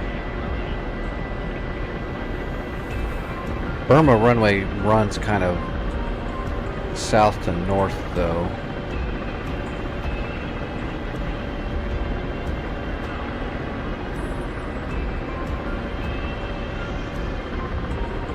And that kind of looks like something.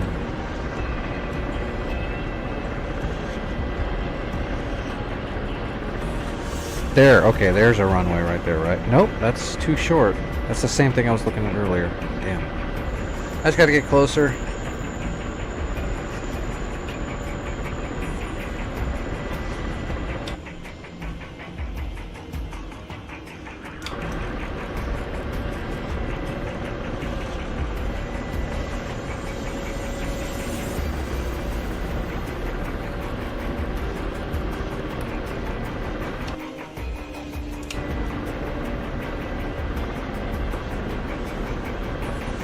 Oh, there it is. I can see the runway right there.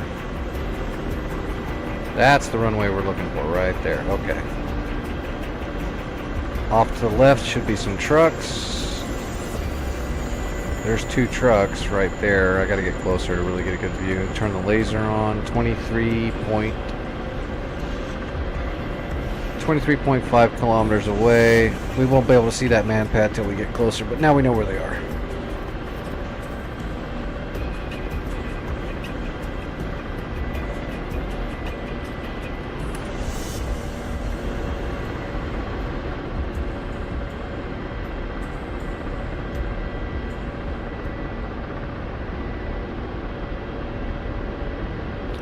We're going to want to shoot from like outside of our max range because it's a man pad we're going after, so we're going to go ahead and switch over to manual so we're not using the shooting computer.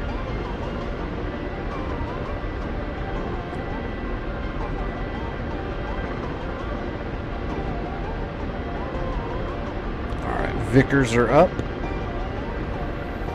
Gotta love the Vickers. They have a really good tandem explosive. Like, all tandem explosives are great. Vicker is definitely very useful. Okay, I see like a cord and a BRDM right there. Pretty sure is what I'm looking at. Yep, cord BRDM. Across the road, we're looking at a truck and a man pad, so we need to find that truck. So we'll know about where that man pad is.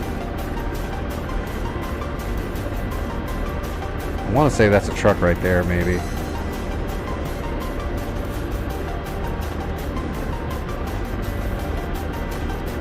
Turn the laser off for now. We got a ways to go. Actually, I just thought I saw something pop right there. That's the man pad. I see him.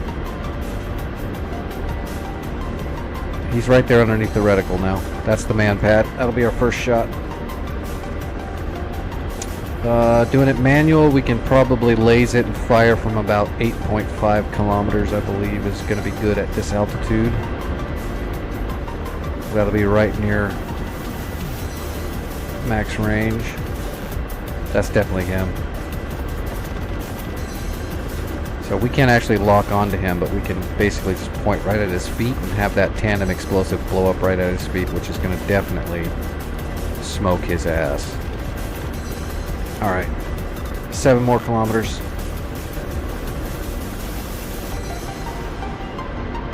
Flying level, yep. We don't have to line up our Vicker sight to the shot, but we'll get it close.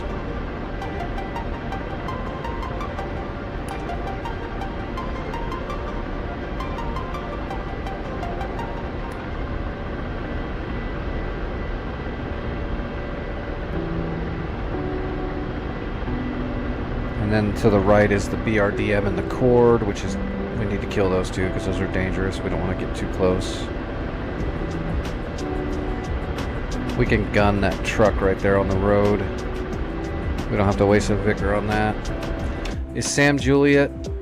Nope, Sam Juliet's still neutral, so we'll be able to, once we capture Burma, we can capture Juliet right afterwards. Alright, laser on. 10.3 kilometers, we're getting close to being able to fire a shot. We'll post up a little bit. We're not going to go into a full hover, but we'll post up so we don't drift forward too far. We'll start slowing up a little bit. Start unloading a little bit of torque. Cord and BRDM's got a little bit of range, so you don't want to just drift right into their range and get shot in the face. Laser is on. That's our target. Rifle.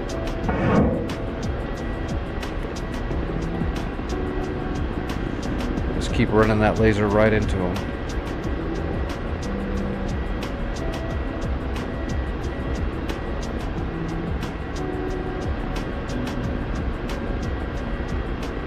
And kablooey.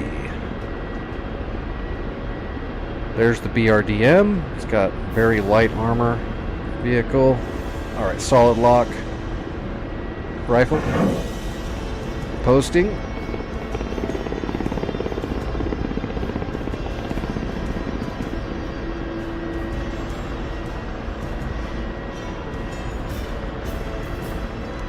Oh, not a solid hit. I know what I did too. I know why I did that. It's because it's sitting at a hard angle and I shot it into the angle, so it actually deflected the explosive a bit. Still almost killed it. Wait, see how, yeah, see that hard angle it's at? Shot it right into the hard angle. It's not smart. It's not heavy armor, but it is armored. We're gonna aim this one right into his ass. Rifle. Alright, that should be the end of that. There's one truck left. We'll gun the truck. Kaboom. There's the truck.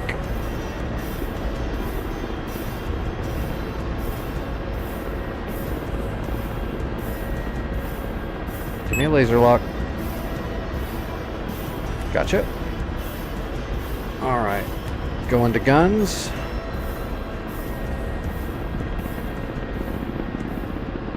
Here we go. Fun stuff.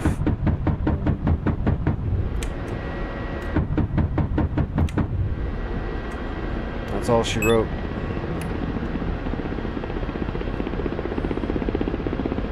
Alright, we're going to go ahead and go out of manual back into auto. And we're going to maneuver to land. I'm coming in hot. So we're going to have to flare this up a little bit. Chop a little bit of air.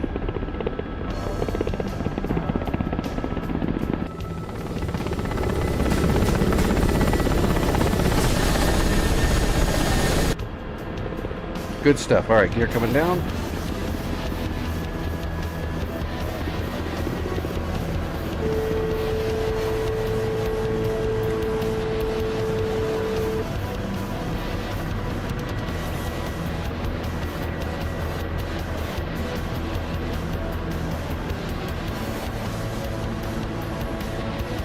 Just land on the infield here. Actually, let's go ahead and swoop around and land in the parking lot. I don't know if AK or somebody else might want to use this runway. I don't want to get in their way.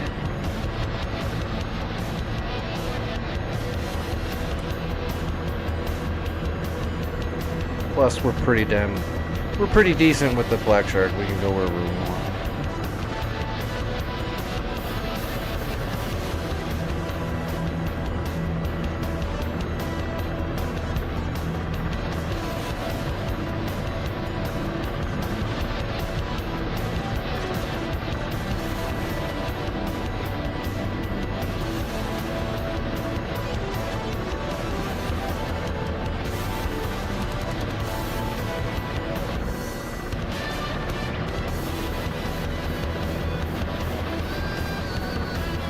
Like a boss.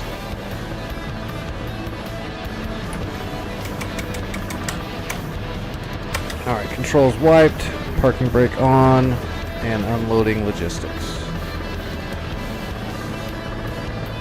And that's how we do that. We got AK AK's covering us in an early model Tomcat. The Junker Tomcat. He's flying the Junker Tomcat.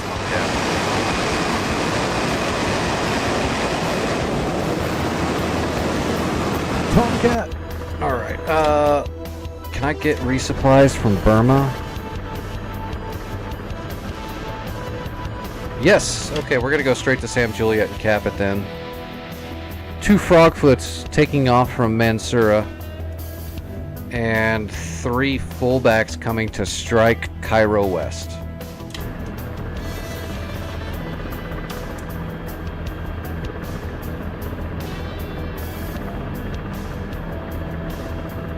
Alright, we're gonna have to pull. There is no thing for here. We're gonna have to just pull a heading off of it. And that is, yeah, straight up north. North to 10 degrees off. Alright, break off. We're flat out moving quick.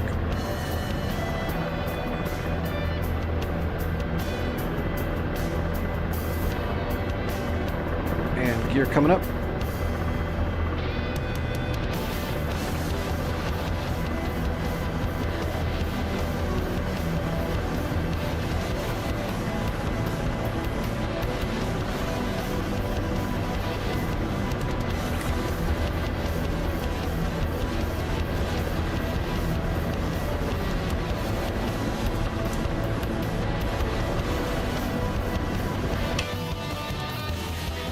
And there goes AK. Probably going after those fullbacks, yeah. You got the fuel to get out there and get them? What do you got, 2 Sparrows left and 2 heaters? Be careful. Those fullbacks might smoke you.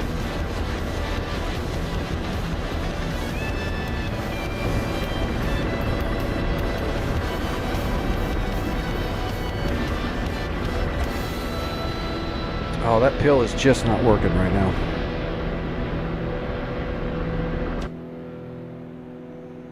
Get him, AK! We're gonna see if we can land and capture this, and then see how AK does at the same time if we can.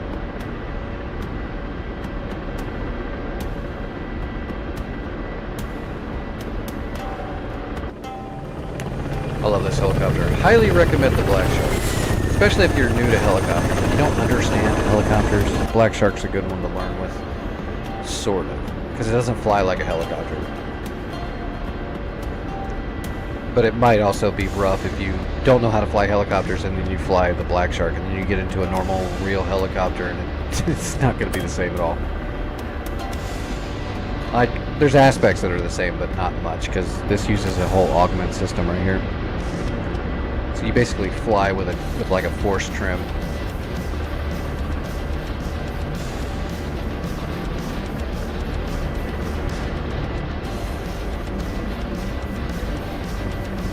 Well, the Black Shark flies like a fly-by-wire. It flies like a Hornet.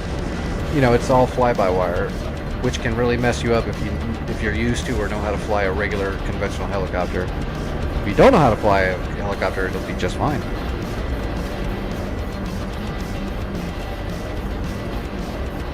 I fly raw. Like here, I'll hold down my augments right now. I'm flying raw.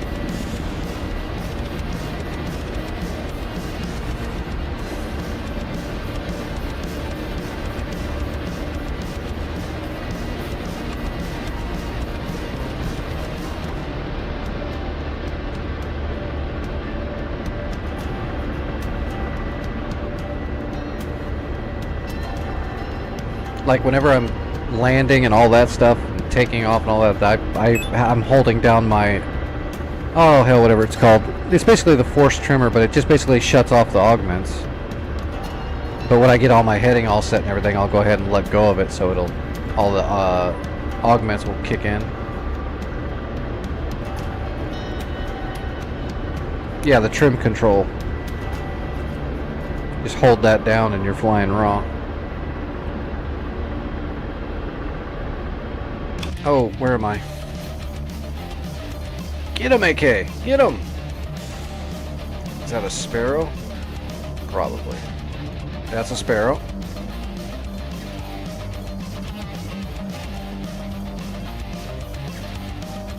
Oh, the Sparrow missed.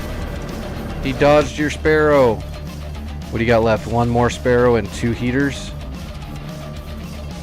They might actually get some strikes on Cairo West. Oh, this does not look good.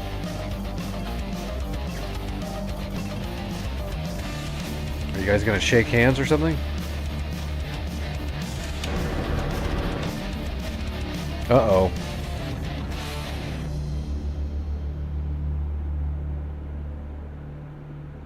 Uh-oh. No! AK, you gotta be careful, man. Fullbacks are highly maneuverable. They're mean. Fullbacks can get you. Alright, where is Sam Hill?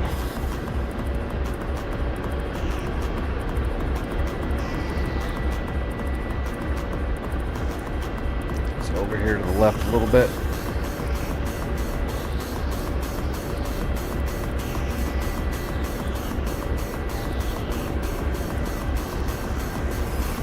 Yeah, he blocked that missile like Rocky Balboa, you know, with his face. Hopefully the Cairo West will oh man, they're doing some damage to Cairo West right now. But I gotta do this first. We gotta capture this. This is the most important thing to do at the moment. Hopefully they don't do too much damage to Cairo. Ah, they took out some of our shore rats on the front. And they dodged all the shore rats from the back.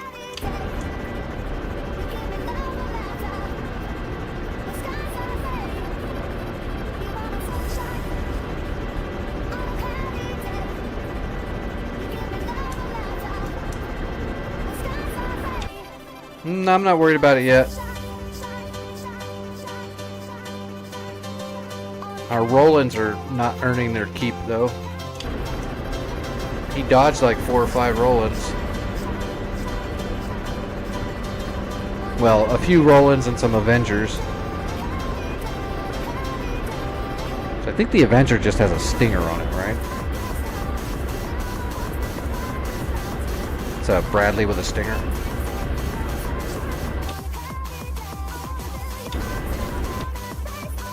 Pretty sure. Oh no, it's just oh okay, no, it's got the full kit in the back.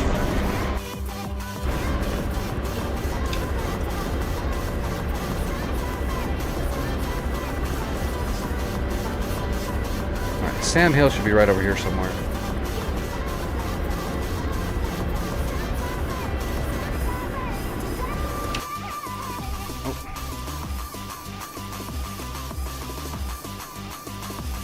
Oh, it's right in front of me, just a little bit farther.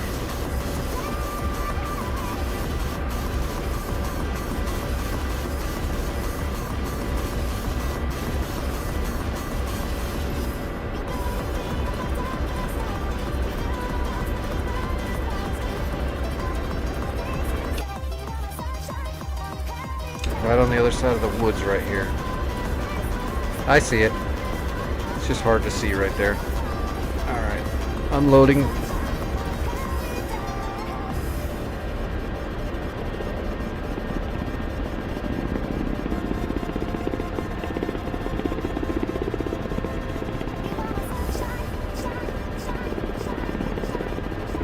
Watching that vertical speed indicator the whole time, just trying to stay level.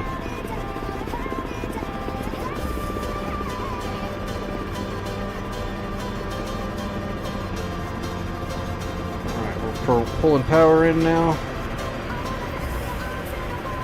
Landing gear down. Oh, I don't want to land on top of that burnt out truck.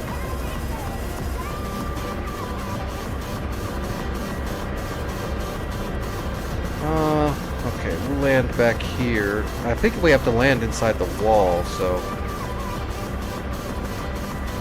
let's just slide over here.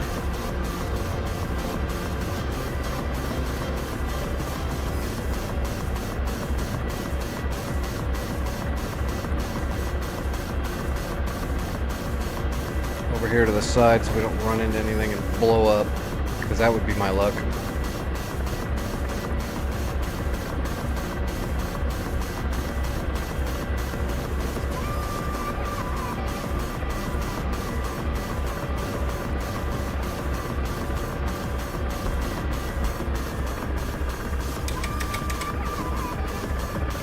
Piece of cake.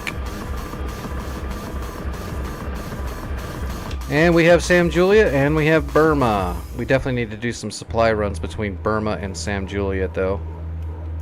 Oh, how much stuff did we lose at Cairo West? Cairo West, we lost the entire front defenses. The back defenses are still here, but I don't think they got shot at. I think those fullbacks killed everything up front. That's too bad. I am going to spend some points. Oh, we just got tiered out, too. They took a whole tier off of it. That's a bummer. Let's go ahead and throw some... Well, what's my budget look like? We don't have much budget, I don't think so. Yeah, we don't have much budget. I'm just going to leave it. It'll get some defenses put back in when we run supplies to it. See, Sam Juliet, we can't grab anything here. This is nothing, right? Yeah. Alright, we gotta go flag back to Burma.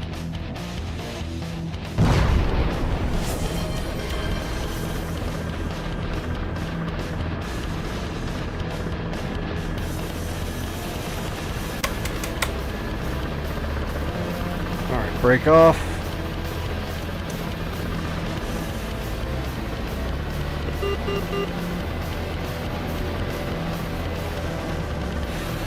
Gear coming up.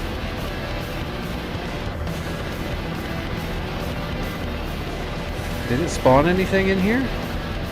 Or do we have to recap it one more time to get anything? If we capture it though, I think it's going to put a Nassams or a Hawk system in here, I think. One or the other. Which will be good. Then we'll have like some defense to fall back to right here near the coast.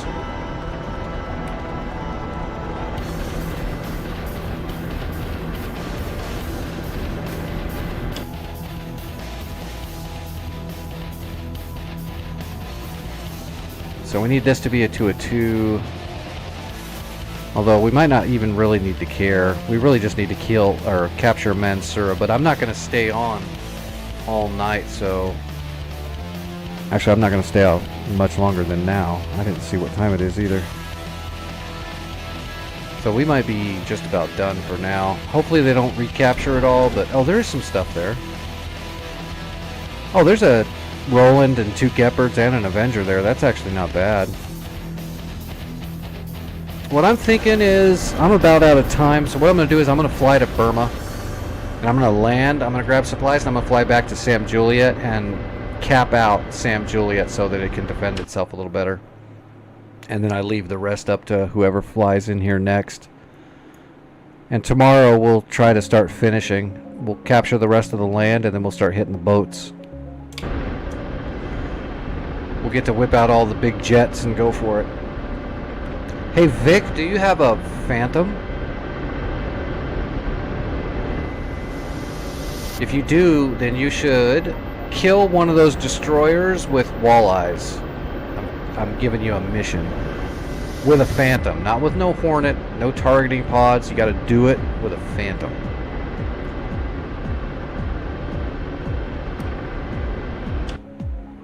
Like a man.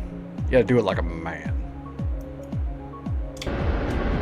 Oh, okay. Well, then kill it with a walleye on a Hornet. It's a lot easier with a Hornet, though. It's a walleye that you get to use the technology for it. I might have to try that tomorrow.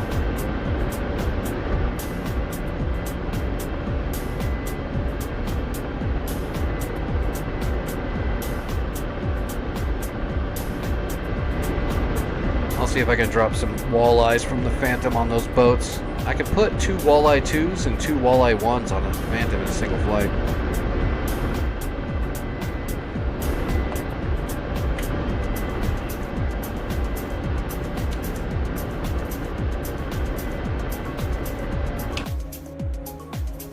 Yep, Burma should be right out in front of me.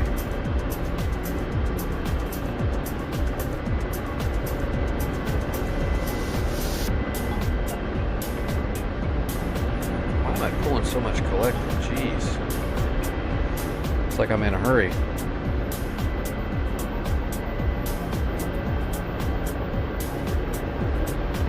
Slow down a little bit.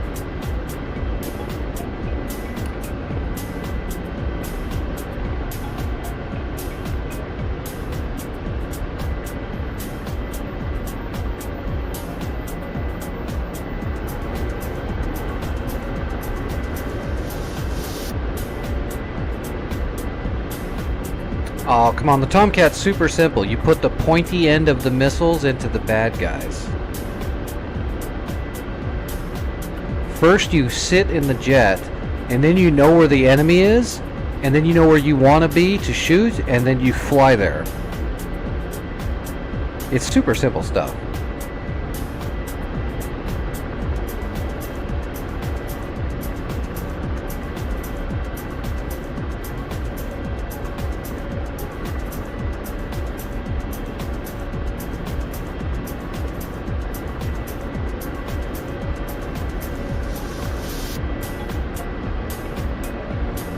That's got to be Burma right there, right?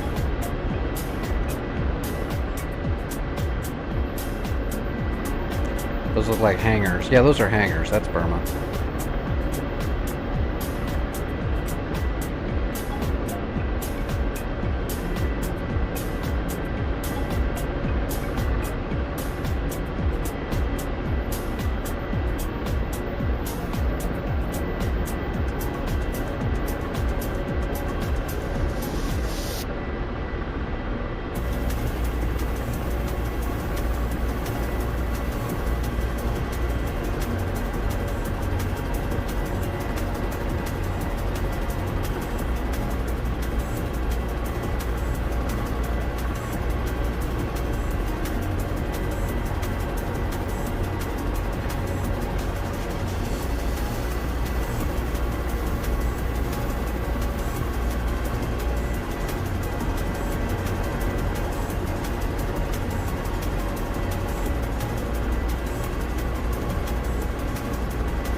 Alright, we're just going to come in on the runway here. Or in the front of the runway a little bit.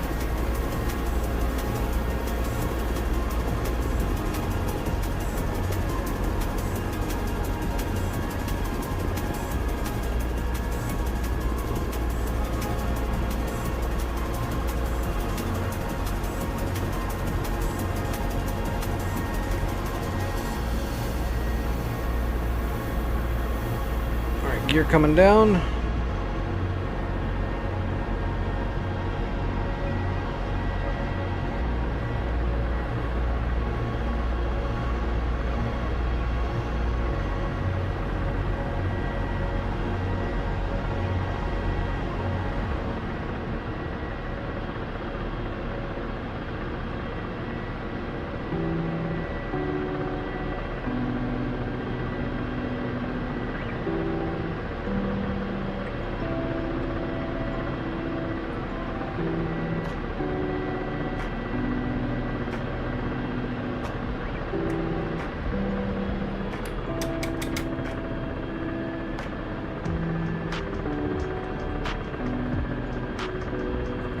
Alright, grabbing logistics. Or not. There we go. Other logistics load. Alright, turn it right back around and going it back. Break off, wipe out the controls, and here we go. We'll take off like a jet. Sort of.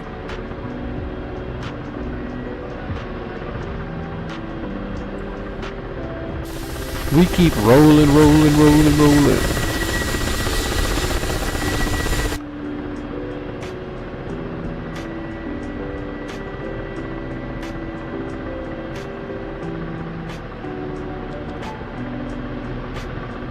Gear coming up.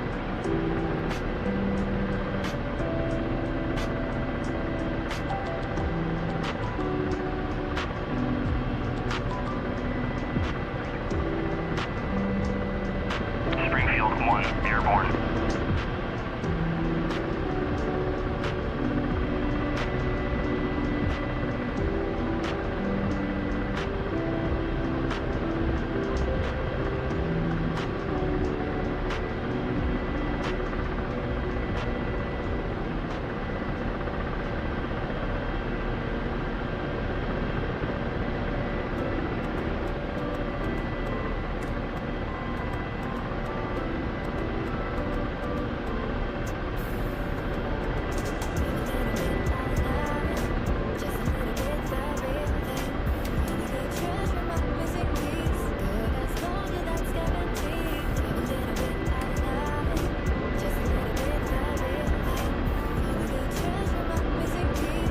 Alright, we are on the way with our last run of the night.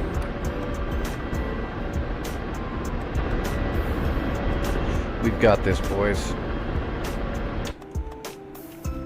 Still made good progress tonight. So we took out all the SAMs, we took out Burma. They're on their last leg for sure. Is those Havocs again? Yep. Nope, those are Hinds. Look at that. They've been downgraded to Hinds. They were launching Havocs left and right. Now they're down to Hinds. They're hurting now.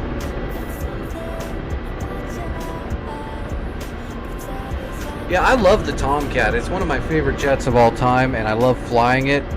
Heat Blur makes the most realistic mods of them all for sure. I just wish there was more places to fly it.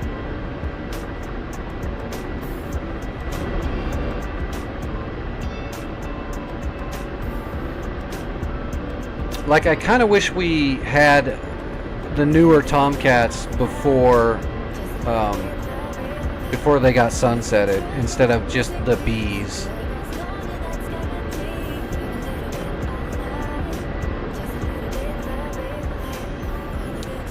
I wouldn't say that. The F4 is amazing, but I wouldn't say it's that widely used.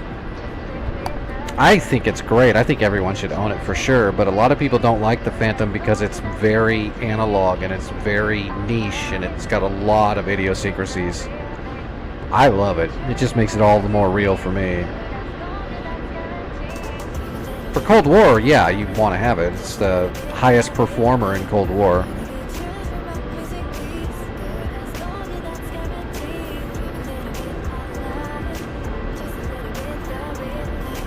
It's got the speed, it's got good munitions, its radar is fairly capable. In Cold War, it's a standout for sure. Although, depending on pilot to pilot, you know, a lot of Mirage F1s can definitely take you in a Phantom. But that's like saying, you know, the better pilot, even in a worse plane, has a very high probability to win a fight, you know what I mean? So you can't really base things on that. It's always going to come down to pilot skill and a little bit of luck on who saw who first. But the F4 is very capable.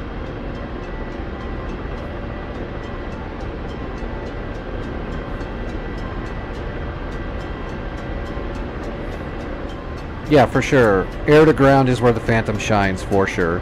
Just think of the Phantom as a very large, double the size Skyhawk. It can do some air to air, but it's not really the best at it. But when it comes to air to ground, Cold War, there's nothing better. Except for, I mean, depending, an A model A10 can still get a lot of air to ground done, but when it comes to just pure raw bombing, Phantom is really damn good. You can put so many bombs on there. You can set up, you can put Durandels on it, so you can shack a runway out. Walleyes, hobos. I mean, it's got so much stuff. Mavericks. The Phantom is a highly capable air to ground strike craft.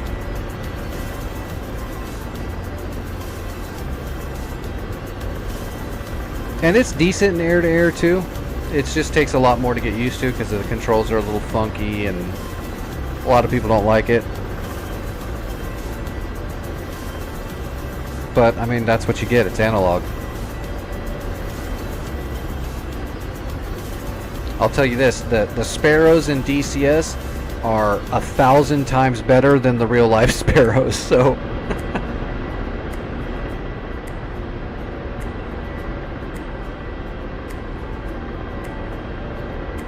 Well, it's a Delta, so yeah. It's not a good turn fighter at all, because that Delta will get you every time. The Delta Wing style, the flight model, it's very heavy. It's an interceptor. It's not a turn fighter. If you want something that's going to get into a merge and be a great dogfighter, you're going to want the Tomcat. Is going to be the deal for that. And the Tomcat can bomb too. I just don't like doing it. I don't ever bomb in the Tomcat barely at all. But you can do it. It's not hard. It's fairly easy.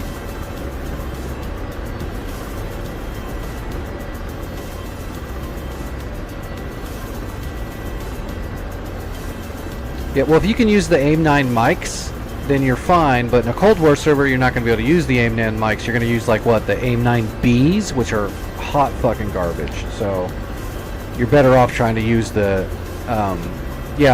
what are they, the EE-2 Sparrows, the dogfight Sparrows. Then you can just use auto-acquisition Sparrow shots.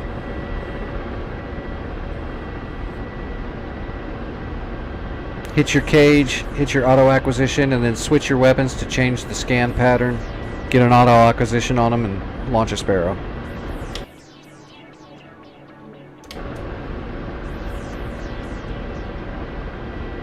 Is that it over there to the left? Right there? Is that Sam Hill? That's Sam Hill. Yep, that's it.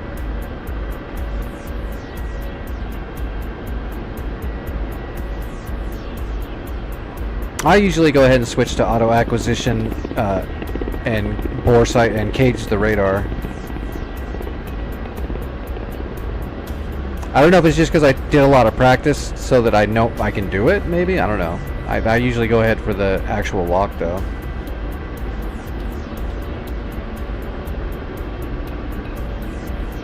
It will be a shock, though, if you practice with AIM-9 mics and AIM-7 mics.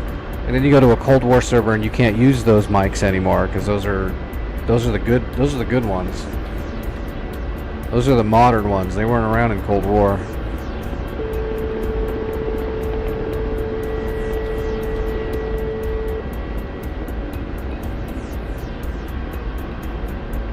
I don't have much luck with that.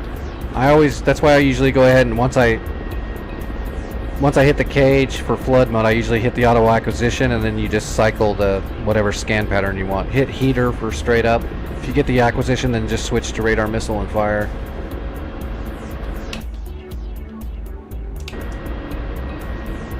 Alright, slowing down. Yep, I'm not going to be here much longer, Snuggles. So take it easy.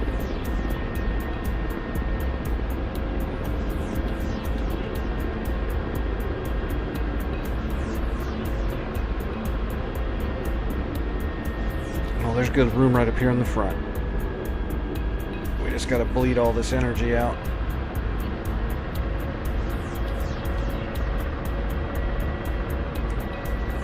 Yeah, they pull more Gs. They're a little bit more maneuverable. They were made for shorter range shots. They're the E and EE2 model, I think they're called. I'll look it up in a minute. You're not going to be pulling 15-mile Sparrow shots with them, but they're a lot better for shorter range fights, especially because in Cold War, your AIM-9s, the Bs and the Julies are really not good. They're very hard to actually get a good shot off on them, unless someone's just going to fly in a nice flat straight line right in front of you, which happens never. The only time you get good shots like that is when you're fighting other people, because people are dumb. AI is not. The AI, depending on the skill level, can be super difficult, whereas a human being, you can trick them. You can mess with them. You can do all kinds of stuff.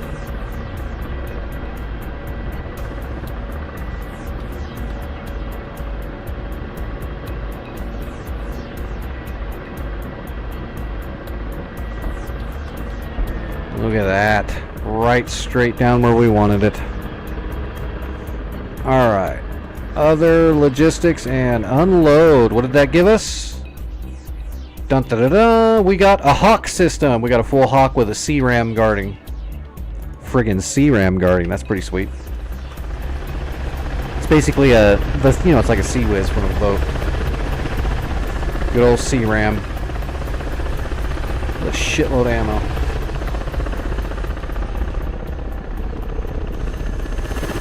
Nice.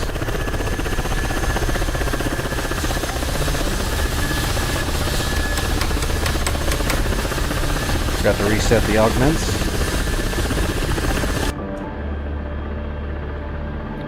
Alright, we're going to call it off the server here. I'm not going to run... In reality, we should run some supply runs to get Burma leveled up and maybe one to recap Cairo back, but I'm not really worried about it. They're on their last leg. And this is a good defense spot now, so if they take off anything from here, we can fall back to Sam Juliet and those Hawks will just start smoking them. Alright, let's get the name of those. Let me log in my Phantom really quick.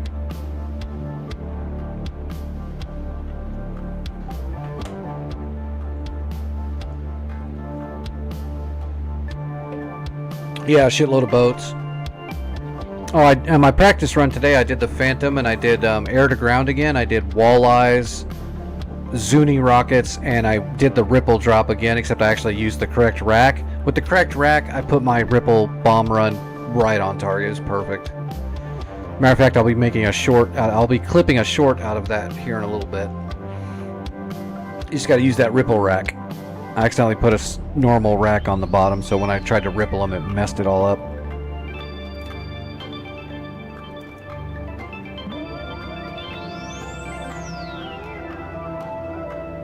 And I need to look up the mills for rocket shots. I think I had it on 45 and that was wrong for the rockets. I think for rockets it's going to be like 35 or 30. I'll have to look up the actual mill setting for rockets, so I'm not guessing. I got the walleyes and the Mavericks. Bore sighting is about negative 45 mils is what I've been using, and it works pretty darn good, but the rockets were way off.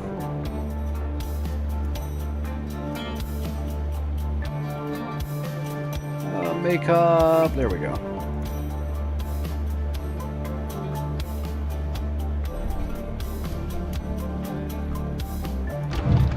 Phantom! I love this thing. Plus when you start hitting your targets, doing like DT drops and stuff like that, you just feel more accomplished when you do it with an analog jet like this. Just like when you're dropping bombs from like a Skyhawk or something, it just feels a lot better when you hit your target, because it requires a lot more skill. Alright, Sparrows, here we go. So there you go, the E and the E2. These are your dogfight Sparrows. So they're hot, they turn a little bit better, not like supremely, but they turn a lot better, and they boost pretty hard, but they don't go near as far. So those are the dogfight Sparrows. The ones that you would use when he was talking about flood mode. No, I believe they're specific to the Tomcat, or I mean the Phantom, I believe. If you're not in Cold War, you just want to use the mics, but if you're in Cold War, you're probably going to want to use the E2s. Let me bring in my Tomcat and see. I don't think so, but I think Tomcat's got the Julies and the mics.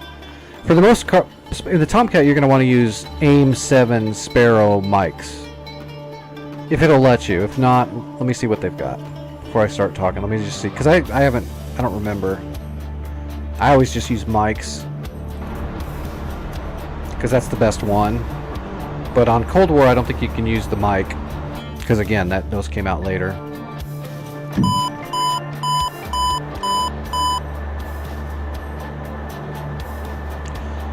Tomcat!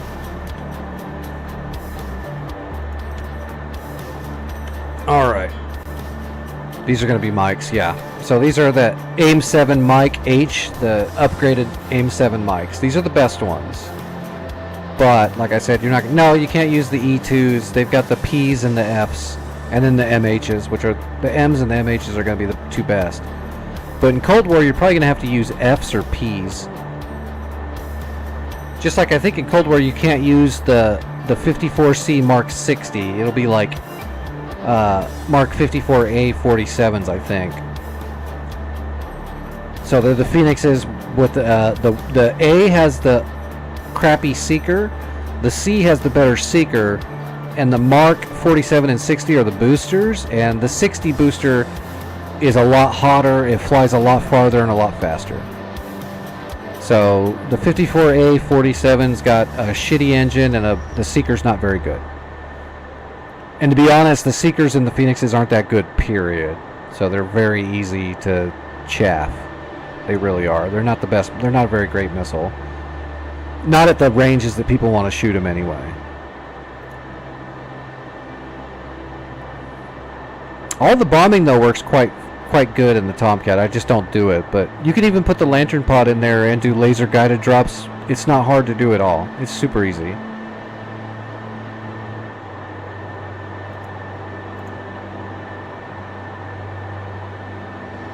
Yeah, the first one is the first letter is the seeker head model, and then the last section is the booster.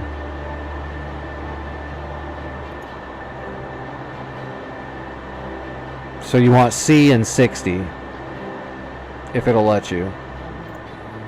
And AIM 9s, they let you put the mics on here, but Cold War again, it's going to be P's and F's, I think. Or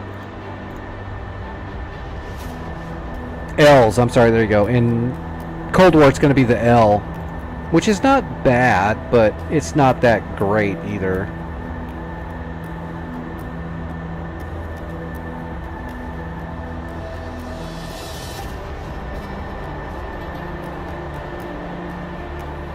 But that's why people play Cold War, because all your weapons aren't amazing. You're going to have missiles that get flared off easy. You're gonna have radars that lose lock and sparrows that don't hold the lock and shit like that.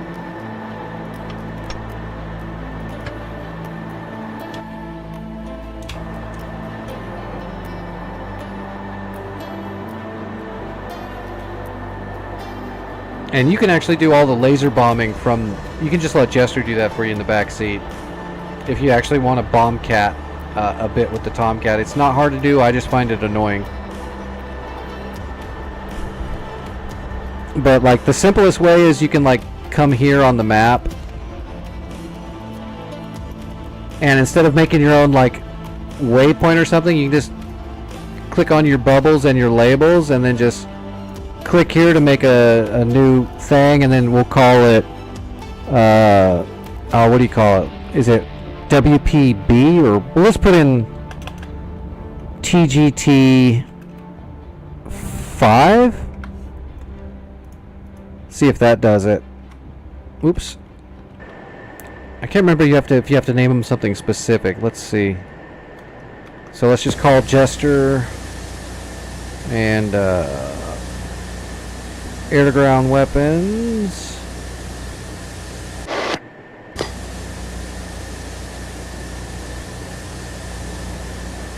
See, select ordnance. Oh, I don't have any bombs. I can't do this because I don't have any bombs yet. Let's equip some bombs. Alright, empty. Pods, lantern pod.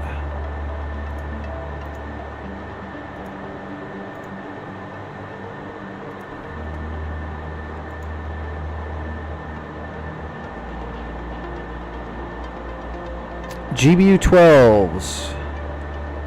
Good old GBU 12. You can even put 24s on here. Big old fat 2,000 pounders. But it gets a little weird when you start putting big bombs on there, because you can't fit as much stuff underneath.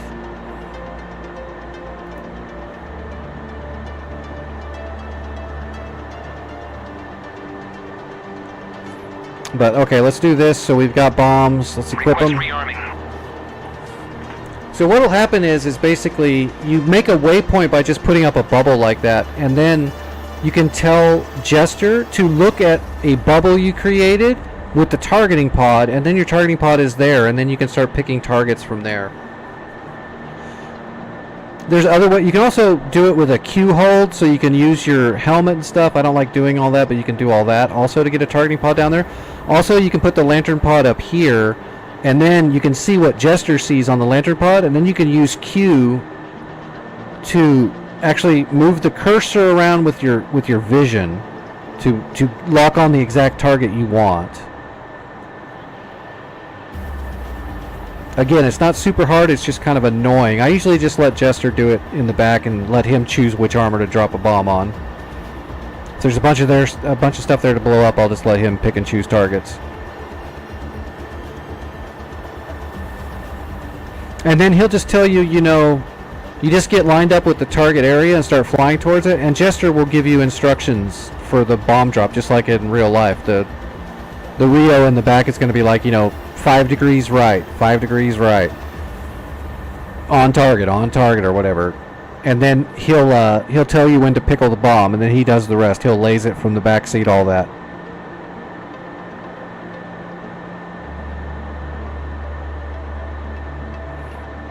I'll show you in a minute. I got to get up in the air with bombs equipped to bring up the Jester menus for it, I believe.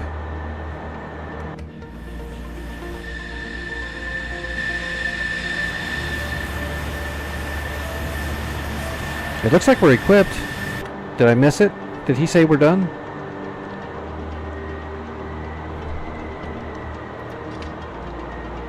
We're gonna roll. Yep, we're good. Okay. Here we go.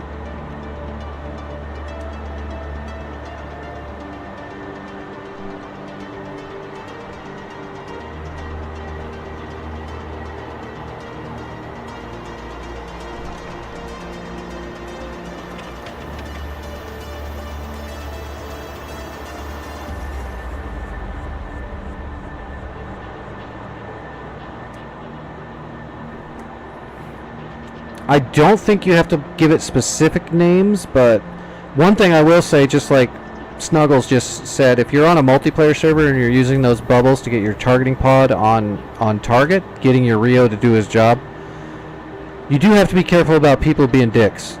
So name it something like, you know, just put a quick name on there like, I'm using this to bomb or something. Or bomb marker or something, so that maybe people won't. I don't think most of the time people mess with it, but I have seen people mess with them before. It can happen. This is Earth. Some people are really cool and other people are not cool and are kind of dicks.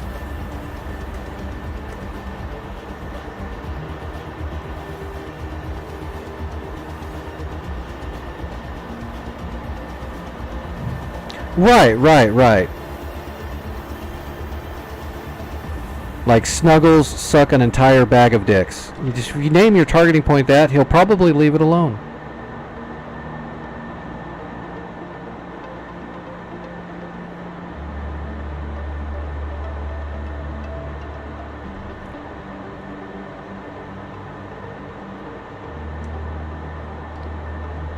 Alright. Lock her in. Nice.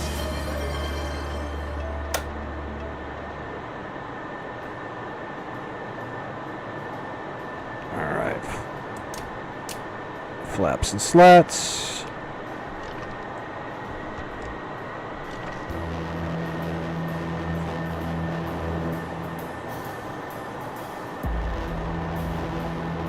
We do have the lantern, right? Yep, there it is. Alright, here we go, mill power.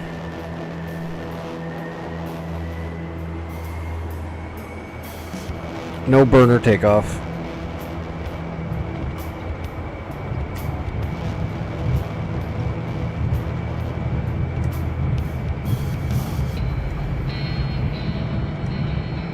Rotating. Flaps, slats, gear up.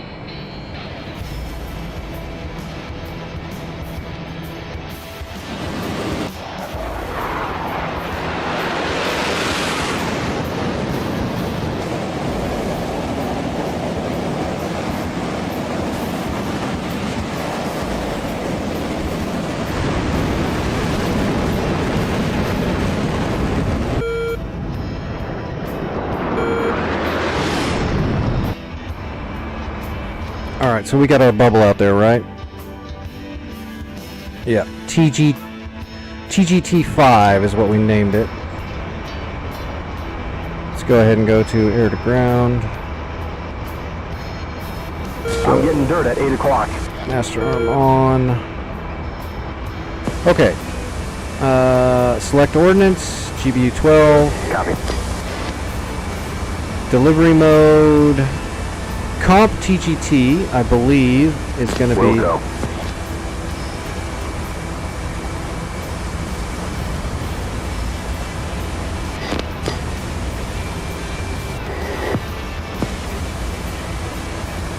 Copy.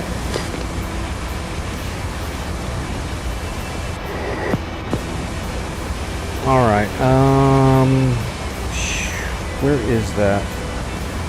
Crew contract utility. No, this is just telling him to shut up. Navigation? No, that's not it. Select ordnance, select stations.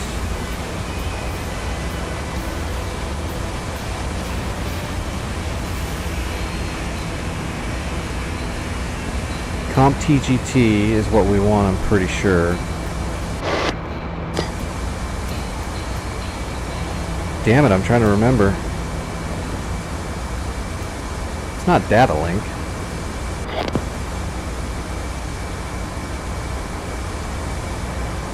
I thought it was under the air to ground menu.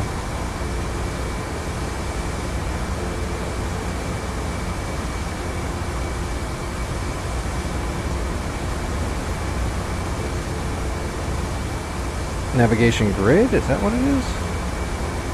No. God damn it. It has been a minute.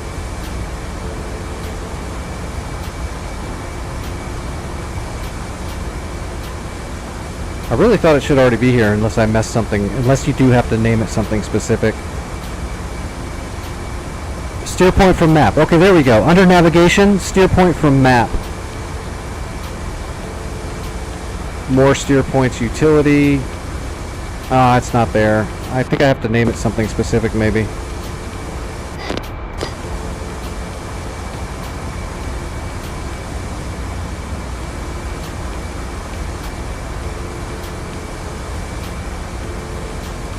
Surface target. Oh, there it is. Okay, surface target. TGT-5. There we go. Got it.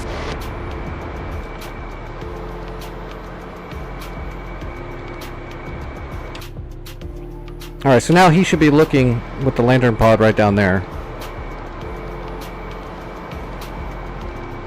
I just had to remember where it was. I literally haven't dropped bombs like this from a Tomcat in friggin' forever, because I just don't do it. But now he should be able to have the targeting pod looking down there. That's where the thing is.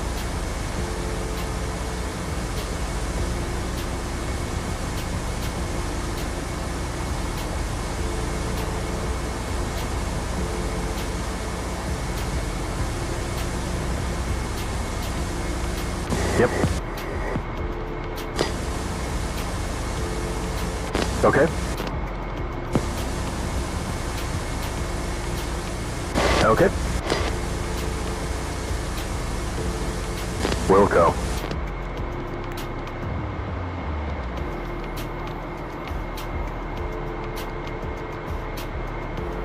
Hey Alfetta, how's it going, buddy?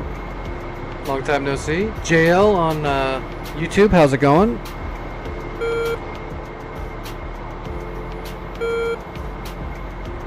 Alright, now I'm trying to remember the interface for getting him to do the shit with the targeting pod now.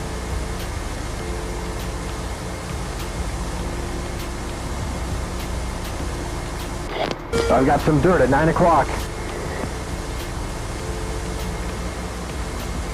Could have sworn it was all under that menu.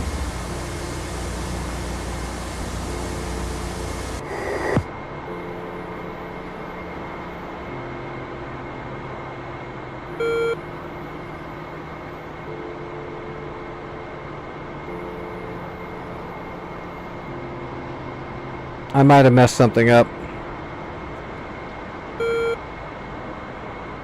I'm pretty sure it should bring it up in the options right here in the wheel. Now that we have the waypoint set.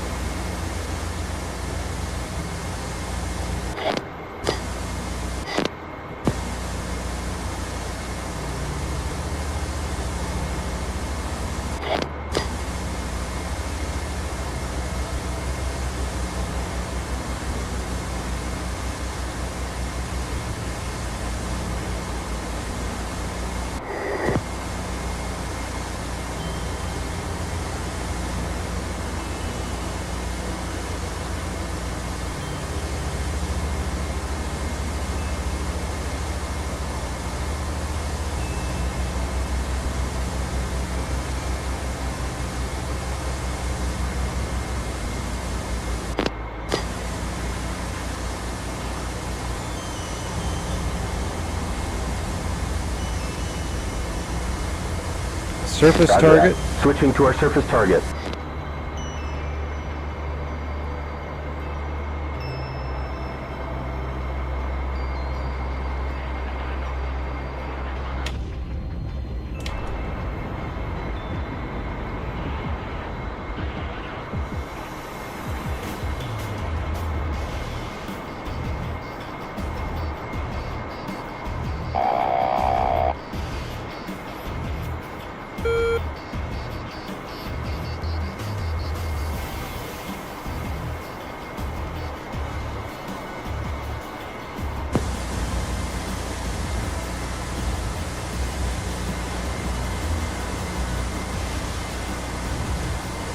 Got it. Yeah, I don't know why it's not. It's like it's not giving me my lantern pod. Yep, that's dirt at 11 o'clock. There it is. Use lantern. Thank you. My gosh. Okay, now we've got it. So now I've got the lantern pod up.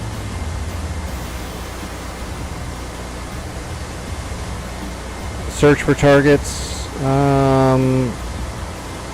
Armored, active.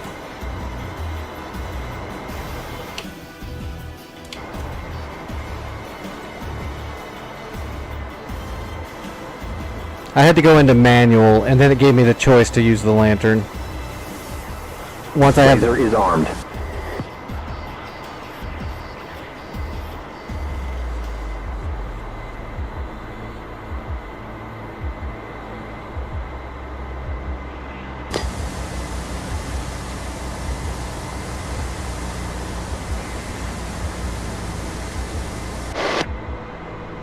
Switching to area track.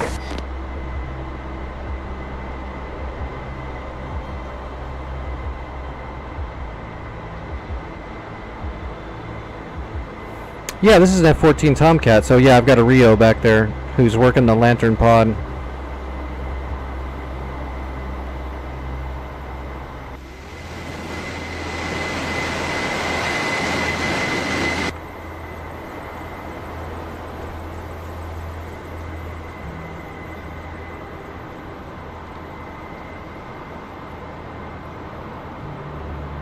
Hey, I got dirt at 7 o'clock.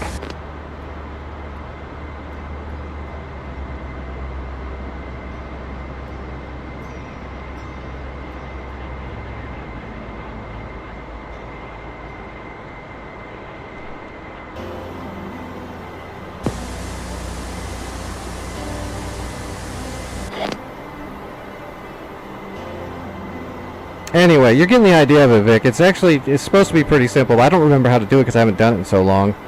But he should be able to just search for armored targets now below me at that point.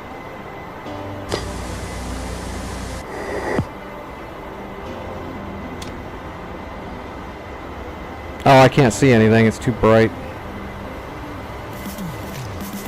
There we go.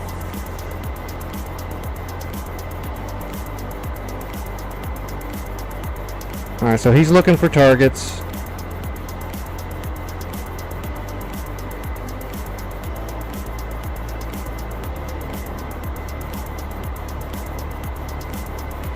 You just switch your horizon and just switch it to TV. and you'll be able to see what he's doing on the lantern, and that will allow you to start looking for targets. You set the bubble and tell it as your steer point. That'll put the lantern onto the target, or it should. And then you can use stuff like set head control, set Q mode and stuff like that, and then you can use your head to move the targeter right here.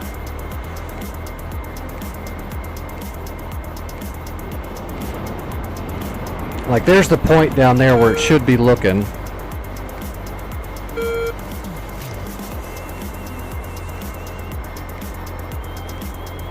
It's a lot easier to do when you're higher up. But then like you could go to, I think, head control. Direct head control, and then you can see. I got dirt at 10 o'clock. So now there's this red. Same time. There's this. Bandit. AN 30. 2 o'clock. 8 miles. There's this red ring here. When you put the dot inside the red ring, then it'll start moving the camera inside.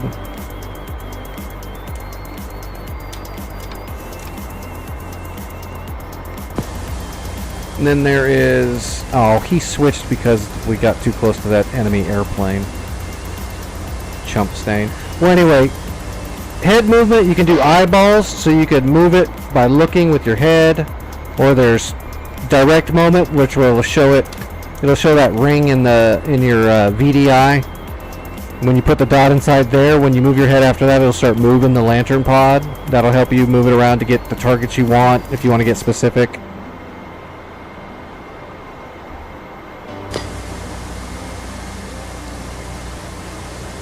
Q mode, Q map marker, TGT5. So that's the marker I just made. So now the targeting pod is going to go look at that spot.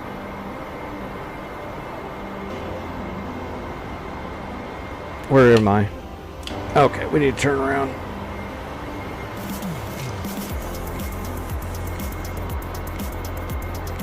Oh, the Tomcat goes crazy fast. Yeah, I don't...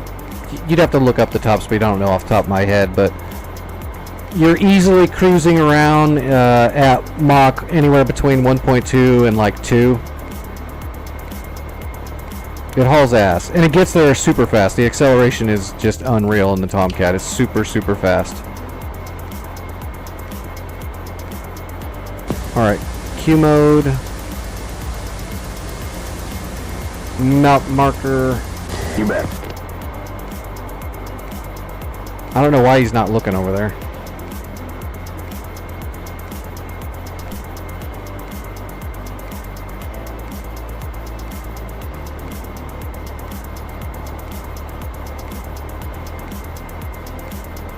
He should be putting the lantern pod onto that marker now. But he's not. It looks like it's...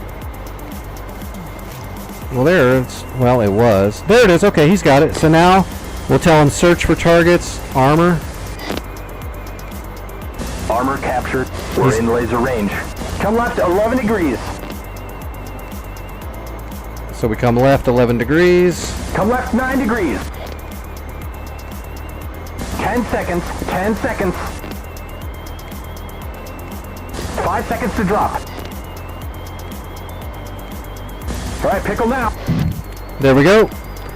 We hit pickle when he told us to, and now we just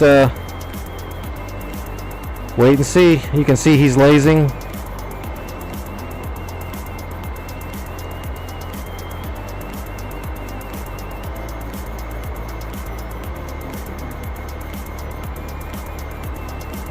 Time to impact 10 seconds. Yeah, it's the F-14 Tomcat. Alfetta. Yes, impact. There you go. See, it's not... Terminate, terminate, terminate. It's not really that hard to do. It's probably easier when you know exactly what order to hit the buttons on, but... See, now he already found a brand new target. All on his own, so now I can just turn around and listen to his instructions again, drop the bomb. It's that easy. It's not hard. Just remember, you can go into navigation and go to steer point, and under surface target will be where your bubbles are. That's just to set a steer point though. Once you're close to your target, you want to go to air to ground. select your ordnance, and then select the delivery mode. Under delivery mode, go to manual. Once you go to manual, then it'll have the use lantern pod. Then once you select lantern pod, you'll get this menu. From here you can go to Q mode. In Q mode you can tell it to go to your waypoint. Your whatever you named it, TGT5, whatever you want to name it. And once it's on target, then you can just tell him to do whatever. Search for targets, or you could use head control, like I said, and then use direct head control. And now what I can do is put my marker in there, and now you see how he's moving the targeting pod with my head. And that'll help you fine-tune a target.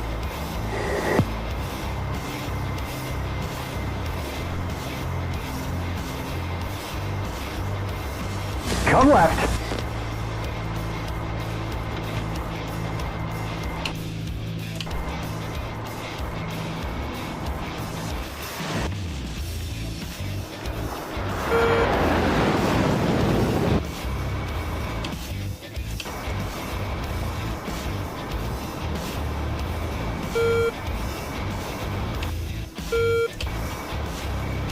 Oh, he doesn't have a target anymore, though, does he? I broke it with my head, my head movement. Come right 12 degrees. Oh no, he's still got a target, apparently. Come right 12 degrees. That'll be a little over 27. That doesn't look like the target anymore, though. He's trying to shoot where I told it to go with my head. I'm not going to drop this bomb. Yeah, I used my head movement to change the target, so he's trying to just drop on the ground. I don't want to do that. See if we can reset it. Come left 7 degrees. Q mode, Q marker, TGT5. Left 8 degrees. 10 seconds. There he goes. 5 seconds. Picolette, sucker.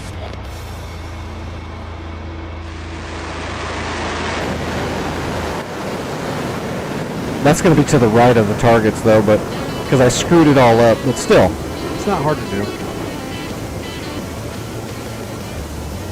This bomb's going to land to the right of the building. Time to impact 10 seconds. I've got some dirt. 12 o'clock. Lasers on. That's right where the laser's looking. Oh, that's nice. Impact. Alrighty, terminate. Whoa, what was that? Now let him choose a new target. Search for targets. Let's see. Let's just go any active. Nope, he didn't find anything.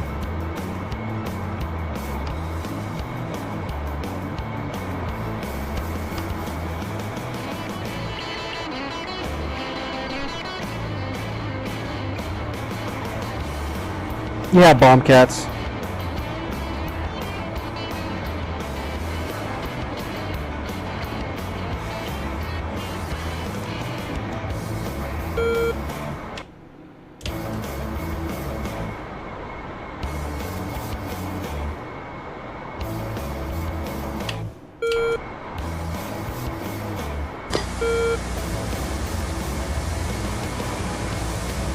Copy.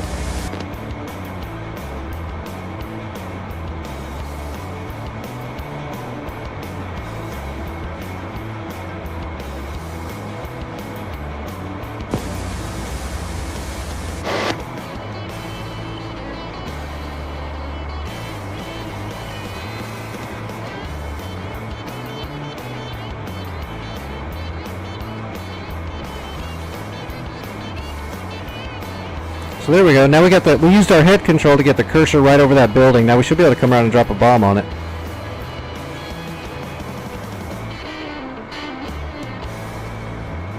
If we wanted to, but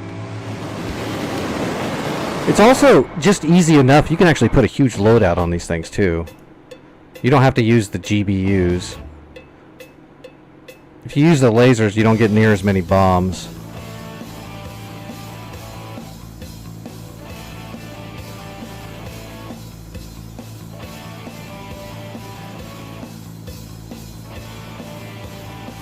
Oh, where's all my Tomcats? There we go. You can't fit as much on here as you could like a Phantom by any means, but you can fit quite a few bombs on here. And CCIP bombing is just the same as any other jet. It's super easy.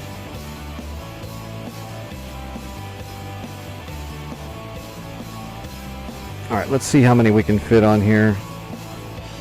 Should have triple racks, yeah, and there should be a 6 rack on there too. Those triple Mark 82s. Triple Mark 82s. Quad Mark 82s. And quad Mark 82s. Oops. So there's 14 Mark 82s, and there's more you can fit on here. There's doubles on the special pylon. On the outside you can't though, it's just going to be an AIM-9 mic. But still, I mean that's 8. Yes, that's 14, 15, 16, 17, 18 bombs. You can put 18 bombs on this damn thing and go CCIP crazy. Set up ripples, you can drop them, you know, one at a time, pair at a time. You can get a lot of bombing done. And it's just CCIP, so it's super easy.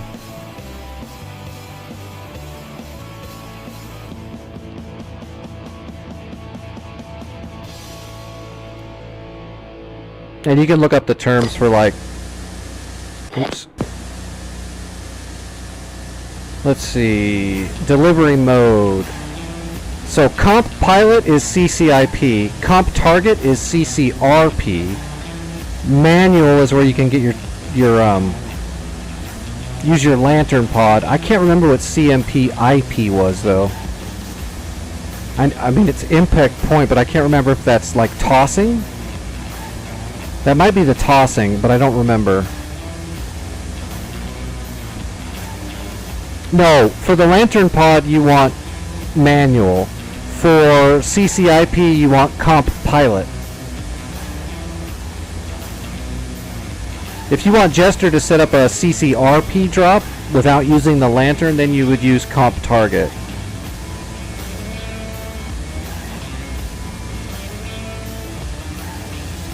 So if you're just dropping bombs with your jet using your HUD, you're just going to use comp pilot. If you're going to use the lantern pod, manual. There is no GPS. You're in a Tomcat.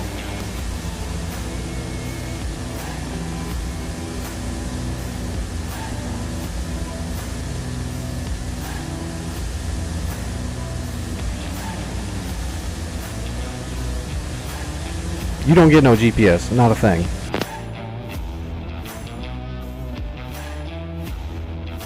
And I might be wrong on some of those definitions on the comp IP and all that stuff because I just don't remember.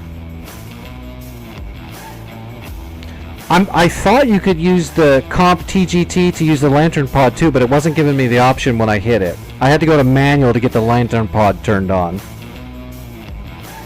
I thought that's where you got the lantern pod though, but it wouldn't give me the option until I went manual.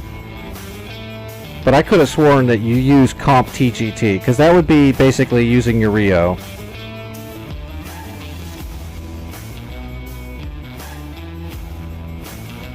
That's where I thought it was. I really did, but it wasn't there. I don't know if my menu was bugged or what. Who knows? Like I said, I don't bomb with the Tomcat. I haven't for a very long time, so I just don't remember all the procedure. And even then, I was able to do it, so that's how easy it should be.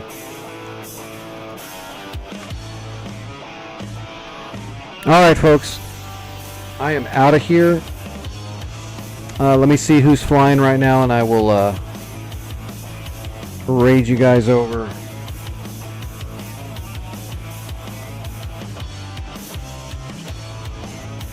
But I gotta eat some food and take some pills.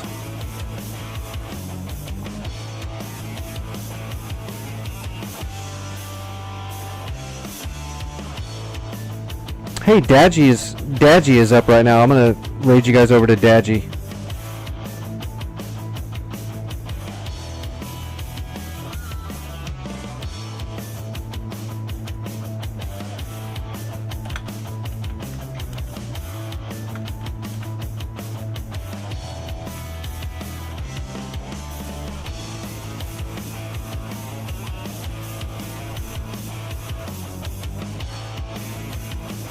Yep, I will be here tomorrow. Everyone on YouTube, thanks for hanging out. Sorry if I missed anything you said in chat. I keep forgetting to look over to my left at that little screen to see if anyone's chatting over there. I will see everybody later. I'll be in the Discord for a couple more hours doing some edits and doing some clipping and all that kind of stuff. If you need me, you can get a hold of me there. Alfetta, take it easy. Snuggles, everybody. Equalizer, whoever's still here. Tell Dadgy hi for me.